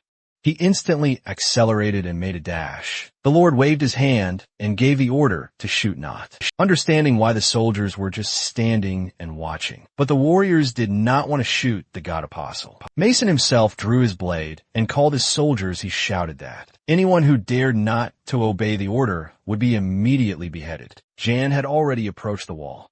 The crossbowman opened fire. The boats rushed at the paladin. His eyes flashed blue. He used lower magic, a rotating barricade. His foot touched the wall. The young man flew above the barricades and was over the heads of the guards. He flew towards the two gentlemen. Mason looked at him frightened. The hero swung his sword and declared that the sentence pronounced by the goddess was death. He made a sweep and slashed at the duke. His hand was cut off. The gentleman froze with a frantic expression on his face. Blood from the stump of his hand began to flood everything around. The paladin stood on the edge of the barricade, frightening the guards with his movements. He grabbed his glove with his teeth in displeasure. Mason bent over in pain and called the hero a freak. He growled at the shocked soldiers and ordered the intruder to be captured. The crossbowmen looked at each other uncertainly. Jan lowered his sword to the ground and told them to stop. He looked at the divine blade. He thought that today it should be limited to only the blood of corruptors. The head of the guard shuddered. Declan threw up his hands in displeasure and ordered him to recall the soldiers. The man waved and turned to the guards and soldiers of the regular troops. He gave the order to retreat because this was not their battle. Spears and crossbows were immediately thrown to the floor. The paladin looked silently at the surrendering soldiers. Mason glanced at his father and said that he should retreat inside the castle. He looked at the building behind him. He had supporters, so he needed to buy time somehow. He introduced one of his friends. At that moment, strange things began to happen to the priest. The veins in his neck swelled and filled with black. Blood rushed to his eyes. His whole body twisted and trembled. Mason looked at the priest in fright and asked what was wrong with him. The Holy Father slowly turned around and asked if his son didn't see this. It was a sign of the glittering goddess of the soldiers. A group of soldiers looked at them with glowing eyes with divine spears in their hands. The Duke asked, wasn't there divinity in all spears and bows? Ian silently watched what was happening. He smiled and looked at his hand. A purple light was coming from it, and he unsheathed the magic ring. He decided that it would be nice if his enemy lost his temper. But would it work? The serpent looked at the ring with displeasure, and he grabbed his fingers with his veins. Black smoke began to rise from his skin. He rushed to the old man's neck, and he bit into his neck. This is how the infection began. The priest sneered everyone around him and ordered them to step back. He shouted that this was his castle. Young watched silently. People asked what was happening to their master, asked if he was really depraved. Swamp curse skill, at first glance, it looks useless, but it seems to work well. Father looked at the paladin in fright and called him a snot. His face and body began to distort more and more. But now he realized that the hero was not just a paladin. He was the one who has spoken of the Apostle Town, the incarnation of this damn goddess. His eyes began to fill with purple liquid. Through pain he screamed and asked not to make him laugh, because he would not receive any sentence. A purple aura began to spread out of his body. The crowd looked at the master in fright and began to say that he was really a corrupt man. Mason stepped back uncertainly. Holding on to his sore arm, he did not understand why his father had suddenly reincarnated. The aura began to beat out of the old man's body with great force. The guards backed away. They asked what was in the air. Purple smoke began to infect them. Their bodies began to change. The mutated warriors looked at the hero menacingly. After that, the absorbed began to rush at the healthy, unarmed warriors. Gloomy chaos began. The castle gates opened and the zombies ran towards the crowd. The hero's friends took out their weapons. Declan demanded the return of the soldiers. The battle began. Philip shouted that none of them could be missed. The Holy Father smiled ominously. In a strange voice, he said how he expected this power that was given to him by the god of emptiness. How different it was from the power of false gods. He shouted and spread his hands majestically. The holy cut rushed forward. The hero attacked the old man, but he managed to put a block. The priest looked at the paladin and stated that no power could overcome the power of a true god. His eyes widened, and he said that since it had all started earlier, if the plan was carried out without delay, gradually increasing in power, they would mutate everyone, starting with Orindel. Jan lowered his gaze and said that no matter what, without dialogue, it would be difficult to find a corrupt person. He dashed forward and cut off the old man's arm using a vacuum blast. The damned man looked at the hand that had separated from his body in surprise. Before he understood how it happened, Jan came to him from the rear, his eyes filled with white light. He said that instead of just chatting, he should have started acting. The blade froze near the old man's face, who turned back in fright. He asked if the boy was really the embodiment of Toaren. John looked at him menacingly and replied that he didn't say that. He made a complex swing of his sword and ran forward. His father's head and torso were divided into several parts. Blood began to gushing in all directions. The swordsman stopped. After a dash, he sheathed his sword and declared that he wanted to do everything cleanly. At that moment, Philip climbed the wall and called for his master, covered in blood. He looked at the hero and asked if he had already finished. The mercenary boldly handed him the head of the Marquis in a sack and asked him not to lose it while he was in the process. The young man looked ahead seriously and said that he would go and help the soldiers. So the couple split up again. Ian took a quick glance at his squire and noted that he was finally capable of something. At the foot of the wall at that very moment, the young master was giving commands to save all the people. After meeting with the hero and asking if he was okay, the mercenary calmly joked, noting that the Marquis was already dead. Declan smiled and cheated his weapon. He didn't know how the hero did it, but thanks to him, it would be easier. He asked where the paladin's brother went. Ian frowned in displeasure and said that the moment the Marquis showed his true form, he had fled, taking advantage of the confusion. Mason was already in the depths of the castle. Declan smiled menacingly and stated that the man who was the successor had simply fled without taking care of anything. He had decided that he needed to be taught a lesson. Years ago, Declan had called her mother. The joyful woman showed a stuffed basket. She said that the Marquis had sent them an apple pie as a gift. She noticed that he did not leave them. Very soon the table was late. The poor girl was happily eating a delicious pie. Declan watched her fondly. He thanked God. It seemed that his mother was smiling for the first time in a long time. He wanted to taste a new piece. At that moment, the fork fell to the floor. The woman grabbed her son's hand. She looked at him in horror, bloody foam flowing from her mouth. She bit her lips and told her not to eat. A moment later, the mother coughed up blood and collapsed on the table. Many years later, Mason fled, his men killing innocents. The Duke stopped and demanded that the Marquis' horse be brought to him as soon as possible. The man got angry and kicked the boards, asking if the last thing he would see in Ornanel was a stinking stable. He gritted his teeth and remarked that if he arrived in Age Lawn, his pupils flared up. The Duke began to swear at the old dear. He said that he needed to meet him somehow and gather troops and then kill everyone here. He turned to his subordinate and asked him what he was standing there, for he had told him to lead his horse. But the subordinate spurted blood from his mouth. Yong stabbed him through with his sword. He left the servant to die under his feet. The hero asked again about the old deer. A sly smile appeared on his face. The guy said that he would like to hear about what Mason was talking about. The man looked to the paladin menacingly and cursed. At that moment, his brother killed another subordinate behind his back. Declan smiled warmly at him and noted that he had finally found him. Mason shouted, calling his brother an ungrateful bastard. He asked if he would get away with it. The young man only asked what about him.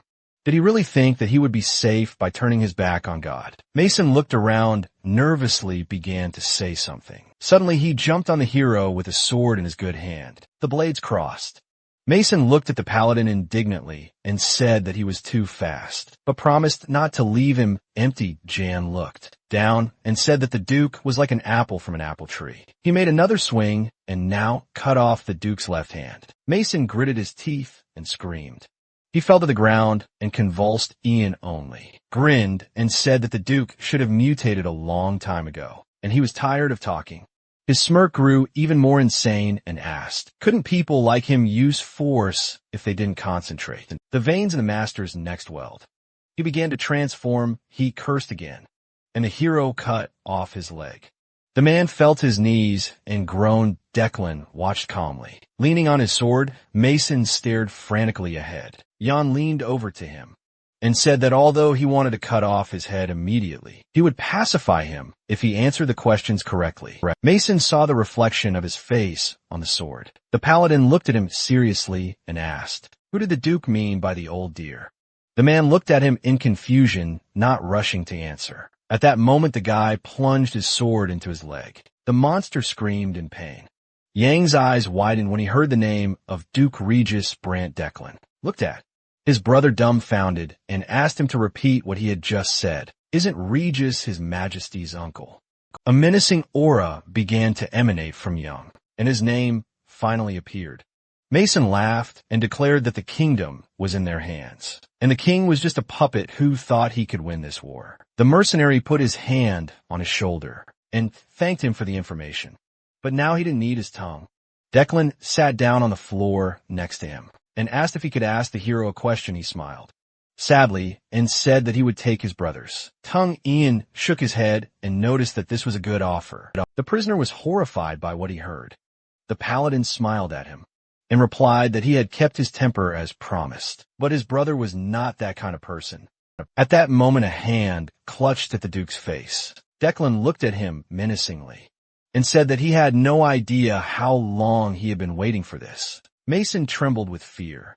My brother smiled and told me that so many years had passed since his brother had given him and his mother an unforgettable gift. The scene of his mother's death flashed before his eyes. The young man smiled calmly and said that his mother then bit her tongue to come to her senses. She almost spit it. He drew his dagger, and Mason glanced at his reflection. The younger brother smiled at him gently. The Duke, in horror, began to beg his brother to wait. He asked to listen to him first. But after a moment, he made an incision. It began to rain outside. Declan stepped out into the fresh air, his brother's corpse behind him. The crowd stared at him in silence. The guy spread his hands gloomily, a sword in one hand ahead and the other. The people looked at him anxiously. The nobleman began to speak, following the will of the apostle towering. He executes the one who has turned away from God. Mason, barely alive, looked in front of him. Declan blew his head off with a single blow. He coolly followed the flight of his head. A peasant among the Topa proclaimed the victory of their master over the corrupt. The crowd gradually began to fill with jubilation. Declan silently exposed his face to the rain. His Excellency, the Mark Declan Botchard, chanted to the people. Jan was hiding in the shadows at this moment. After a while, the king called an assembly. He looked at the crowd and asked what they thought about it.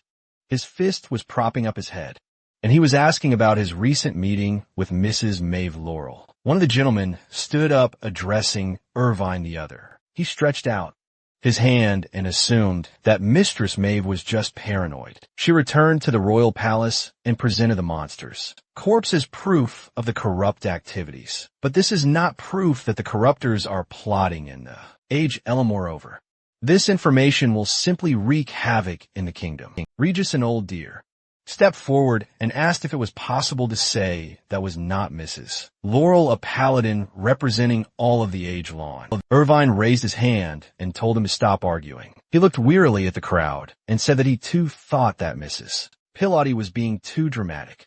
He promised to order him to stay home for a while. The Duke home thoughtfully. The king realizing that they had taken care of Mrs. Laurel, but they needed to do a little investigation.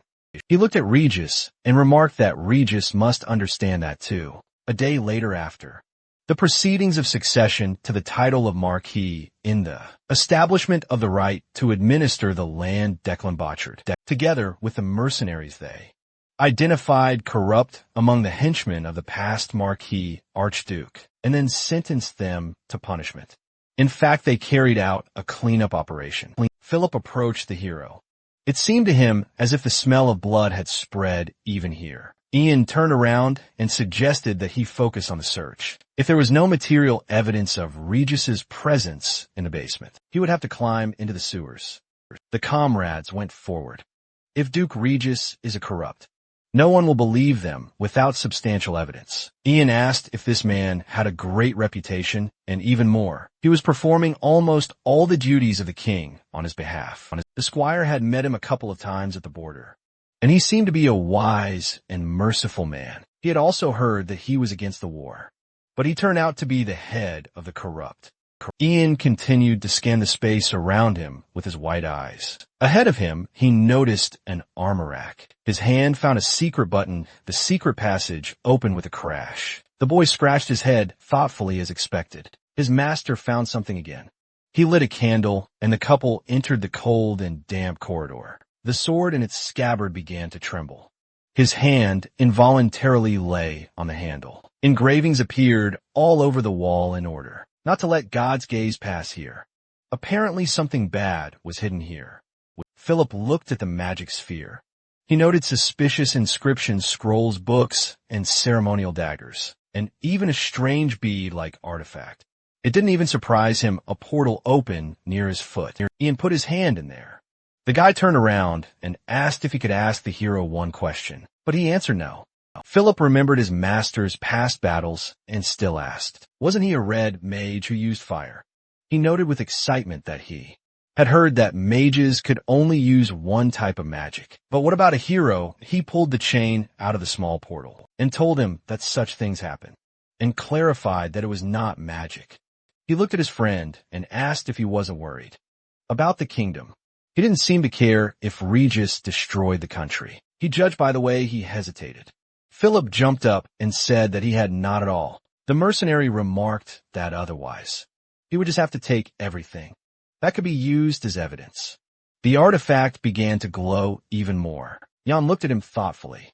He knew that it was definitely not something related to chaos. It wasn't even contaminated. Perhaps it was all thanks to the fragment of chaos that he had. He could determine strength to some extent. He feels uncomfortable about having to face that creature again. But should he study the power of chaos in order to unravel the Duke's plan? The hand was covered with a purple light. Checkmate, the paladin decided. He directed his hand to the sphere. The flames from it began to flare up stronger. His fingers barely touched its surface. A terrible energy hit his face like the wind. A white tunnel of light appeared in the darkness. Ian closed his eyes, thought about emptiness, decided that it wasn't. He understood that it was a little different from what it was last time. His astral projection was floating among the many energies. Was it really another manifestation of emptiness, or were there many types of emptiness? The guy opened his eyes and looked ahead. In his mind, he asked who was here. Judging by the fact that he was still intact, it wasn't some transcendent being. Looking at all the emptiness, it seemed to be the consciousness of another corrupt. Perhaps it was something like Duke Regis's personal diary. A silhouette appeared from the pagoda and asked the hero who he was. Is he someone's apostle who has penetrated this abyss without warning? Jan looked at him in surprise. Is he by any chance an apostle of chaos? The hero frowned in displeasure. He did not understand what the creature was talking about. The phantom was embarrassed. The guy was silent. The creature said that if it offended him, then it asked for forgiveness. So why did he think that he was an apostle? The paladin noted that he could now transmit thoughts, and the creature agreed. His projection began to blur. Before disappearing, he said that chaos and emptiness merged into one. After these words, the hero's eyes flashed purple. He woke up again in the dark basement. Looked at the disconnected sphere. He did not understand why he was interrupted in the middle of the conversation. Philip recoiled from his master in fright. He asked what had just happened. The hero, in response, asked how it looked from the outside. The squire, excitedly, told that the magical power of the artifacts surrounded the master and hovered around, but at some point it disappeared, seeping somewhere. The master concluded. Since it had leaked somewhere, then it was not so important. He smiled. The assistant asked if the mercenary was okay, and he replied that he even felt good. A magic chaos crystal appeared near his hand. It became larger, and it was good. So the amount of chaos power could be increased. Jan sighed contentedly. He had found another reason to kill the corrupt ones. Philip shifted from one foot to another with nerves. He asked if the hero had not become obsessed with black magic. The swordsman quipped that given that he was still alive, he did not think so. He advised him to take better care of the evidence. The paladin thought about the words about the apostle of chaos. He looked around. If you think about it, it might not be entirely true. Time passed. Declan met with the hero and asked if that would be enough. Young adjusted his bracers and replied that it would be enough. He knew that these were top-level items that he could check the information about in a real battle. Maneuverability will be quite good. Philip stood behind and waited. The gentleman said that a new horse and gold coins were even a lot. But of course he would not refuse. Declan laughed and asked if they could talk to his Majesty properly and tell him that the new Marquis was very deeply loyal to the kingdom. Jan turned around. It was not difficult for him, and it didn't matter if it was true or not. His friend replied that he could not even lie about such a thing. The gentleman smiled and asked if he could call the hero by his name. Jan grinned and replied that he could do it now. And then it didn't matter to him. The Marquis laughed and clarified that he was embarrassed when he called him by name. The hero jumped on the horse. Declan asked if Ian still wanted to stay here. It would be good to have him as his right hand, at least until the Marquis gained more experience. The mercenary smiled. He was sorry, but he couldn't stay in one place for long. Declan smiled. He had expected such an answer. He waved his hand. He was actually very worried now that the rebellion had succeeded. The mercenaries would cause him trouble. Jan looked at him seriously and said that if his friend was worried about wild dogs, let him get hunting dogs to fight for him. He explained that he was talking about those who had been abandoned by their masters, who now did nothing but wait for death. The Marquis asked if the paladin was talking about commanders and officials who had survived the purge. The hero took the reins and advised, you just need to find a balance with them. With that, he turned around. Declan smiled and asked if they were leaving. The mercenary gave him a brief glance and smiled, replied that he did. Philip bowed to the Marquis, and his lord wished him good luck and said that it was now up to him. The comrades began to move away.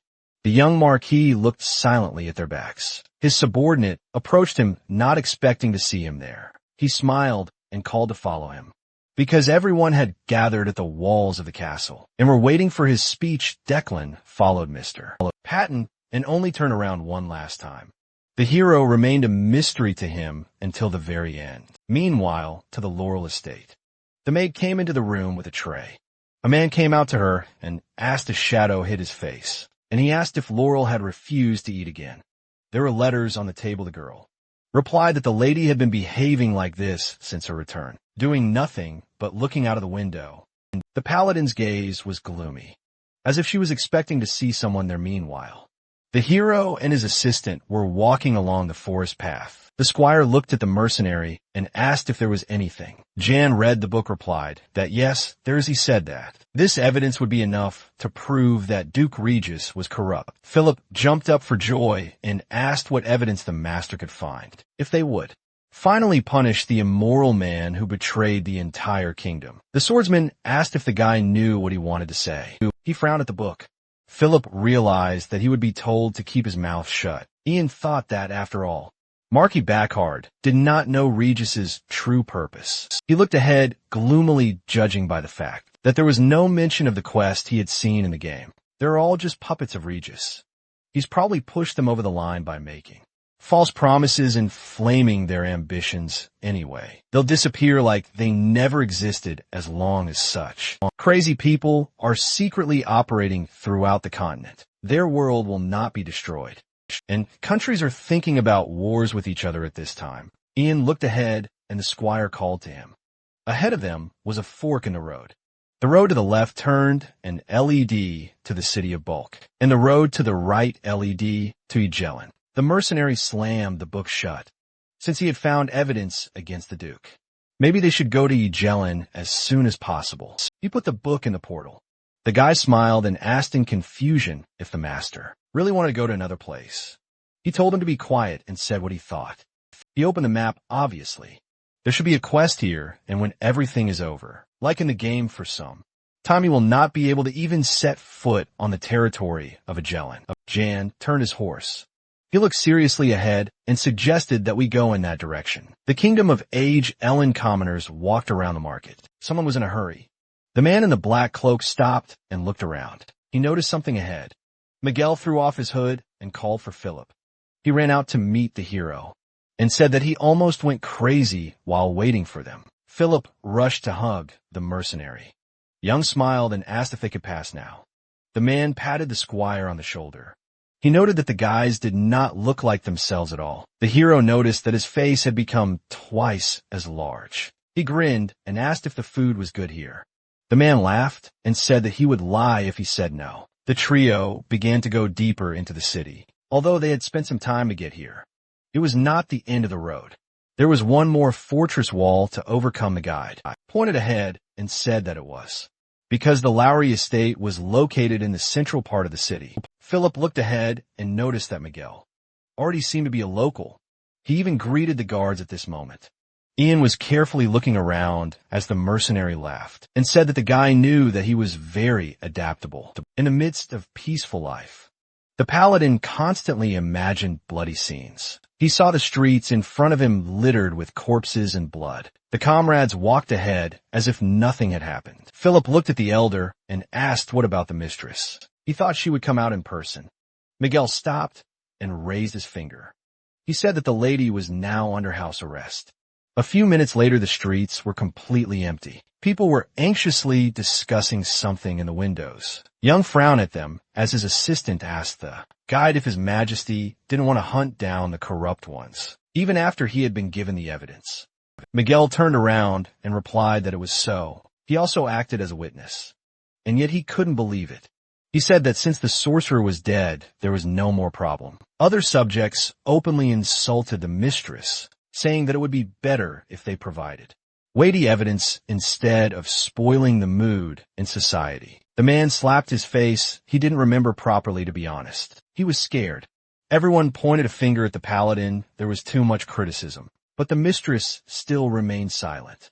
She hid the existence of the heroes. The guy thought that she was worried about what could affect the course of the case. So the trio was approaching the gate. His Majesty only listened to what his entourage said and ordered disciplinary measures to be taken against the mistress, and these measures continue to this day. Philip was worried. He asked if the lady was all right since her appointment as head of the family. She has been doing an excellent job. Miguel became worried and said that he didn't really know. He no longer showed his true feelings like he used to. They came to the gate, and the guy told them that it was the Laurel estate. His hand touched the gate. Their path was accompanied by a beautiful garden. The servants were ordered to take the horse away. Jan looked around gloomily. He noted that the garden was in good condition. There was no one here at all. Miguel sighed and told that the former head of the house died and was returned to his father's house, although he was the corpse of a decomposed. No one blamed the mistress, but the hereditary line was interrupted. Any atmosphere in the estate was not good, the hero asked. Where was the mistress? The conductor turned away in confusion and replied that she was in the office upstairs. The mercenary looks thoughtfully to the side. He noted that their guide is too sentimental. He was surprised that he was still alive. Red hair appeared from the labyrinth of bushes, and Lucia looked at her guests in surprise. Miguel looks at the mistress and asks if she has been here all this time. Miss Lucia backs away confused. Ian looks back at her tensely.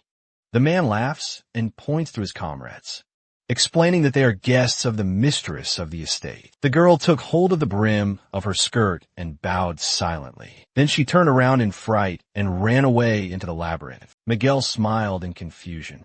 He told his travelers that this girl was a cousin of the mistress. He introduced her. Ian turned away in irritation and asked him to take him to the paladin as soon as the mercenary began to talk about how sorry the girl was in this situation. As she was sorted out, the hero pursed his lips. He could not stand the children, but to see what is done. to them in this cruel world is not just unpleasant, but nauseatingly disgusting. Got a few minutes later, Miguel announced that they were there. The mercenary went to the door and explained that this was her office. When he opened the door and a bright light poured out from behind them, the lady stood silently at the window. The wind blew leaves into the room and played with the girl's hair. Ian confidently stepped inside. Maeve turned around and looked at the hero sadly and said that she had been waiting for him for a long time. The guy said nothing, but after a few moments he said that they had not seen each other for a long time. Philip ran up to Maeve and was frightened to see how thin her face had become. The men were left behind. The squire said that he still had to stay with the mistress. He asked if she was eating well. The paladin smiled slightly at him and noticed that in the time she hadn't seen him, he had matured a lot. It seemed that he even had scars similar to his. The guy looked at his mistress in surprise. She asked if he had learned a lot. The guy slapped his chest and smiled. He replied that he had really learned a lot. He turned away. The hero said that now he was not the kind of boy who could be used for simple errands. Ian sat down behind a chair and closed his eyes. The knight said nothing. She looked at her old friend with excitement and thanked him for bringing Philip back safely.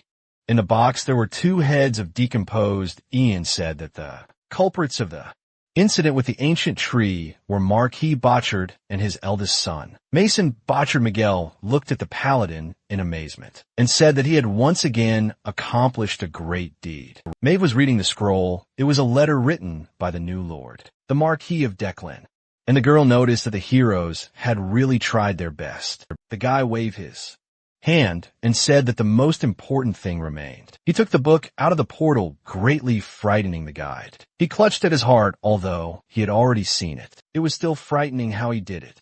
Philip asked, was this not the diary of the former Marquis? The guy he looked at the blank pages and noticed in amazement that there were no notes. The hero sighed tiredly and asked to wait. The magic from his hand revealed the notes on the pages. The squire shuddered. It was an enchanted diary. Miguel looked at Philip tensely and asked what was written there. The guy said that there were many names.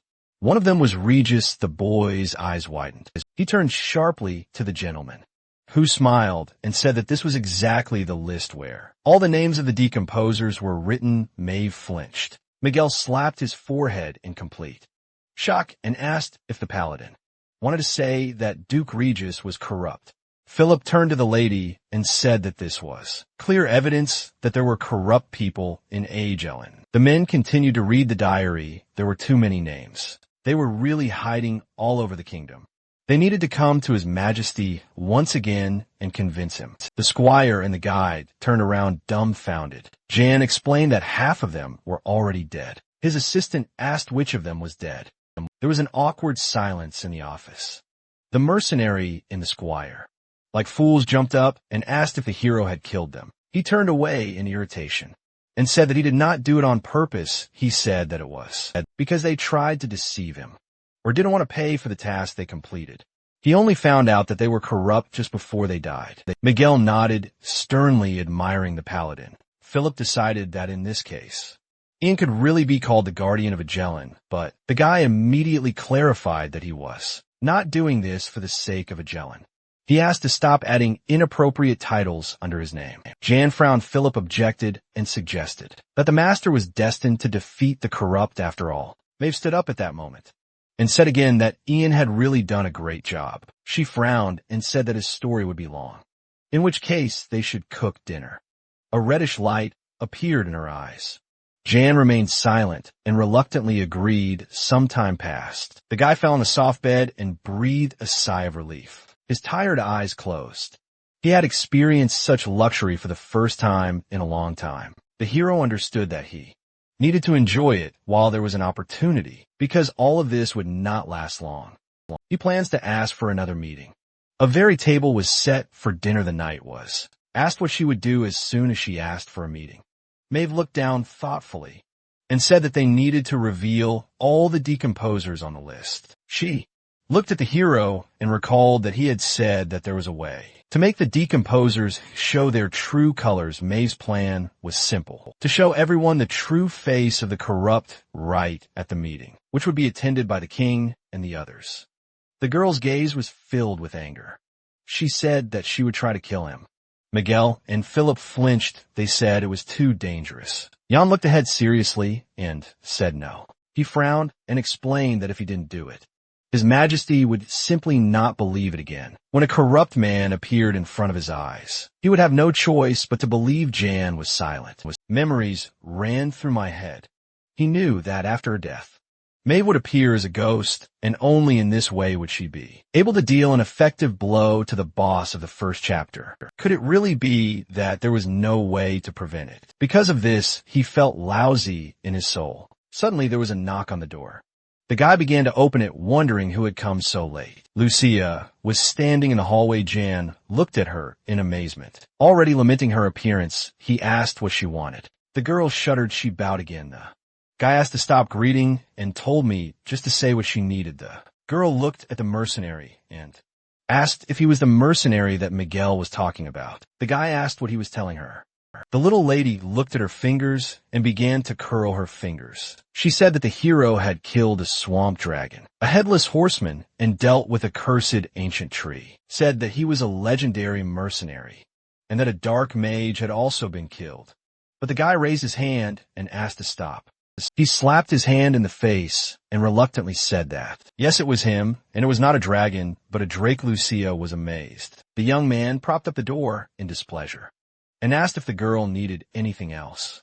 Lucia said no, she just wanted to thank him. Perhaps he was even stronger than the curse that lay on her. The mercenary asked again about the curse. The girl put her fist on her chest and said that everyone she loves dies. Jan tensed. The dear lady bowed and said goodbye. The hero looked after her for a long time. He scratched his head and turned around, complaining that there was not a single normal person in this damn family. He thought again about the words of the curse. He scratched his head again. Such an ominous feeling was rarely wrong, he remarked. So it would be better to prepare in advance. A new day came. Maeve gathered a council. She asked to be allowed to introduce the hero.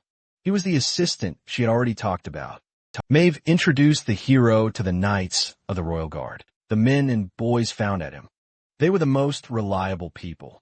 She personally selected them, and they were also told their plan. So Ian looked carefully into the faces of each of them.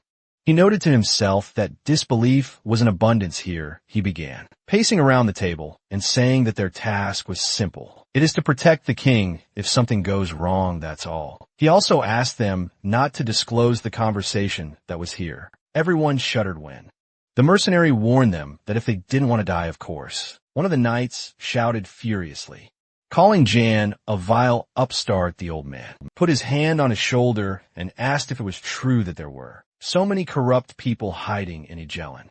Jan looked at him and replied that it was.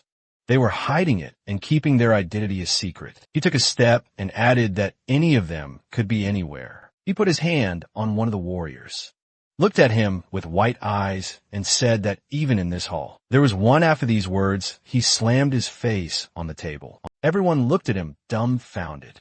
The spy's face was stained and covered with blood. Ian smashed his face into the table again. He moved away and left the decomposed man lying unconscious. After that, the guy returned to him, put his foot on his back, and grabbed his sword. One of the knights ran towards him and crashed into the hero with a run. They slammed into the wall. The redhead youth shouted and raised his fist to strike. Ian easily dodged his blow. After that, he easily bypassed the next series of blows, not understanding whether the redhead really wanted to be stabbed in the stomach with a sword. He looked at him seriously and made a deep jerk. He fell to the floor and kicked the raging man with his foot. The guy arrived in pain, grabbed his stomach, and cursed. He turned to his people and told them to see. He told them, but he did not finish the sentence, and bewilderment appeared on his face. Everyone grabbed the hilts of their swords. Maeve stopped them. The redhead looked at her in amazement and asked why the head of the clan was behaving like this, at which moment the paladin intervened and asked her to say it again. He frowned at him and told everyone to move away. The redhead looked at him angrily and said that this idiot was slacking something again. However, at that moment, A purple wisp of smoke began to rise from the body of the beaten man. Everyone began to cough, and the decomposed man came to his senses. His body arched, and wild laughter began to come from his chest. Everyone looked at him, dumbfounded. The traitor asked if something had happened. Philip looked wearily at everyone and said that they had to retreat. Right away, Redhead flew to the wall. The open knight's hand was covered with purple veins. In a bridge position, he smiled and held his leg. The old man shouted the name Jonathan. Jonathan took out a dagger and shouted that the monster had grabbed him. At that moment, the decomposed man dodged and jumped on the guy, shouting his name, and he told him not to approach. There was a swing of a sword. Ian cut off the knight's hand at the last moment. His sword was covered in blue fire. The eldest knight shuddered, noticing the blue glow. Ian grabbed the weapon with his other hand. The men exclaimed, "Is the hero really using divine power?" A new blow sliced to the monster's body from his body. Light began to beat in all directions. The mercenary froze in anticipation. Jonathan stared at him in shock, unable to get up. The hero turned to the others and warned that freaks like him, who are at the lowest stage of decay, sometimes show their true colors even against their will. He looked at the corpse and remarked to the others that it was quite easy to kill a decomposed person by chopping off his head while he was in the process of transforming. The knights looked at the paladin in fear, who added that those who rank high among the corrupt can freely change their appearance and have some means of protection. So if they are lucky enough to stumble upon them, it is better to just run, because with their skill level, they will not be able to defeat them. Jan asked if everyone understood everything, and in response, everyone answered yes in unison. He pointed to the corpse again. Maeve grabbed her sword. A red light began to shine from its handle. The girl looked evil. The eldest knight looked dumbfounded at his mistress, who had read divine power. He noted that she looked so sinister.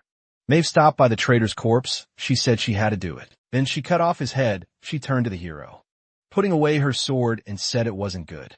She thought she had checked everything well. Ian replied that these idiots must have thought the same thing when they sent a rat.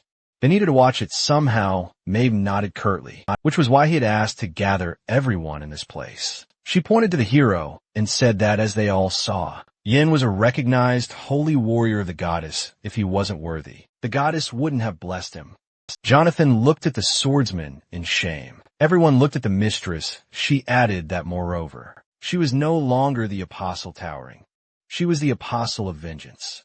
Thus, all the corrupt Agellans were the goal of his vengeance. Therefore, if he still had doubts about her and Young, she asked to express them here. The eldest knight bowed and said that he had no doubts. Most of the knights repeated him. Jan looked at the redhead and asked in his mind if he had decided to turn on the knight. He told him that it was enough for him to follow his orders. Jonathan straightened up and promised that he would follow him with all his heart. The hero and the mistress nodded to each other. They gathered again at the head of the table. It was decided to return to the main topic of discussion. Jan looked ahead and asked what the knights should do after. The meeting was called. Time past night fell. In one of the mansions in the basement, where everything is covered with protective runes, they discussed the defeat of Marquis Botchard. People in the robes gathered in one place. They believed that these were the tricks of the hands of the apostle made in town. Someone thought that it did not make sense. Wasn't she now under house arrest? One of the decomposers waved his hand and said that if so, then someone with similar strength appeared besides her suddenly. An authoritative voice ordered his subordinates not to coward. Regis looked at the servants and declared that the path was open only to those who did not give up. The decomposed people bowed to the old deer. He took out his staff and began the order. A lump began to grow on the foreheads of his subordinates. It was covered with a bunch of veins. The old man smiled. It was still early, but it was worse starting preparations. His staff began to emit a purple light, and preparations for the night of madness began. Servants actively cleaned up the scene of the murder. A lantern lightly illuminated the street, and a man's voice was heard saying that they would quickly realize that their henchman was dead. Maeve stood in front of the main character and replied that it didn't make any difference because they would still gather a large meeting to check what she was up to. The guy hearing this frowned. and told her not to let the thirst for revenge make her forget about the key figure. There was no emotion on the face of his interlocutor. When she replied that of course it would be so, she suddenly drew a picture of Regis in her head and said his name out loud after a short pause. Ian turned to Maeve and said that he would not wait for her, and in any case would not miss him, to which she replied of course, adding that she was not going to repeat your mistake, because betraying your destiny once is already too much. After listening to his interlocutor, the guy nodded silently. Suddenly surprise appeared in his eyes at what he saw. Lucia looked at them from the side. She was silent, and her eyebrows were raised high. But after a few seconds, the girl, turning around, ran away. Maeve looked after her and said that she had forgotten to introduce this child to the protagonist, to which he shook his head and replied that they had already met, and she had even come to see him.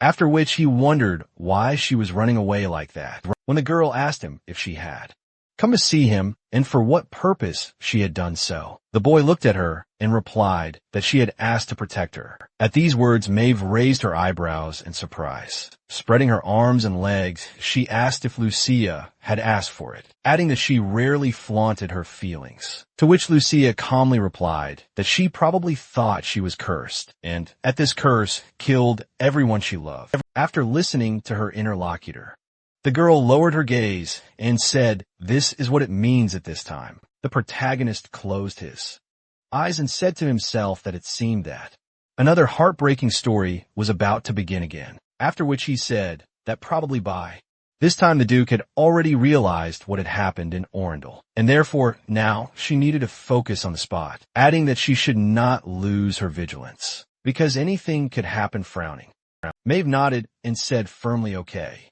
adding that she would act at dawn. Out of the corner of his eye, Ian looked at his interlocutor and said to himself that although the situation was not entirely in their favor, he had prepared in advance and met with her before Regis started doing anything. And before they did anything, they could make their first move. And when the council met, Regis would no longer be able to hide. The moon floated in the night sky, and 2 days later a council was called. But events unfolded in a completely unexpected way one day. When the sun was shining brightly in the blue sky, people were discussing rumors among themselves that the new head of the Laurel family had gone crazy. Civilians stood aside, saying that all of Ellen was talking about this, since she had killed her brother with her own hands. So it was not surprising even in the palace. The servants reported that it was rumored that she, the head of the family, had requested tomorrow's meeting, and she seemed to claim that there were corrupt people in Agellan, and it seemed that she had really gone mad. But in fact, it was possible that the head of the Laurel family was a corrupt herself at night. The light burned brightly in the windows of the small house. 2 drunken guys suddenly came out of there, one of whom offered to drink one more, and the second refused because it was already quite late. Having received a refusal, the first, greeting his teeth, leaned over to his friend and said that he had changed too much after marriage, after which he asked if he really loved his wife and child so much, because he constantly boasted about them. The second drew an image of a wife and a child in his head, and raising one eyebrow, said that he did not do it very often, at least not more often than he spoke of the head of the loyal family. His companion suddenly turned away from him and told him to forget about the meeting, because when the gates opened, he suggested just wandering closer to the inner palace, to which he asked why they should do this. Then the first imagined how the royal knights distributed food, and replied that after the end of the meeting and the announcement of the results, food was always distributed.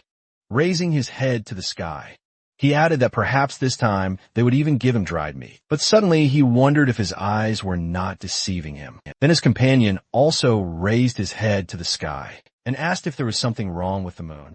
The moon became several times larger in size and was painted red. The guy's eyes slowly began to turn blood red. He continued to stare at the moon quietly, saying that it was actually the first time he had seen such a large moon. Suddenly he slapped himself in the face, because he remembered that he was already late. As he was leaving, he looked at his friend out of the corner of his eye and said that he was leaving, adding that he shouldn't walk the streets for too long, because he was drinking too.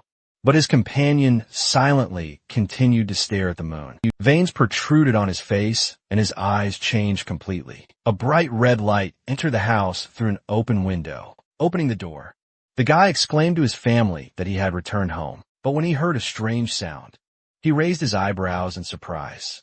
There was something inhuman. By his bed, the guy saw his wife's hand stained with blood. A few seconds later, he saw the disfigured face of his beloved, who had eaten their child alive.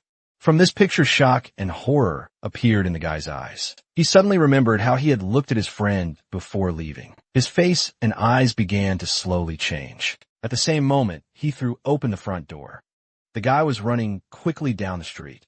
The blood-red moon continued to shine in the sky, while he shouted loudly that no one would look at the moon. But unexpectedly for him, his friend crawled around the corner to him. As soon as the guy saw the mouth wide open, he froze in place with horror.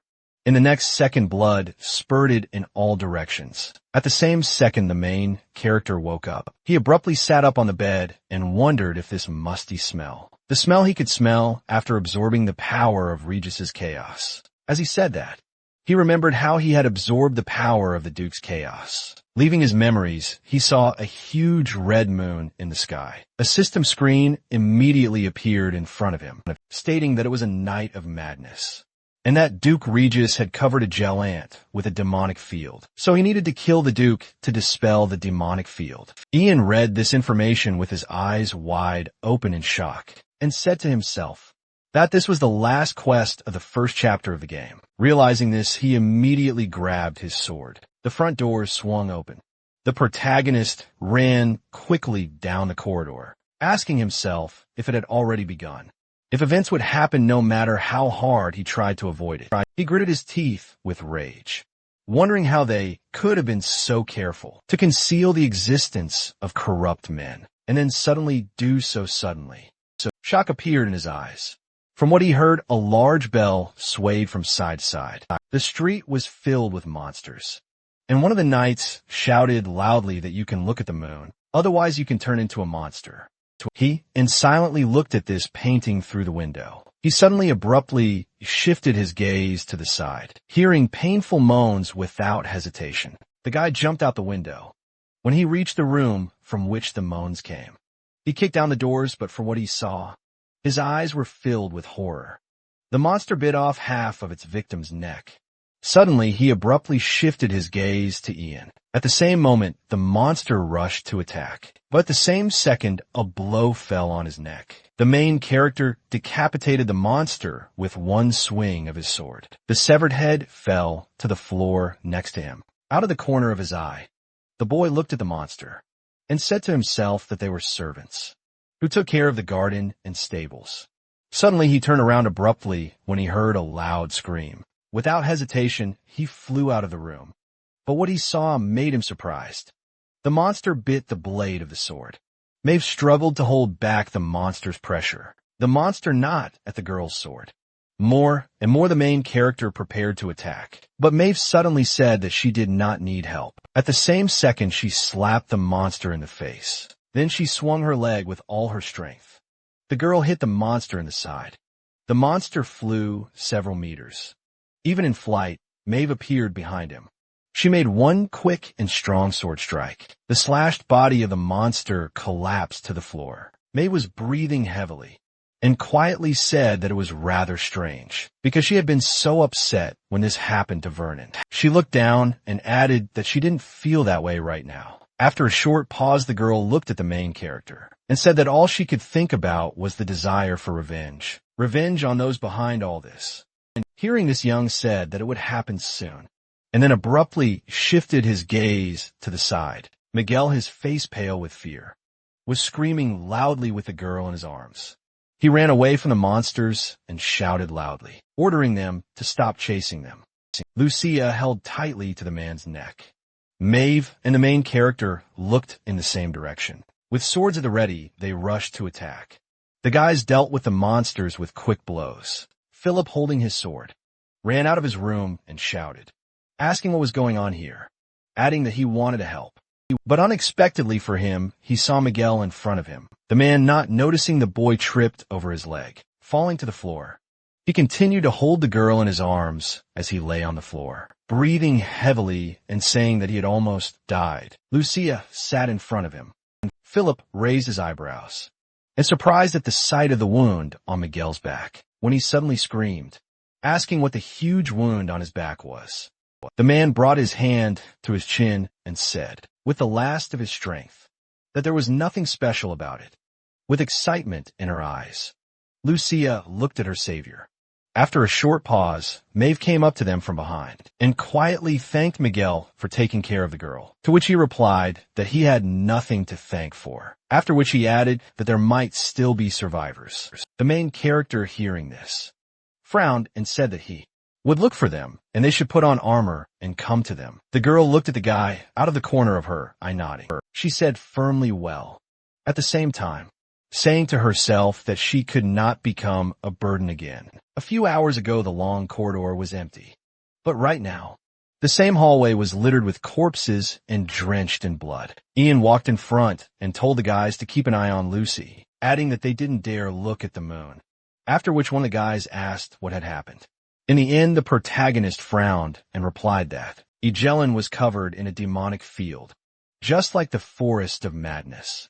Hearing this, the guys opened their mouths in shock and shouted loudly, asking if the entire territory of Agelon was covered in a demonic field, to which the protagonist firmly replied, yes, and it was the red moon that infected people. All this time, a blood-red moon shone in the sky. After a short pause, Jan turned to his comrades and asked if they were looking at the moon, to which Philip replied that he was dizzy and immediately looked away. A monster was hiding behind one of the doors. While the main character said that he could not even believe that, she did not possess him immediately, which means that the training was worth it.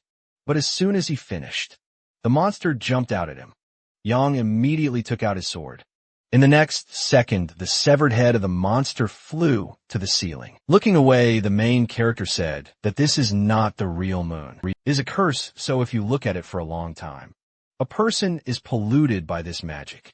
He watched the people run away from the monsters in terror and said to himself that it was very good, that the demon field had not yet reached its peak, and the proof was that they were not completely disconnected from the outside world. He suddenly descended into a memory in which the red moon was larger and the curse was stronger, and then said to himself that in the game, the moonlight was so strong that the entire space was filled with it. However, even this level was enough to pollute people with mental and physical weaknesses, which happened to the people of Laurel Manor.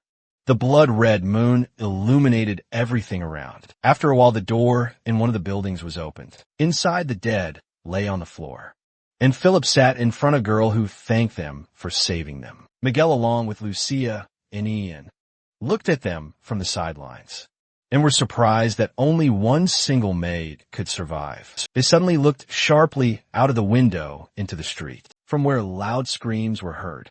Philip slowly stood up and said that he did not understand what the Duke was thinking when he decided to commit this mad act.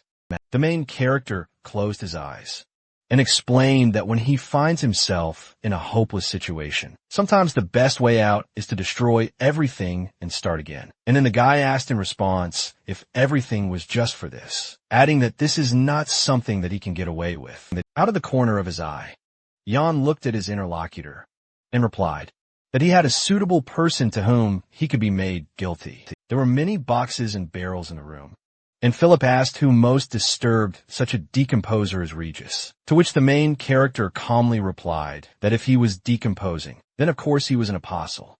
From what he heard, there was shock in the guy's eyes, and he shouted at the top of his lungs, asking if he really meant the mistress. Young then closed his eyes, remembered how people had discussed the rumors, and replied that right now there were rumors about her madness, and besides her brother was a corrupt, and this could be a great opportunity to get rid of her. Spreading his hands in different directions, Philip exclaimed that it was she who exposed the existence of corrupt people, to which his interlocutor calmly replied that the truth does not matter, because what people believe and becomes the truth. He looked at the guy again, out of the corner of his eye, and added, or what they wanted to believe. Philip gritted his teeth with anger His hands clenched into fists, were shaking violently. The main character introduced a knight protecting people from monsters, and said that he would have enough time to raise people. The apostle of justice cannot ignore injustice, while saying to himself that now he knows this, because he has experienced enough to see the true face of the dark times. Miguel's eyes were blank when he suddenly said that. Perhaps he even hoped that the mistress would die in the fight against the monsters, and even if she survived, public opinion would be on the side of the Duke, and then she would have no choice.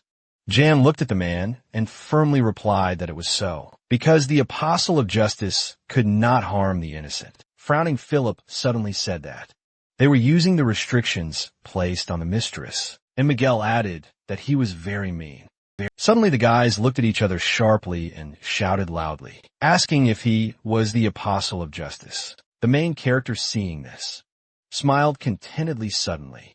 The armored Maeve walked inside and asked if they meant that. He didn't know about her becoming an apostle.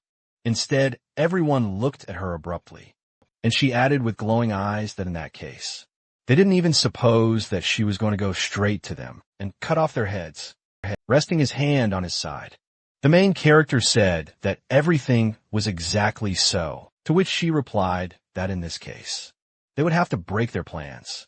Her eyes were filled with hatred and anger, and when Young said that it wasn't enough, she asked discontentedly what meant not enough. There was no emotion on the guy's face, as he explained that they needed to add an unexpected threat for them to reveal their true colors. So he would prefer the room was lit by a small lantern on the wall. The main character began to explain what he came up with, which caused shock in the girl's eyes.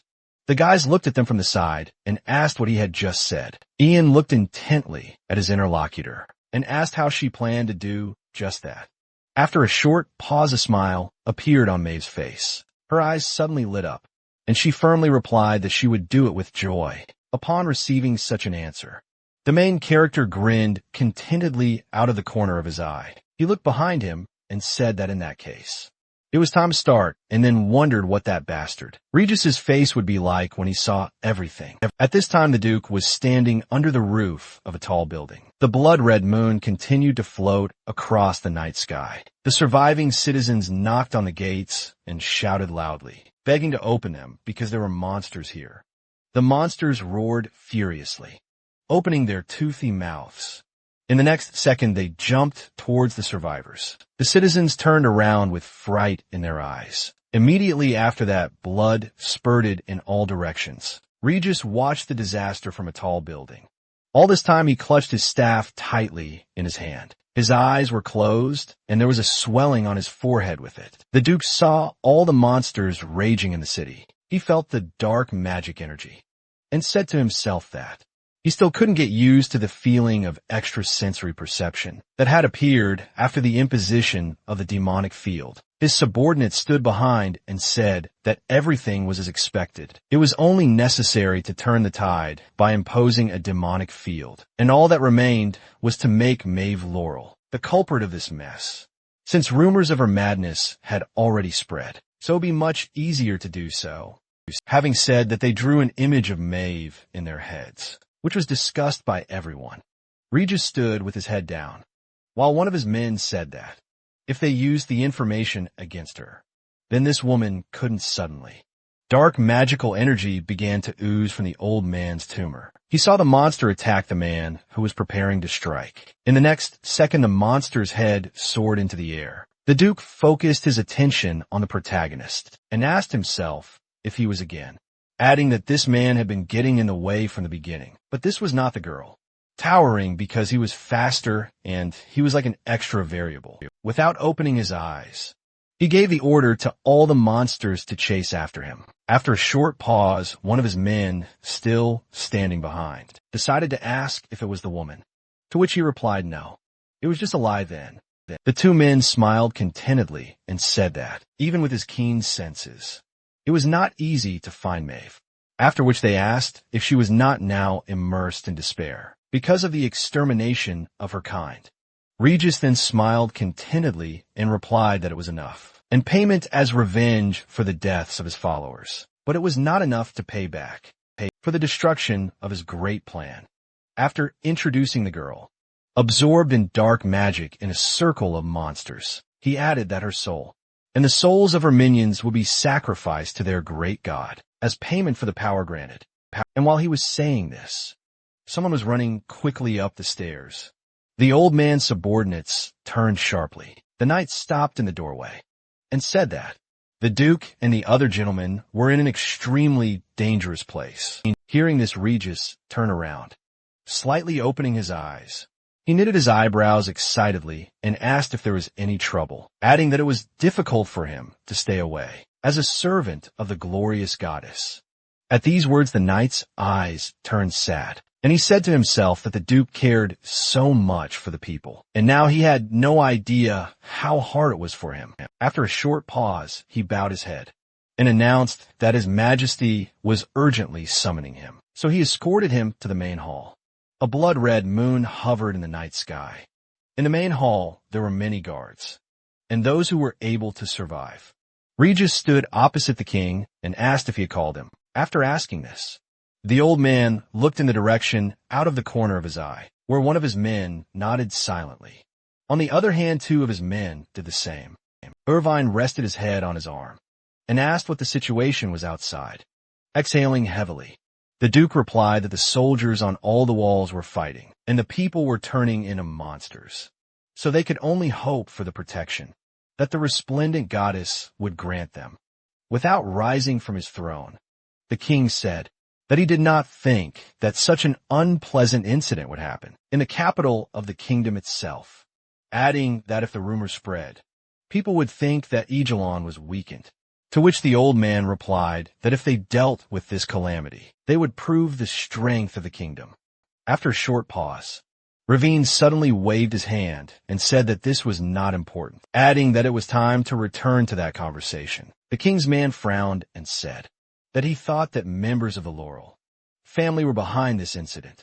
He drew an image of Vernon lying in a coffin in his head, and raising his hand, he said that he, the previous head of the family, had turned out to be corrupt, and Meve, who had recently tried to sow trouble in the kingdom, must have been summoned by the madness of the Black Wall. The people hearing this began to look at each other and say that everything came together, adding that Mrs.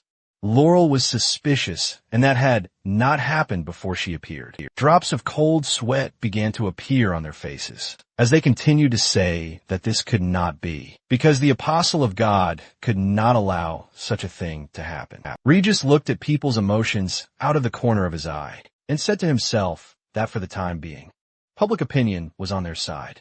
After a short pause, without any emotion on his face, he opened his mouth and said that Mrs. Laurel was strictly following the will of the apostle goddess. He knitted his eyebrows excitedly and added that she was a representative of the holy knights of Aegelon and a sad and sister, and then asked why she would arrange such a meeting right before the meeting she had requested.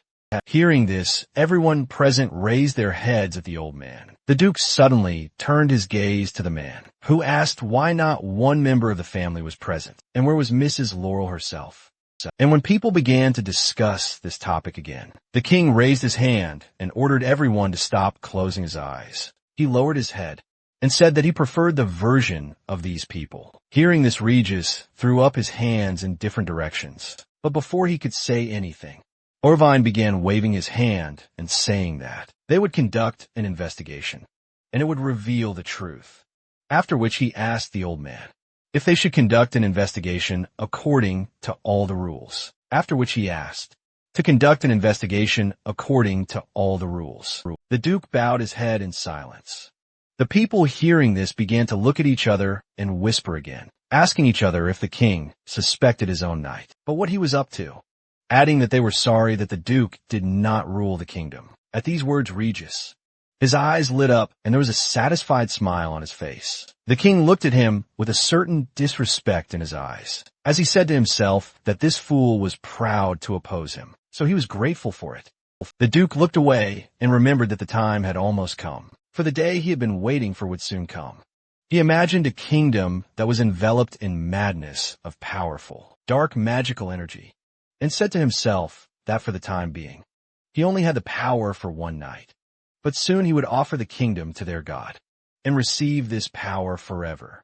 The old man imagined himself holding a bundle of magical energy in his hands with glowing eyes, and said to himself that he would then reach the level of a demigod and be able to proclaim the true faith throughout the empire. Regis's face was one of complete madness when suddenly a woman's voice was heard, saying that there was no need to worry.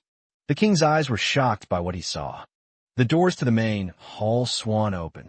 Maeve walked slowly out of the darkness in their direction, reporting that the king's humble servant had arrived. The duke turned around in surprise and asked himself how the woman had come to be there. And Irvine wondered how she had ever been able to enter the castle, since the gate had to be closed. Maeve walked slowly toward the light. She recalled the protagonist without any emotion on his face, telling her about an unexpected crisis that would only reveal their true nature. So he would rather her really look like a vengeful ghost. Mired in madness, drops of blood dripped onto her shoes. With glowing eyes and clothes soaked in blood, the girl went out to the people. Her eyes were full of hatred and anger, with which she suddenly said that she had entered through the main gate. Everyone looked at Maeve with horror and shock, who said that there were corrupt people hiding among them, and then asked how the god could leave the king alone. All eyes were on her when suddenly Irvine asked in a trembling voice if they were corrupt, and if she was still talking about it. There was no emotion on Maeve's face, as she asked back if he couldn't see it himself, adding that those who were quietly hiding, having plunged Egelin into chaos, continued to hide from the king's eyes and ears. At these words, shock and horror appeared in the duke's eyes, with which he wondered if she had guessed. What if she really thought she knew everything? But it couldn't be after listening to the girl. The king raised his eyebrows in surprise and asked what the hell she was talking about, and where her family was, why she was alone here. But suddenly, his eyes filled with shock as May replied that everyone was dead. After a short pause, the girl stomped her foot on the floor. She then grabbed the hilt of her sword, unleashing her insanely powerful magical aura. The girl said that right here and now, she would eradicate the corrupt Irvine. His eyebrows knitted in a frightened voice, asked in a shaking voice what she had just said. The girl's magical aura quickly spread throughout the hall. All eyes were fixed on her. All this time, the main character stood behind Maeve. But suddenly, one of the survivors fell to the floor and shouted loudly that Mrs. L.A. Rio was really crazy because she wanted to kill them all. Waving her sword, the girl asked God to forgive her. At these words, her eyes lit up brighter than before. Regis saw this and opened his mouth slightly. His eyes suddenly turned red. And then he screamed in his head that this bastard knew everything, and she had just come to kill them. To kill everyone who was left in the castle. Maeve, showing her strength, continued to stand in the same place. Ian looked at her from the side. He frowned and said to himself that it was time to start Chapter 1, the boss fight with Regis. No one dared to move in such a situation. All the knights who were in the main hall surrounded Maeve and shouted loudly that her sacred power was so sinister red, so they had to stop her and stop it. The main character looked at all this from the outside and said to himself that it seems that she does not even know about them, although this does not make any difference, because she is the embodiment of the bloody Avenger. He remembers with every second. The girl's aura grew stronger. It enveloped her like blood-red flames. She was standing surrounded by royal soldiers, and Ian said to himself that as far as he could see, her intention was sincere. She was not bluffing. It seemed that she was going to take revenge and die. But that would not happen because he had not yet received his reward. After these thoughts, the young man frowned and raised his hand. Suddenly, Maeve took a step forward. She walked slowly towards the king while the soldiers shouted loudly, ordering her to stop at the same time. The main character was moving around the hall at high speed. With each passing second, he was getting closer to the duke's subordinate. But unexpectedly, the guy remembered Lucia, who put her hand to her chest and said that perhaps she was stronger than her curse. But everyone she loved was already dead, leaving this memory. Young gritted his teeth when he found himself in front of the enemy. He said that this was why he did not like children, after saying that he put his brightly burning hand to the man's face. Dark magical energy was immediately released from her. The main character prepared to abandon the old man's subordinate, saying to himself that, although this is a small part of the energy of chaos, it must work after these thoughts. The man fell at the feet of the royal knights, shaking. He held his head with one hand, and the knights asked him if he was all right. But unexpectedly, for all of them, the Lord's body began to change rapidly. Horror and shock immediately appeared in the children's eyes, with which they shouted, asking if he had changed. A few seconds later, the man applied.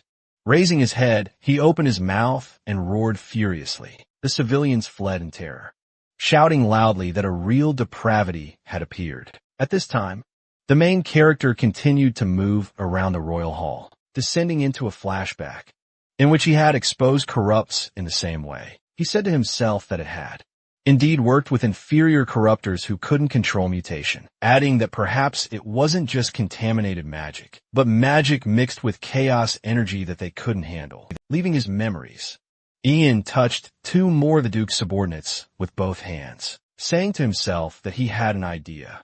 The energy of chaos was immediately released from his hands, as he wondered what would happen if he acted on them with pure chaos energy, if there would be any reaction. The two men immediately collapsed to the ground with a loud scream, and the main character said to himself that his prediction turned out to be correct, adding that if you do this with true corrupts, who know how to control the energy of chaos, then on the contrary, it will increase their power. All this time, Regis continued to stand in the same place. Jan threw the old man towards his subordinates, and said to himself that his plan should have worked on such inferior freaks. Frowning, he raised his head and shouted with all his might, ordering to protect the king, and the soldiers must fight the corrupt. Three guys were standing in the crowd. The main character nodded silently. Seeing this, the guy opened his mouth in surprise. Suddenly, he turned around abruptly and shouted loudly, ordering the guards to protect the king. He and his comrades ran to Irvine and told him that he had to evacuate, and they would get him out of here. And while the boys were carrying him out, the king continued to ask the same question. What was going on here? The royal knights accompanied the king all this time. Suddenly, the bodies of the Duke's subordinates began to change. Maeve's aura was still strong. Those soldiers who remained in the hall raised their weapons and asked, in a shaking voice, if they were real depraved. Two huge and insanely strong monsters appeared in front of them. Without hesitation, they rushed to attack. With a loud shout, the two monsters were flying towards Maeve. Seeing this, the girl grabbed the hilt of her sword with both hands. At the same second, she sliced the monsters in half with one quick blow. Suddenly, a blade whistled in the air. It plunged into the arm of one of the knights. The chaos energy immediately seeped into his blood. At this time, spears were pointed at the main character and asked who else he was, and how long he had been here. Young calmly pushed the spear aside and said that if they wanted to live, they had to get out of the way. Hearing this, one of the knights asked what he was talking about, but immediately afterward, a huge shadow loomed over him. The knight who was pierced by the blade turned into a huge monster. At the same second, the main character kicked him. From his blow, the monster flew towards Maeve, who was cutting the monsters. Ian took off again, saying that it was like training with dogs. A few seconds later, he found himself behind his next victim, saying to himself that the reason he had lost the main role in this fight to May was not only because it was easier. The girl, gritting her teeth, killed every monster that came to her hand, and the guy continued to say that, aside from the employer-mercenary relationship, she was the most responsible and kind person he had met in all his time here, and therefore, he just didn't want to see her humiliated by such pathetic, depraved after she had done her duty. Thinking of this, he imagined monsters in the guise of ordinary people surrounding MEV, controlling her with threads. At this time, the girl grabbed the monster by the neck with her hand. With one sharp movement, she tore it apart. The main character suddenly stopped. He remembered how coffee was poured on him, saying that he had been asked to make a latte. The guy stood silently with his head down, listening to the insults. Currently, Maeve, covered in monster blood, was breathing heavily. The floor was covered in blood and strewn with corpses. and Ian said to himself that it might be because of the memories of the past. A few seconds later, the girl raised her leg over the severed head of the monster. Immediately afterwards, she crushed her. All this time, her strength did not become weaker for a second. Suddenly, Maeve abruptly shifted her gaze to the side when she heard a man's voice that said he really didn't understand. The Duke sat on the throne. They looked at each other in silence. After a short pause, without a drop of fear or doubt on his face, the old man said that he thought that her actions were easy to predict, and then asked how she had become so unpredictable. With glowing eyes, the girl burned Regis and replied that it would have been so if she had been alone. As soon as she said this, the main character approached her from behind. He kept his hands folded on his chest, and the old man said that it meant that he was behind it all, the holy knight who had organized the rebellion in Orindal, adding that he thought it was just a rumor. The guy then smiled contentedly and mockingly asked if there were still traitors left there after he had cleaned Orindal thoroughly, adding that it was surprising that they were like cockroaches. The Duke, hearing this, smiled mischievously and said that it was a mistake to consider him an ordinary mercenary, so he wouldn't ignore even minor factors next time. But as soon as he said that, Maeve gripped the hilt of her sword tightly in her hands and shouted that there would be no next time for him. Immediately after this scream, she released her magical energy to the side. In the next second, her magic attack reached the old man. But at the same moment, Regis opened his eyes wide. A madly powerful explosion of chaos energy rang out from what she saw. Surprise appeared in the girl's eyes. The main character, looking at this, frowned and said to himself that he felt the power of chaos monsters ran quickly across the floor. As soon as the knights saw this, they were horrified. Young continued to frown when suddenly he heard mad laughter. A dozen monsters appeared in front of them. Regis, changing his appearance, said with glowing eyes that she seemed to have forgotten that he was no different from a god. That night, in Agellan, the knights' eyes were shocked by what they saw, and one of them asked if they really wanted to say that the Duke was corrupt, but it couldn't be. Immediately after these words, Bran waved his hand. He created a powerful explosion of dark magical energy. Maeve was affected by the shockwave. At great speed, it flew into the wall. Stones and splinters fell on the floor.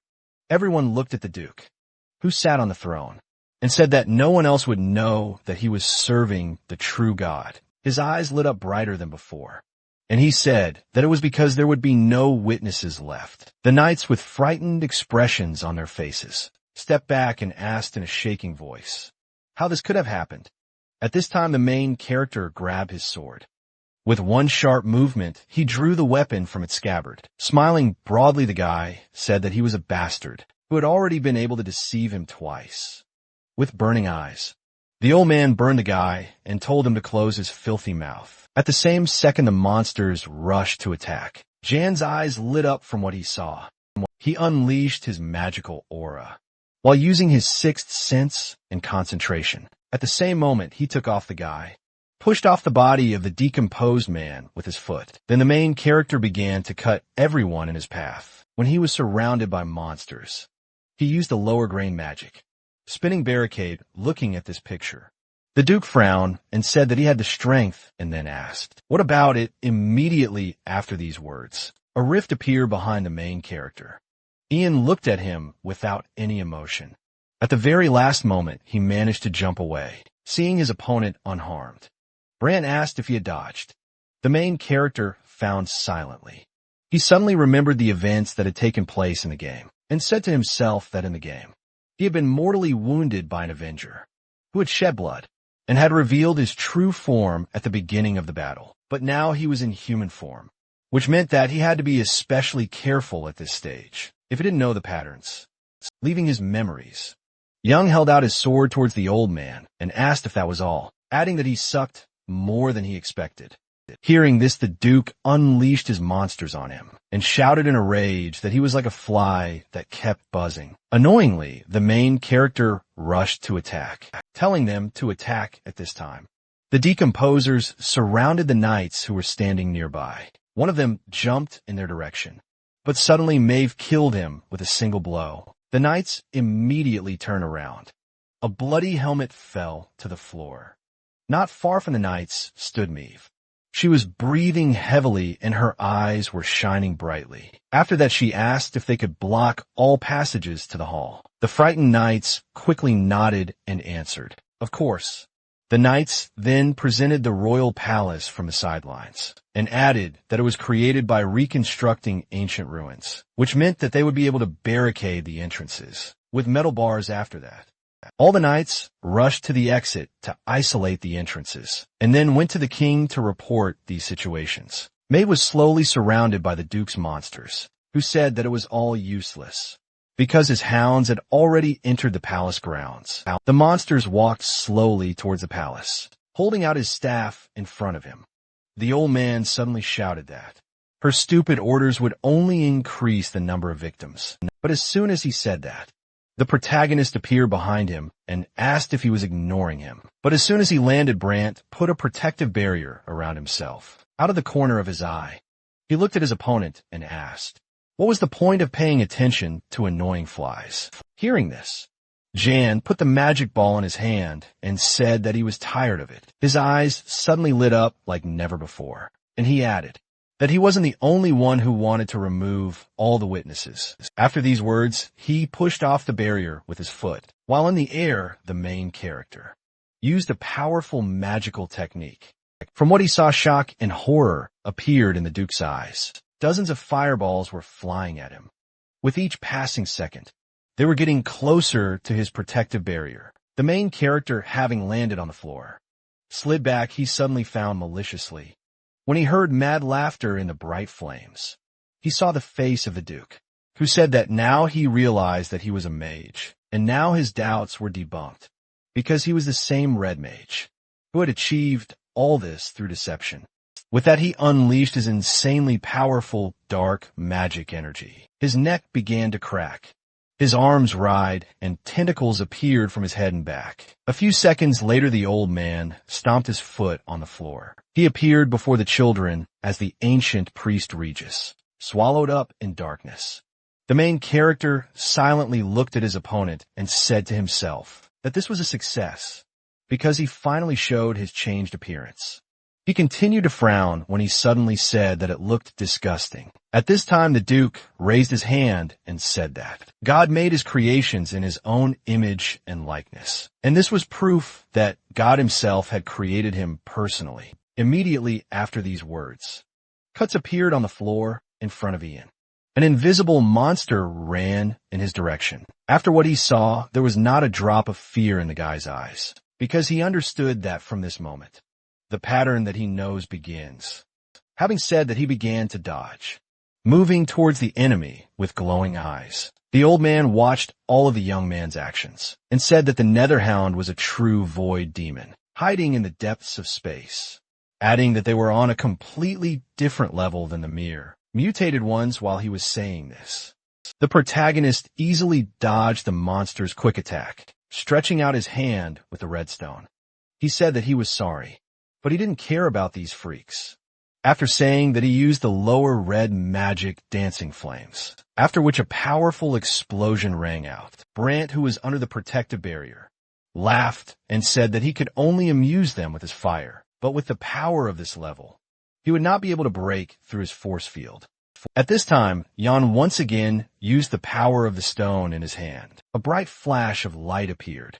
The guy used the lowest red magic flamethrower, which immediately collapsed on the protective barrier. The force field immediately shattered, and the old man shouted loudly that this could not be. After that, the main character got into a fighting stance and said to himself that his biggest difference with the game is the presence of a sort of condemnation, because thanks to it, the safety of the battle increases significantly, so much so that everything will end quite quickly. Thinking of this, he was burning his opponent's gaze when he suddenly said that he would send him straight to his god. At the same moment, a madly powerful magical energy was released from his sword. Immediately afterward, he jumped towards the Duke. The old man had been sitting on the throne all this time. Suddenly a smile appeared on his face, and he said to himself that his opponent had lost sight of him. Raising his staff, Brand opened a rift in front of him. From what he saw, shock appeared in the eyes of the main character, because the monster's hand appeared from the rift.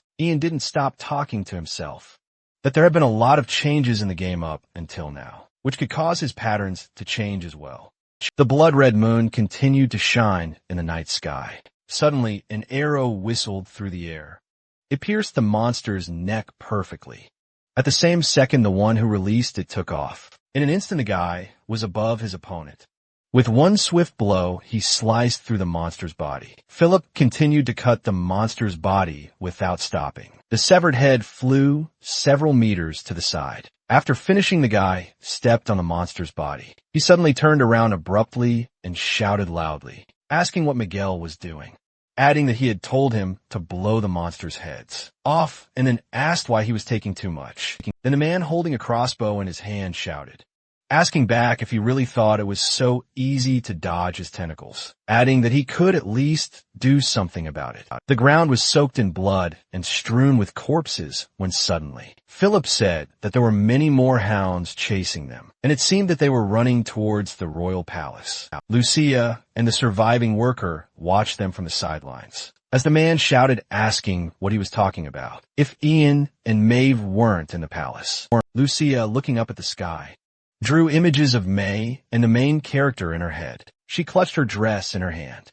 and said to herself that she hoped none of them would get hurt. At this time, the main character rushed to attack the huge monster. Without a drop of fear gritting his teeth, he made a quick sword strike.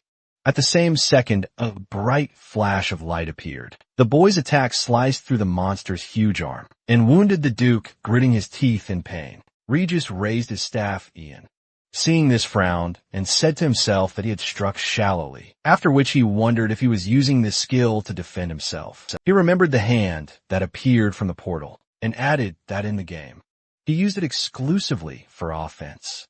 And while he was saying this, a powerful chaos energy began to appear around the old man, after which he said that it was impressive because he had received favor from the Toaran, because he had such damage in a sneak attack. Suddenly his eyes lit up, and he shouted at the top of his lungs that it was all like this. Immediately after this scream, it emitted a powerful shockwave in all directions. The protagonist, blocking her, gritted his teeth from the tension, but after a few seconds he smiled. After that, there was a madly strong explosion. Ian flew a dozen meters back at high speed. He flew into the wall of the main hall. Blood spurted from his mouth from such a collision. The main character collapsed to the floor. Looking down, he remembered crossing his arms before the old man's attack, and said to himself that even though he had raised the power to chaos, it wasn't enough. His hand on the floor was shaking violently. With the last of his strength, the guide picked her up and asked himself if he was having a concussion. He suddenly descended into a flashback that included Philip, Maeve, Monster Dungeons, and recent events, and said to himself that he was irresponsible, adding that although he had seen countless changes, compared to the game, he had made such a mistake. And while he was thinking about it, huge scratches appeared on the floor.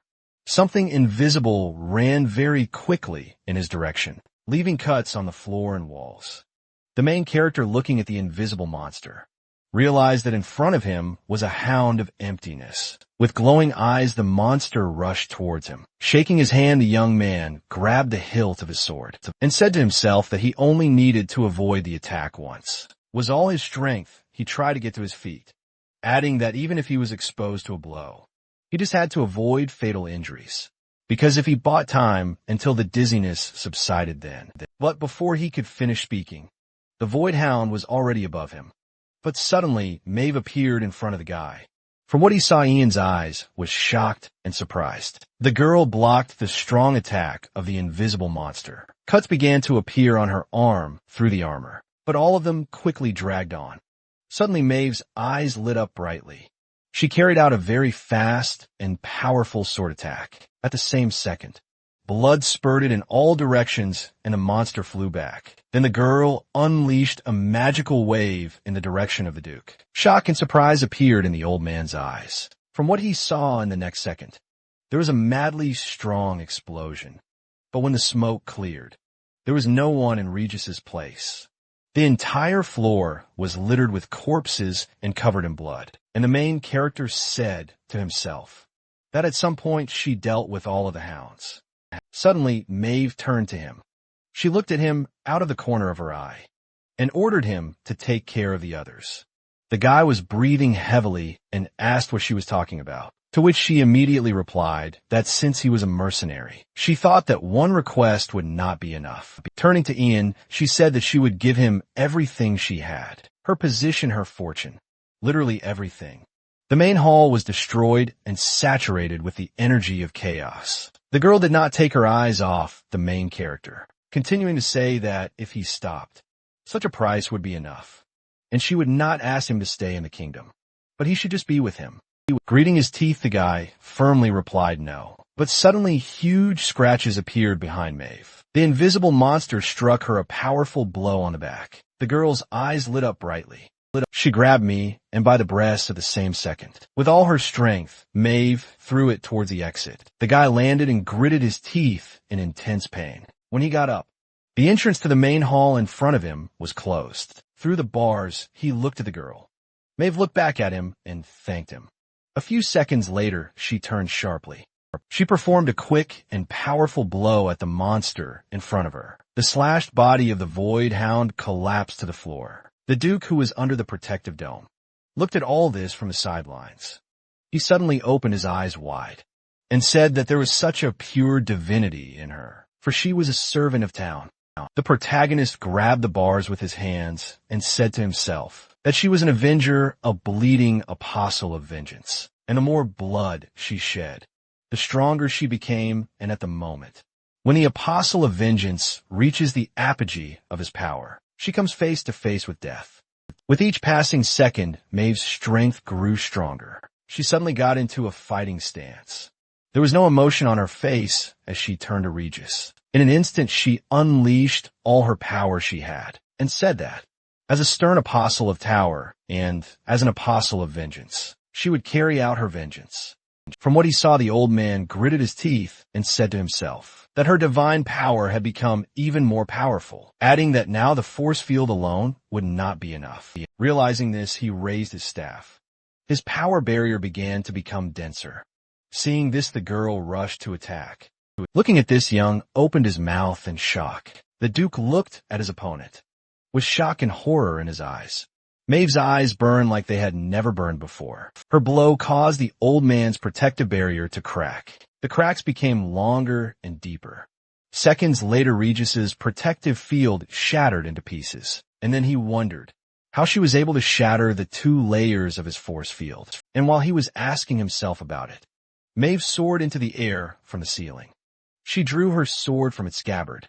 The blade of her weapon was covered in insane, powerful magical energy. The girl flew down, preparing to strike. Seeing this, the old man gritted his teeth and shouted loudly to himself that he needed to set the force field to the maximum power. When the protective barrier was erected, Maeve's blade was a few centimeters away. Her blow fell on the very top of the force field. Both opponents gritted their teeth, putting all their strength into defense and attack. Her divine power oozed from the girl's eyes, and she said to herself that she needed a little more.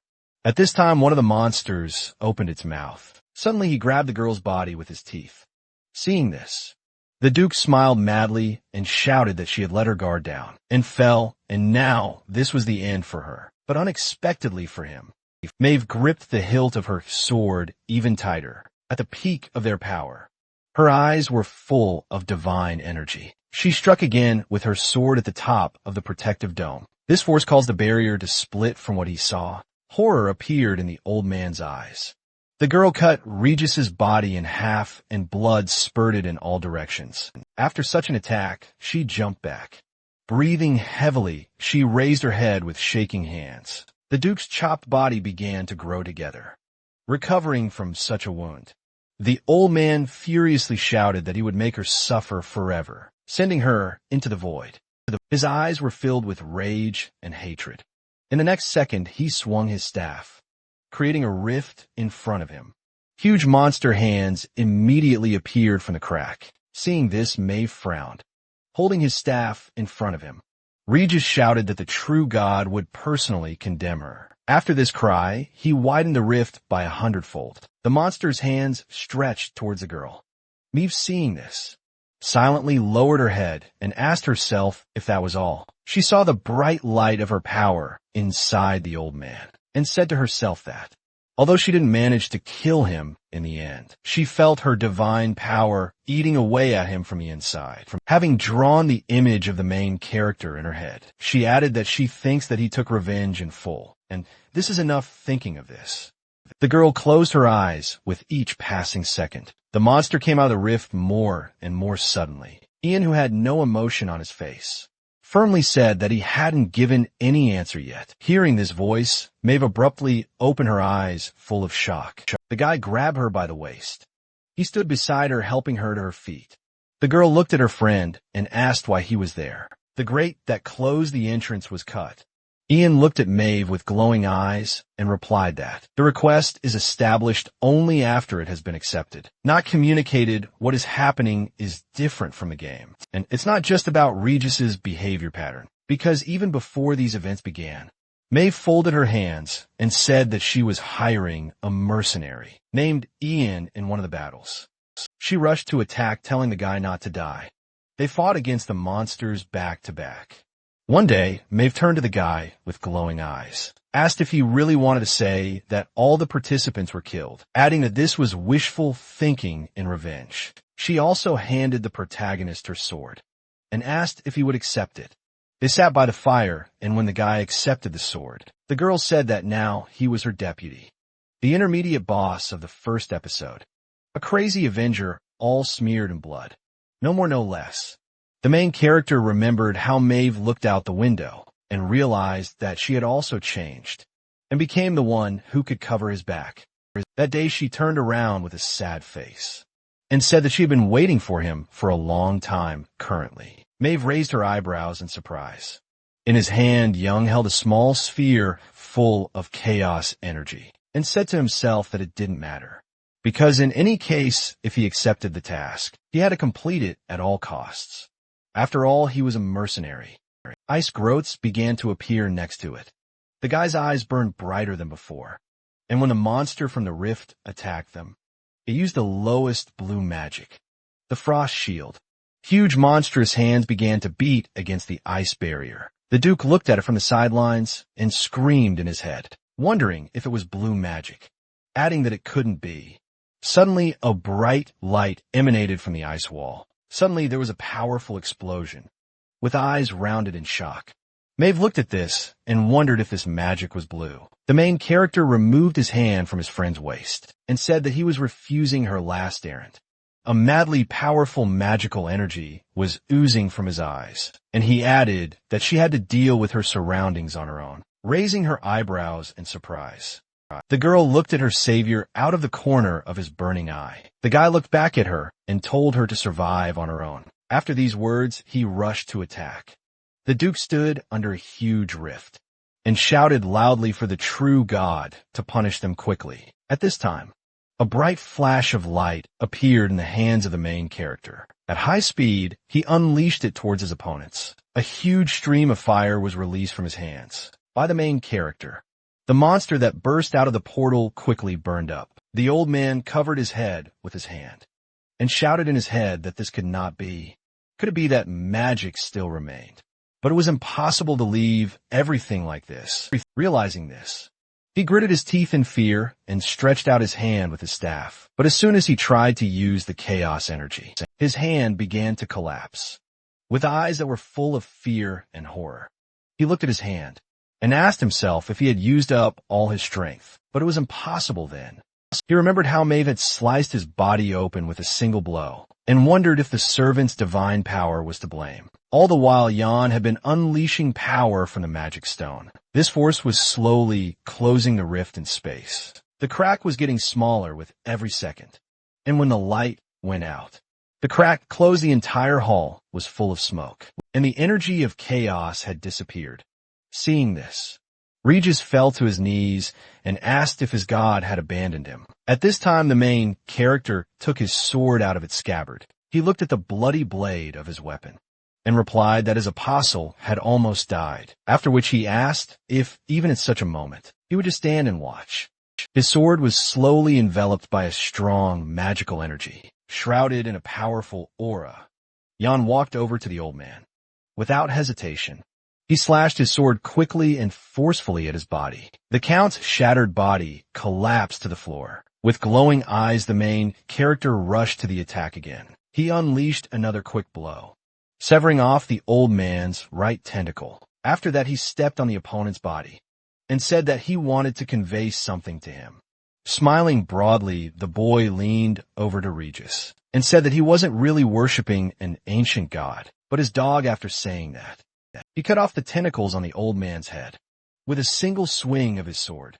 Pain and horror immediately filled the Count's eyes. Without hesitation, the guy stepped on the face of his opponent. Then he turned to the girl and said that he thought she would have to do it herself. Hearing this, Maeve smiled warmly and replied that she would gladly do so. Regis slowly turned his head to the side. The girl, clutching her sword behind her, slowly walked in his direction.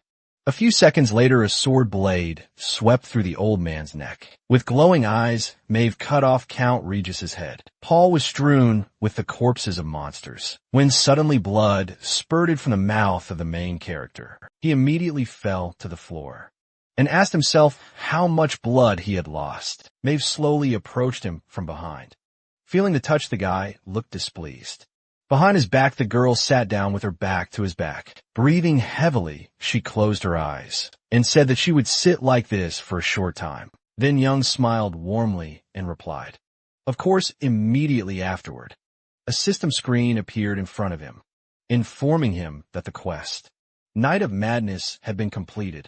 With a wave of his hand, the protagonist closed the system screen and asked Maeve if she would give everything she had, because this is a very charming will.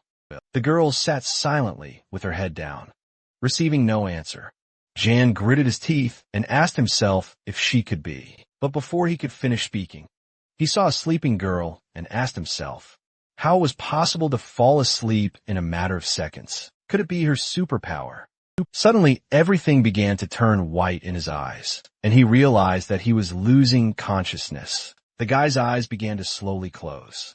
A few seconds later, his arm fell to the floor, exhausted after while the royal army ran into the main hall and asked what this horrible sight was, adding that so many fallen people had gathered here. Suddenly, one of them pointed his finger forward and shouted loudly for everyone to look. There, among the corpses of the monsters in the center of the hall, were Young and Mev in the bright light. They slept peacefully the very next day.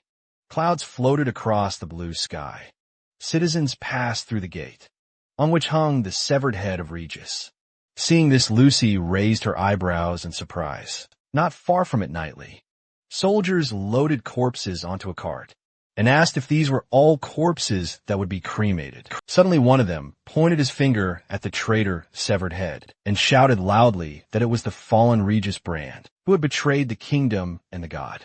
So his remains were hung on every fortress wall, so that he would not be able to rest even after his death. Severed parts of the old man's body are found on every fortress wall. Looking at him, the citizens began to throw stones at him and poke their fingers, shouting loudly and asking if he had the courage to be called Duke, adding that even if he died, let him die again. There were still puddles and bright blood stains on the streets of the city. The two men next to Lucia looked at each other and said that they thought they knew everything, but it wasn't like that, because only the monsters disappeared without a trace. There was a lot of chaos and the victims were counted, but this was nothing short of a miracle.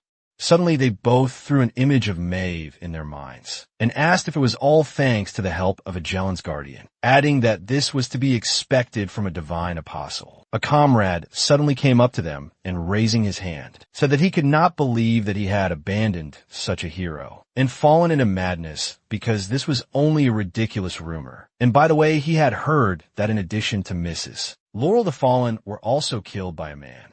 Lucia, who was next to them, listened attentively. Suddenly, the guys drew the image of the main character in their heads next to it and said that, moreover, he was called a master of the sword, equal in strength to Mrs. Laurel. Hearing this, The girls suddenly remembered Jan sleeping on the bed. Leaving her memories, she lowered her gaze.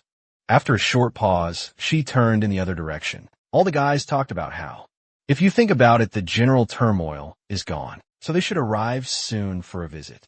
She began to leave suddenly. The girl stopped when she heard the boys talking about how they were afraid that they would send someone to present the kingdom in the best possible light, and they probably didn't even care. Sadness appeared in the Chia's eyes.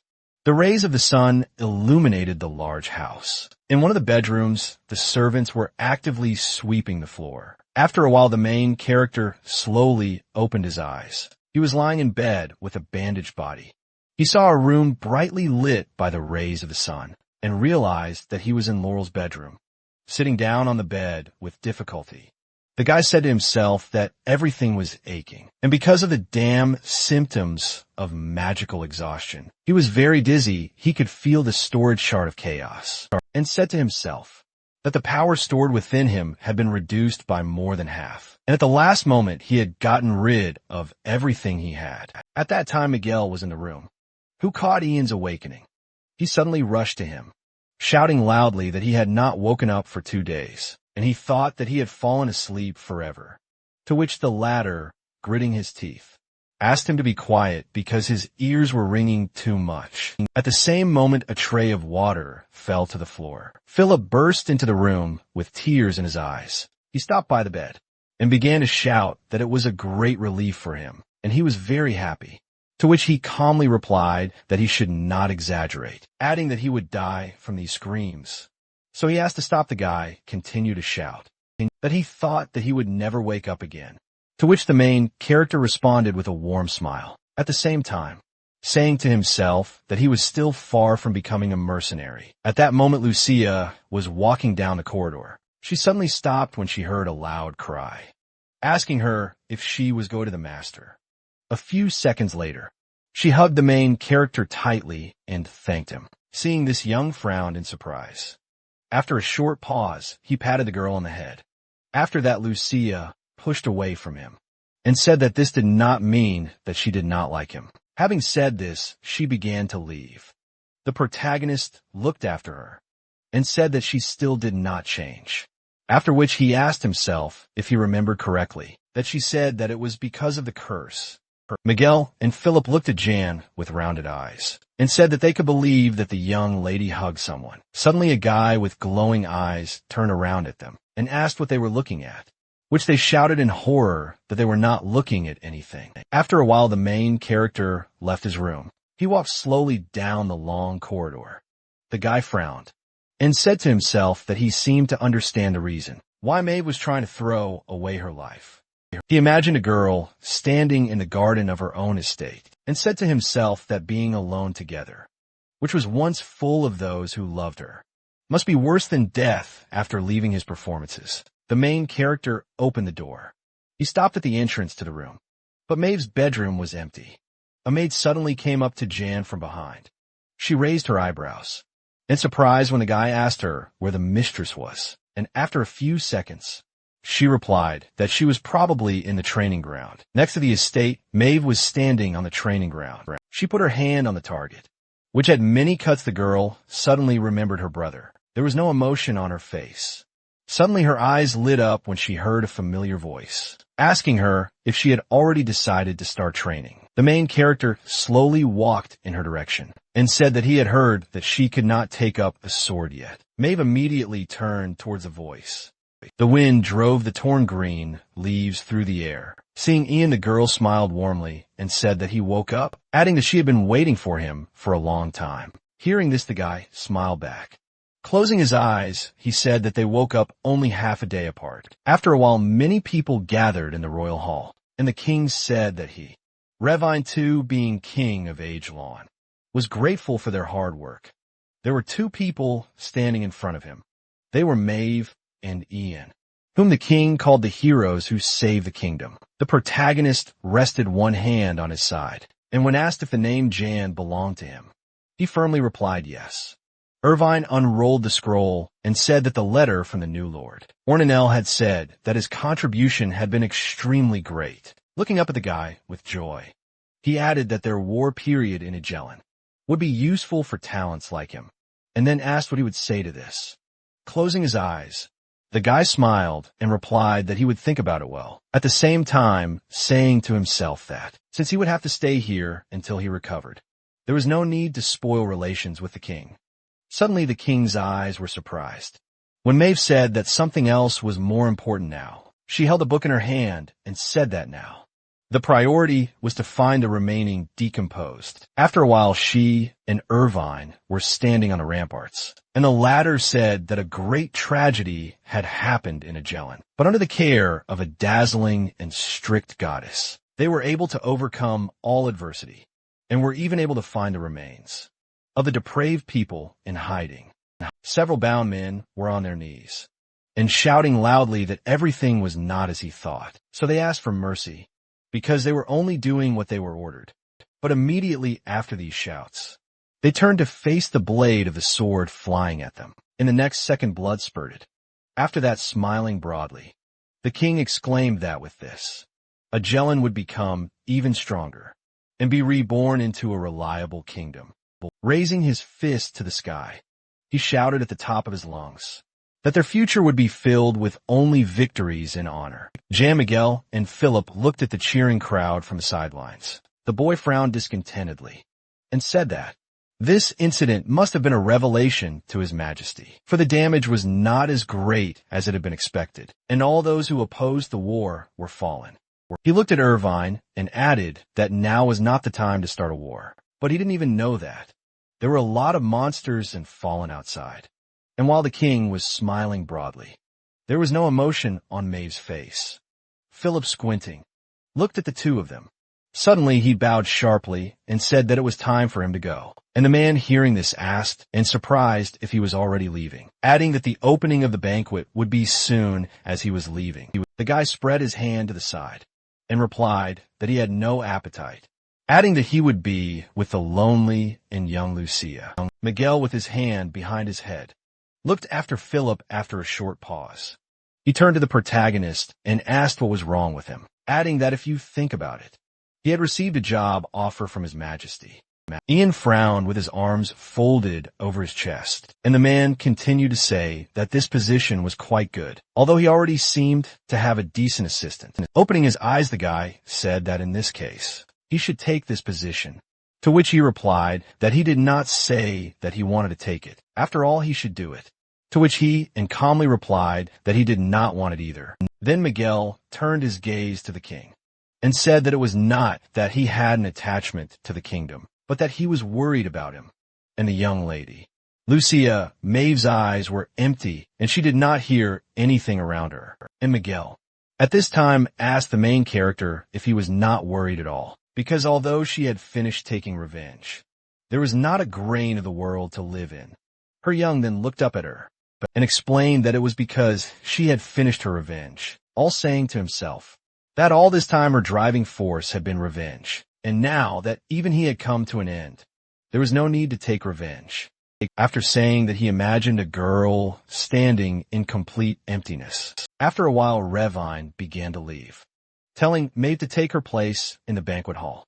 He suddenly smiled broadly and exclaimed, asking if she had prepared for this, to which she asked in surprise why it was necessary. Suddenly she raised her eyebrows in surprise, as the king replied that she would soon be sent to that family in the empire. Raising his fist to his mouth, he added that she would finally be able to fuse this ice, or that is send Lucia to the safety of the empire, and then she would be safe. Maeve stood silently with her head down, and after a short pause, she said yes. Night fell in the main hall. A real feast was arranged. The main character stood on the balcony and said that now he could finally breathe easy, because he had eaten plenty of meat, and now he felt his strength returning to him. He recalled sitting on his bed, meditating, and added that his physical health had stabilized to some extent, and rest and persistent meditation helped him in this. Leaving his memories, the guy suddenly frowned. In front of him was a shard of chaos that was gradually regaining its energy.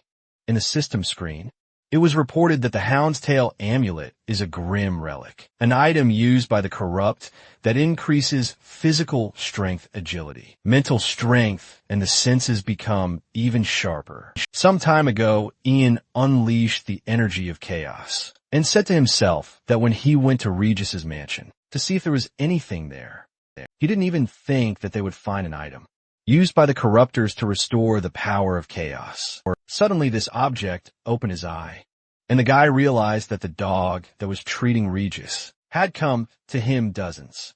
Then hundreds of eyes began to appear in this item, after which a system screen appeared, asking if the protagonist wanted to accept the quest, Scarlet Apostle of the Abyss, which was considered an incredible offer.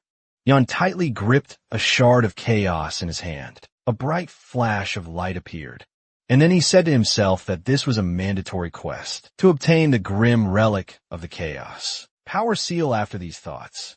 A bright purple flash engulfed the entire room. After leaving his memories, the main character continued to stare into the distance, saying to himself that it was damn hard, but it was worth it, and although the amount of recovery was only 10, but compared to how much it was before, it was a very large number because he did not recover at all. Suddenly, Maeve came out on his balcony and said, "This is where he is," to which he replied that she looked unwell for the main culprit of the banquet. Closing her eyes, the girl lowered her head. Seeing such a reaction, the guy excitedly asked if something had happened to her. Then Maeve opened her eyes slightly and asked for forgiveness because she could not hide her face.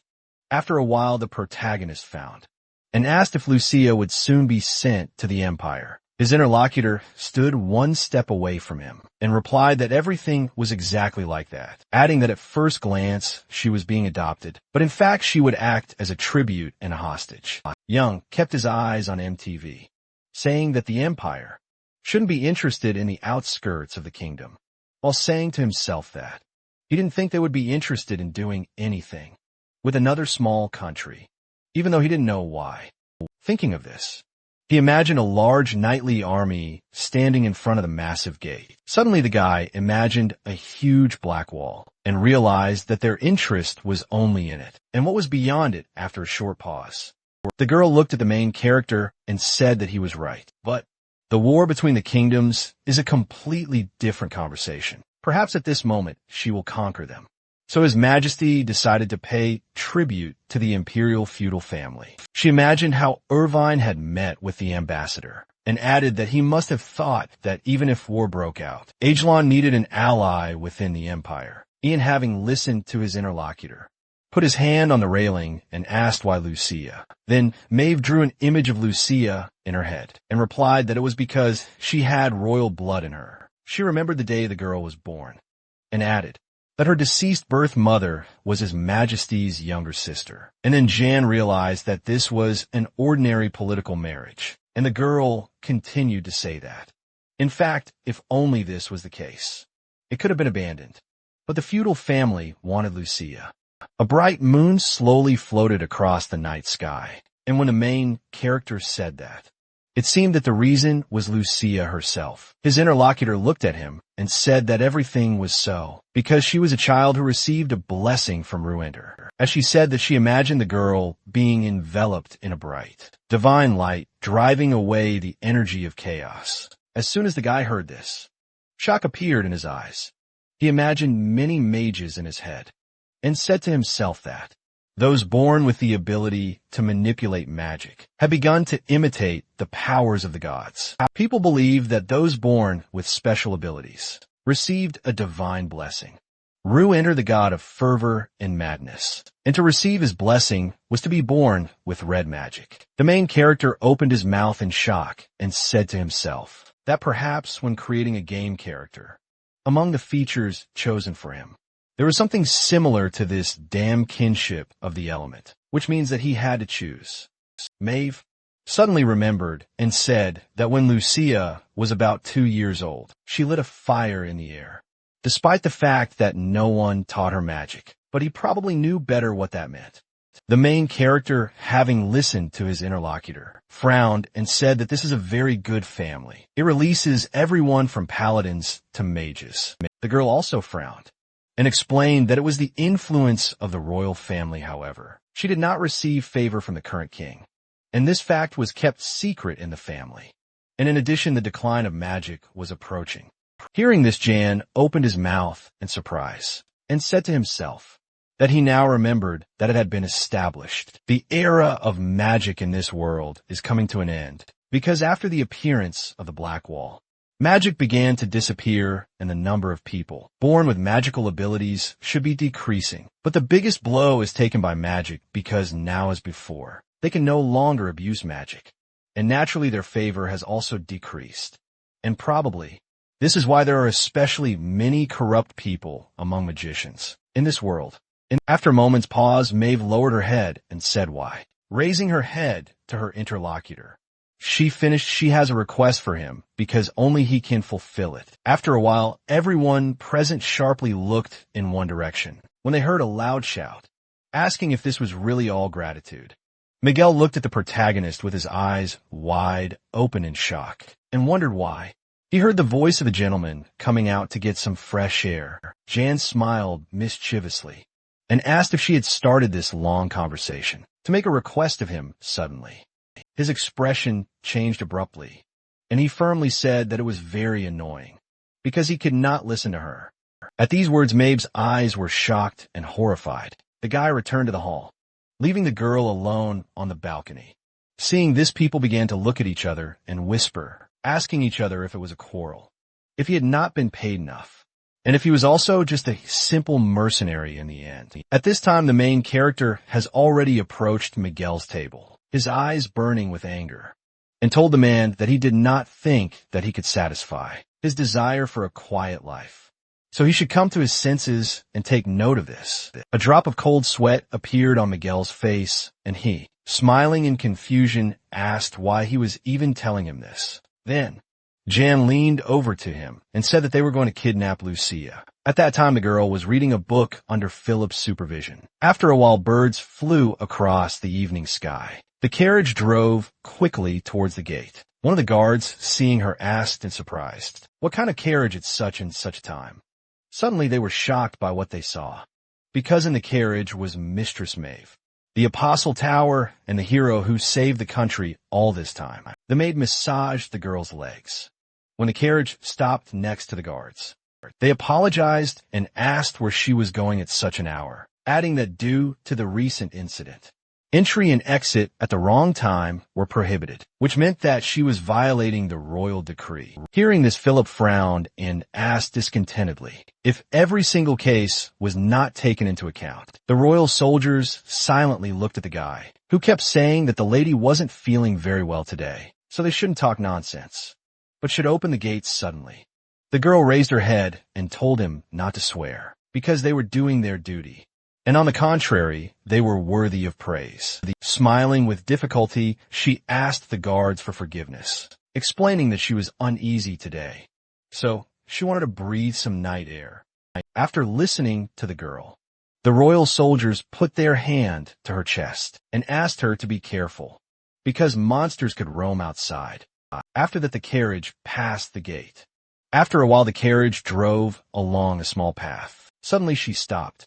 Philip turned around and said that they had arrived, so they could leave. A hand appeared from under Maeve's footrest. The main character, and Miguel, crawled out from under the blanket, who said that he had a feeling that he had become a footrest. As they warmed up, Philip said that they had acted as Mr. Young had said, and the guards had no doubts. And the girl, putting her hand to her mouth, said that the strategy of a good knight and a bad escort was quite good, and yet there was always something to learn. Suddenly the protagonist frowned and asked what she was doing, adding that Lucia should get out as soon as possible. Dirty red hair appeared from under the blanket. The girl was cut and dressed as a boy. Red hair was scattered all over the carriage. The children looked at Lucia and said that the beautiful face of the young lady had turned into the face of a wandering boy. Hearing this, Ian closed his eyes and, imagining the girl's previous image, said that there was nothing that could be done about it, because with that appearance, she was very eye-catching, and this appearance was perfect for someone who had experienced things in the dark world. And although it was not very good that the appearance of a boy came out, it was at least enough as he spoke. Lucia touched her clothes. Cropped hair after a short pause. Miguel turned sharply to Philip and exclaimed that now was not the time, because he had to go. So the boy had to move his things to a new carriage. And the maid said that they had to take food and clothes at this time. The main character shifted his gaze to the side when he was called out. Maeve smiled warmly and said that perhaps it was an unnecessary request, but she was very grateful to him. At night, she stood in front of the guy on the balcony and said that she had a request for him, because only he could fulfill it. She knitted her eyebrows pitifully and asked if he could take Lucia to the Hearthstone Temple. The protagonist hearing this, imagine the territory of a huge temple, where it was constantly snowing, and asked if she was talking about Ruenter, located in the north where serving priests and mad blacksmiths live. Asking this, he also introduced the indefatigably toiling blacksmiths, and said to himself that he had been there in a game, leaving his performances. He folded his arms over his chest and asked why he went there, and not to the Empire then. His interlocutor remembered how she found the document and said that it was associated with a feudal family who wanted to take Lucia. She introduced her late brother and added that Vernon had examined the document because it seemed that he was also worried about the girl. After introducing a large number of young people, she said that this family has a deep knowledge of magic, adding that it often hosts talented children and young people, and it is also closely associated with the Great Tower. Hearing this, Young frowned in displeasure. Maeve put her hand to her forehead and said that, after recruiting talents, the connection with them was completely lost, and there was no way to know how they lived and what research was being done. Suddenly, the main character's eyes lit up, and he asked if this family accidentally had a surname that was not Larmouth. Hearing this, the girl raised her eyebrows in surprise and asked how he knew, when she suddenly remembered that this was one of the most powerful families in the Empire. Upon receiving such an answer, the guy gritted his teeth with anger and said to himself that they would be lucky if only the contract was lost, because in the future, the Larmouth family was doomed to become a completely demonic kingdom called the Nightmare of the Magician. Thinking of this, he imagined a huge building shrouded in dark magical energy. Inside, each child was lying in his place, and the main character said to himself that it was impossible to contact them because they had all become terrifying test subjects. When he left his memories, Maeve, who was standing in front of him, said that this was why she would prefer to send her to the Hearthstone Temple, as she was a child who had received favor from Rueneri, and the priest would give her care and love, and then she would have a chance to develop her innate talent. After saying that, she raised her head slightly and, knitting her eyebrows excitedly, added that this was why she had no choice but to ask him. But suddenly, from what he saw, surprise appeared in the guy's eyes. A system screen appeared in front of him, asking if he wanted to accept the quest host sparked. Frowning, Jan pondered. He remembered how after defeating the Duke, the girl had hugged him tightly. Then he remembered what would happen to all the children who would go to the Larmouth family. Seeing this reaction, Maeve looked into the distance and said that everything was as she thought, because it was too big a request, and in that case, he could refuse. Suddenly, she abruptly shifted her gaze to the guy, who firmly said that he agreed. He continued to look at his interlocutor, adding that he would only agree if the reward was appropriate. After these words, he smiled mischievously and asked if she was good at acting currently. The protagonist put his hand on his shoulder and said that there was a ruckus at the ball yesterday. So even with Lucia's disappearance, they would think that he and Miguel kidnapped her. As he said that he remembered how, after shouting loudly, he had returned from the balcony to the royal hall. Leaving his memories, Ian looked away and said that it was all because they were unhappy with the reward and wanted to at least sell Lucia, so they would have no doubts about the others. Hearing this, Maeve smiled warmly and said that she was really grateful to him. But before she could finish, they both turned their gaze to the cart, from which Miguel was waving to them and shouting that they had loaded everything. Resting his hand on his side, the main character asked if they had collected his things, which the king gave him as a reward. To which the man tapped his hand on the box and exclaimed, "Of course, he dealt with them in the first place." After that, they stood opposite each other. Smiling warmly, Maeve said it was time to say goodbye. Young men frowned and looked at Philip and said that, if the lady wanted to kill someone again, he should do his best to stop her. And if something went wrong, he should leave the kingdom, because he knew that he was not attached to him. And then said that the girl should do the same, because the life of a knight-errant was not so bad. Hearing this, Maeve opened her mouth in surprise. She suddenly raised her gaze to the sky and said quietly, "A knight-errant." So, after a short pause, she looked at the protagonist and asked where he would go being a knight-errant, to which he spread his hand to the side and replied, where his feet would take him.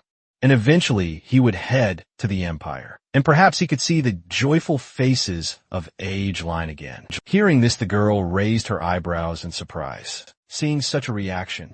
The guy smirked and asked if something was wrong, adding that if she was interested in his final destination, it would be quite a good idea if Magellan did not be absorbed into the Empire, but began to prosper, while saying to himself that this would not really happen. Miguel bowed to the lady and said that it was an honor for him to serve her, to which she replied that it was also an honor for her, because he was a worthy companion and escort. The man suddenly raised his head in surprise when Philip asked him, in a trembling voice, not to forget what he was telling him, after which he exclaimed that thanks to him, it was fun. After these words, tears began to appear in the guy's eyes. Seeing this, Middle began to pat Philip on the back and shout, asking if he was crying, adding that he was very sentimental, to which he replied that he just got a speck in his eye. After that, Miguel turned to the girl and said that it was time for them to return, and perhaps they would see each other for the last time. Then Lucia, who had no emotion on her face, firmly answered not for the last, because she had read in the book that, when her training in the temple ended, she would be able to return again. After these words, she rushed to hug Maeve, saying that they would definitely meet again. Hearing this, the girl smiled warmly and said that everything would be so. After that, she sat down and hugged the girl tightly. Suddenly a shadow appeared above them, and the main character said that someday, the day would come when they would see each other again. Keeping his hands folded on his chest, he continued to say that he would have to collect his bounty. Standing up, Maeve asked if he would mind getting her like this, while saying to herself that perhaps this was not the most important thing for him now. That day, on the balcony, Jan leaned over to her with surprise in her eyes. The girl listened to what the guy whispered in her ear. In the present, the protagonist smirked and asked if she understood why he didn't accept her, adding that she was not allowed to die until that day. Then Maeve, lowering her head, smiled and answered, of course. He promised to give it to her. When the carriage had gone, she looked after it and said to herself that he must live, for she would be waiting for him. Philip, who was standing nearby, suddenly said that he would do as Mr. Jane said. He frowned and added that he believed that his fate was not with the kingdom, but with his master. Hearing this, Maeve smiled. She continued to look into the distance, answering that it was right, so they would wait for this day together. At that time, the carriage was driving along the path. The main character sat inside and told Lucia that she had to be ready. He looked at the girl and explained that it would be hard for her, and she would see death many times, to which she calmly replied that everything was fine. There was no emotion on her face, as she continued to say that if she went to the Hearthstone Temple, she would at least be able to keep her name Laurel. Suddenly Miguel, who was sitting in front, frowned and said that he finally thought that he had settled in one place, and now he was returning to the north again.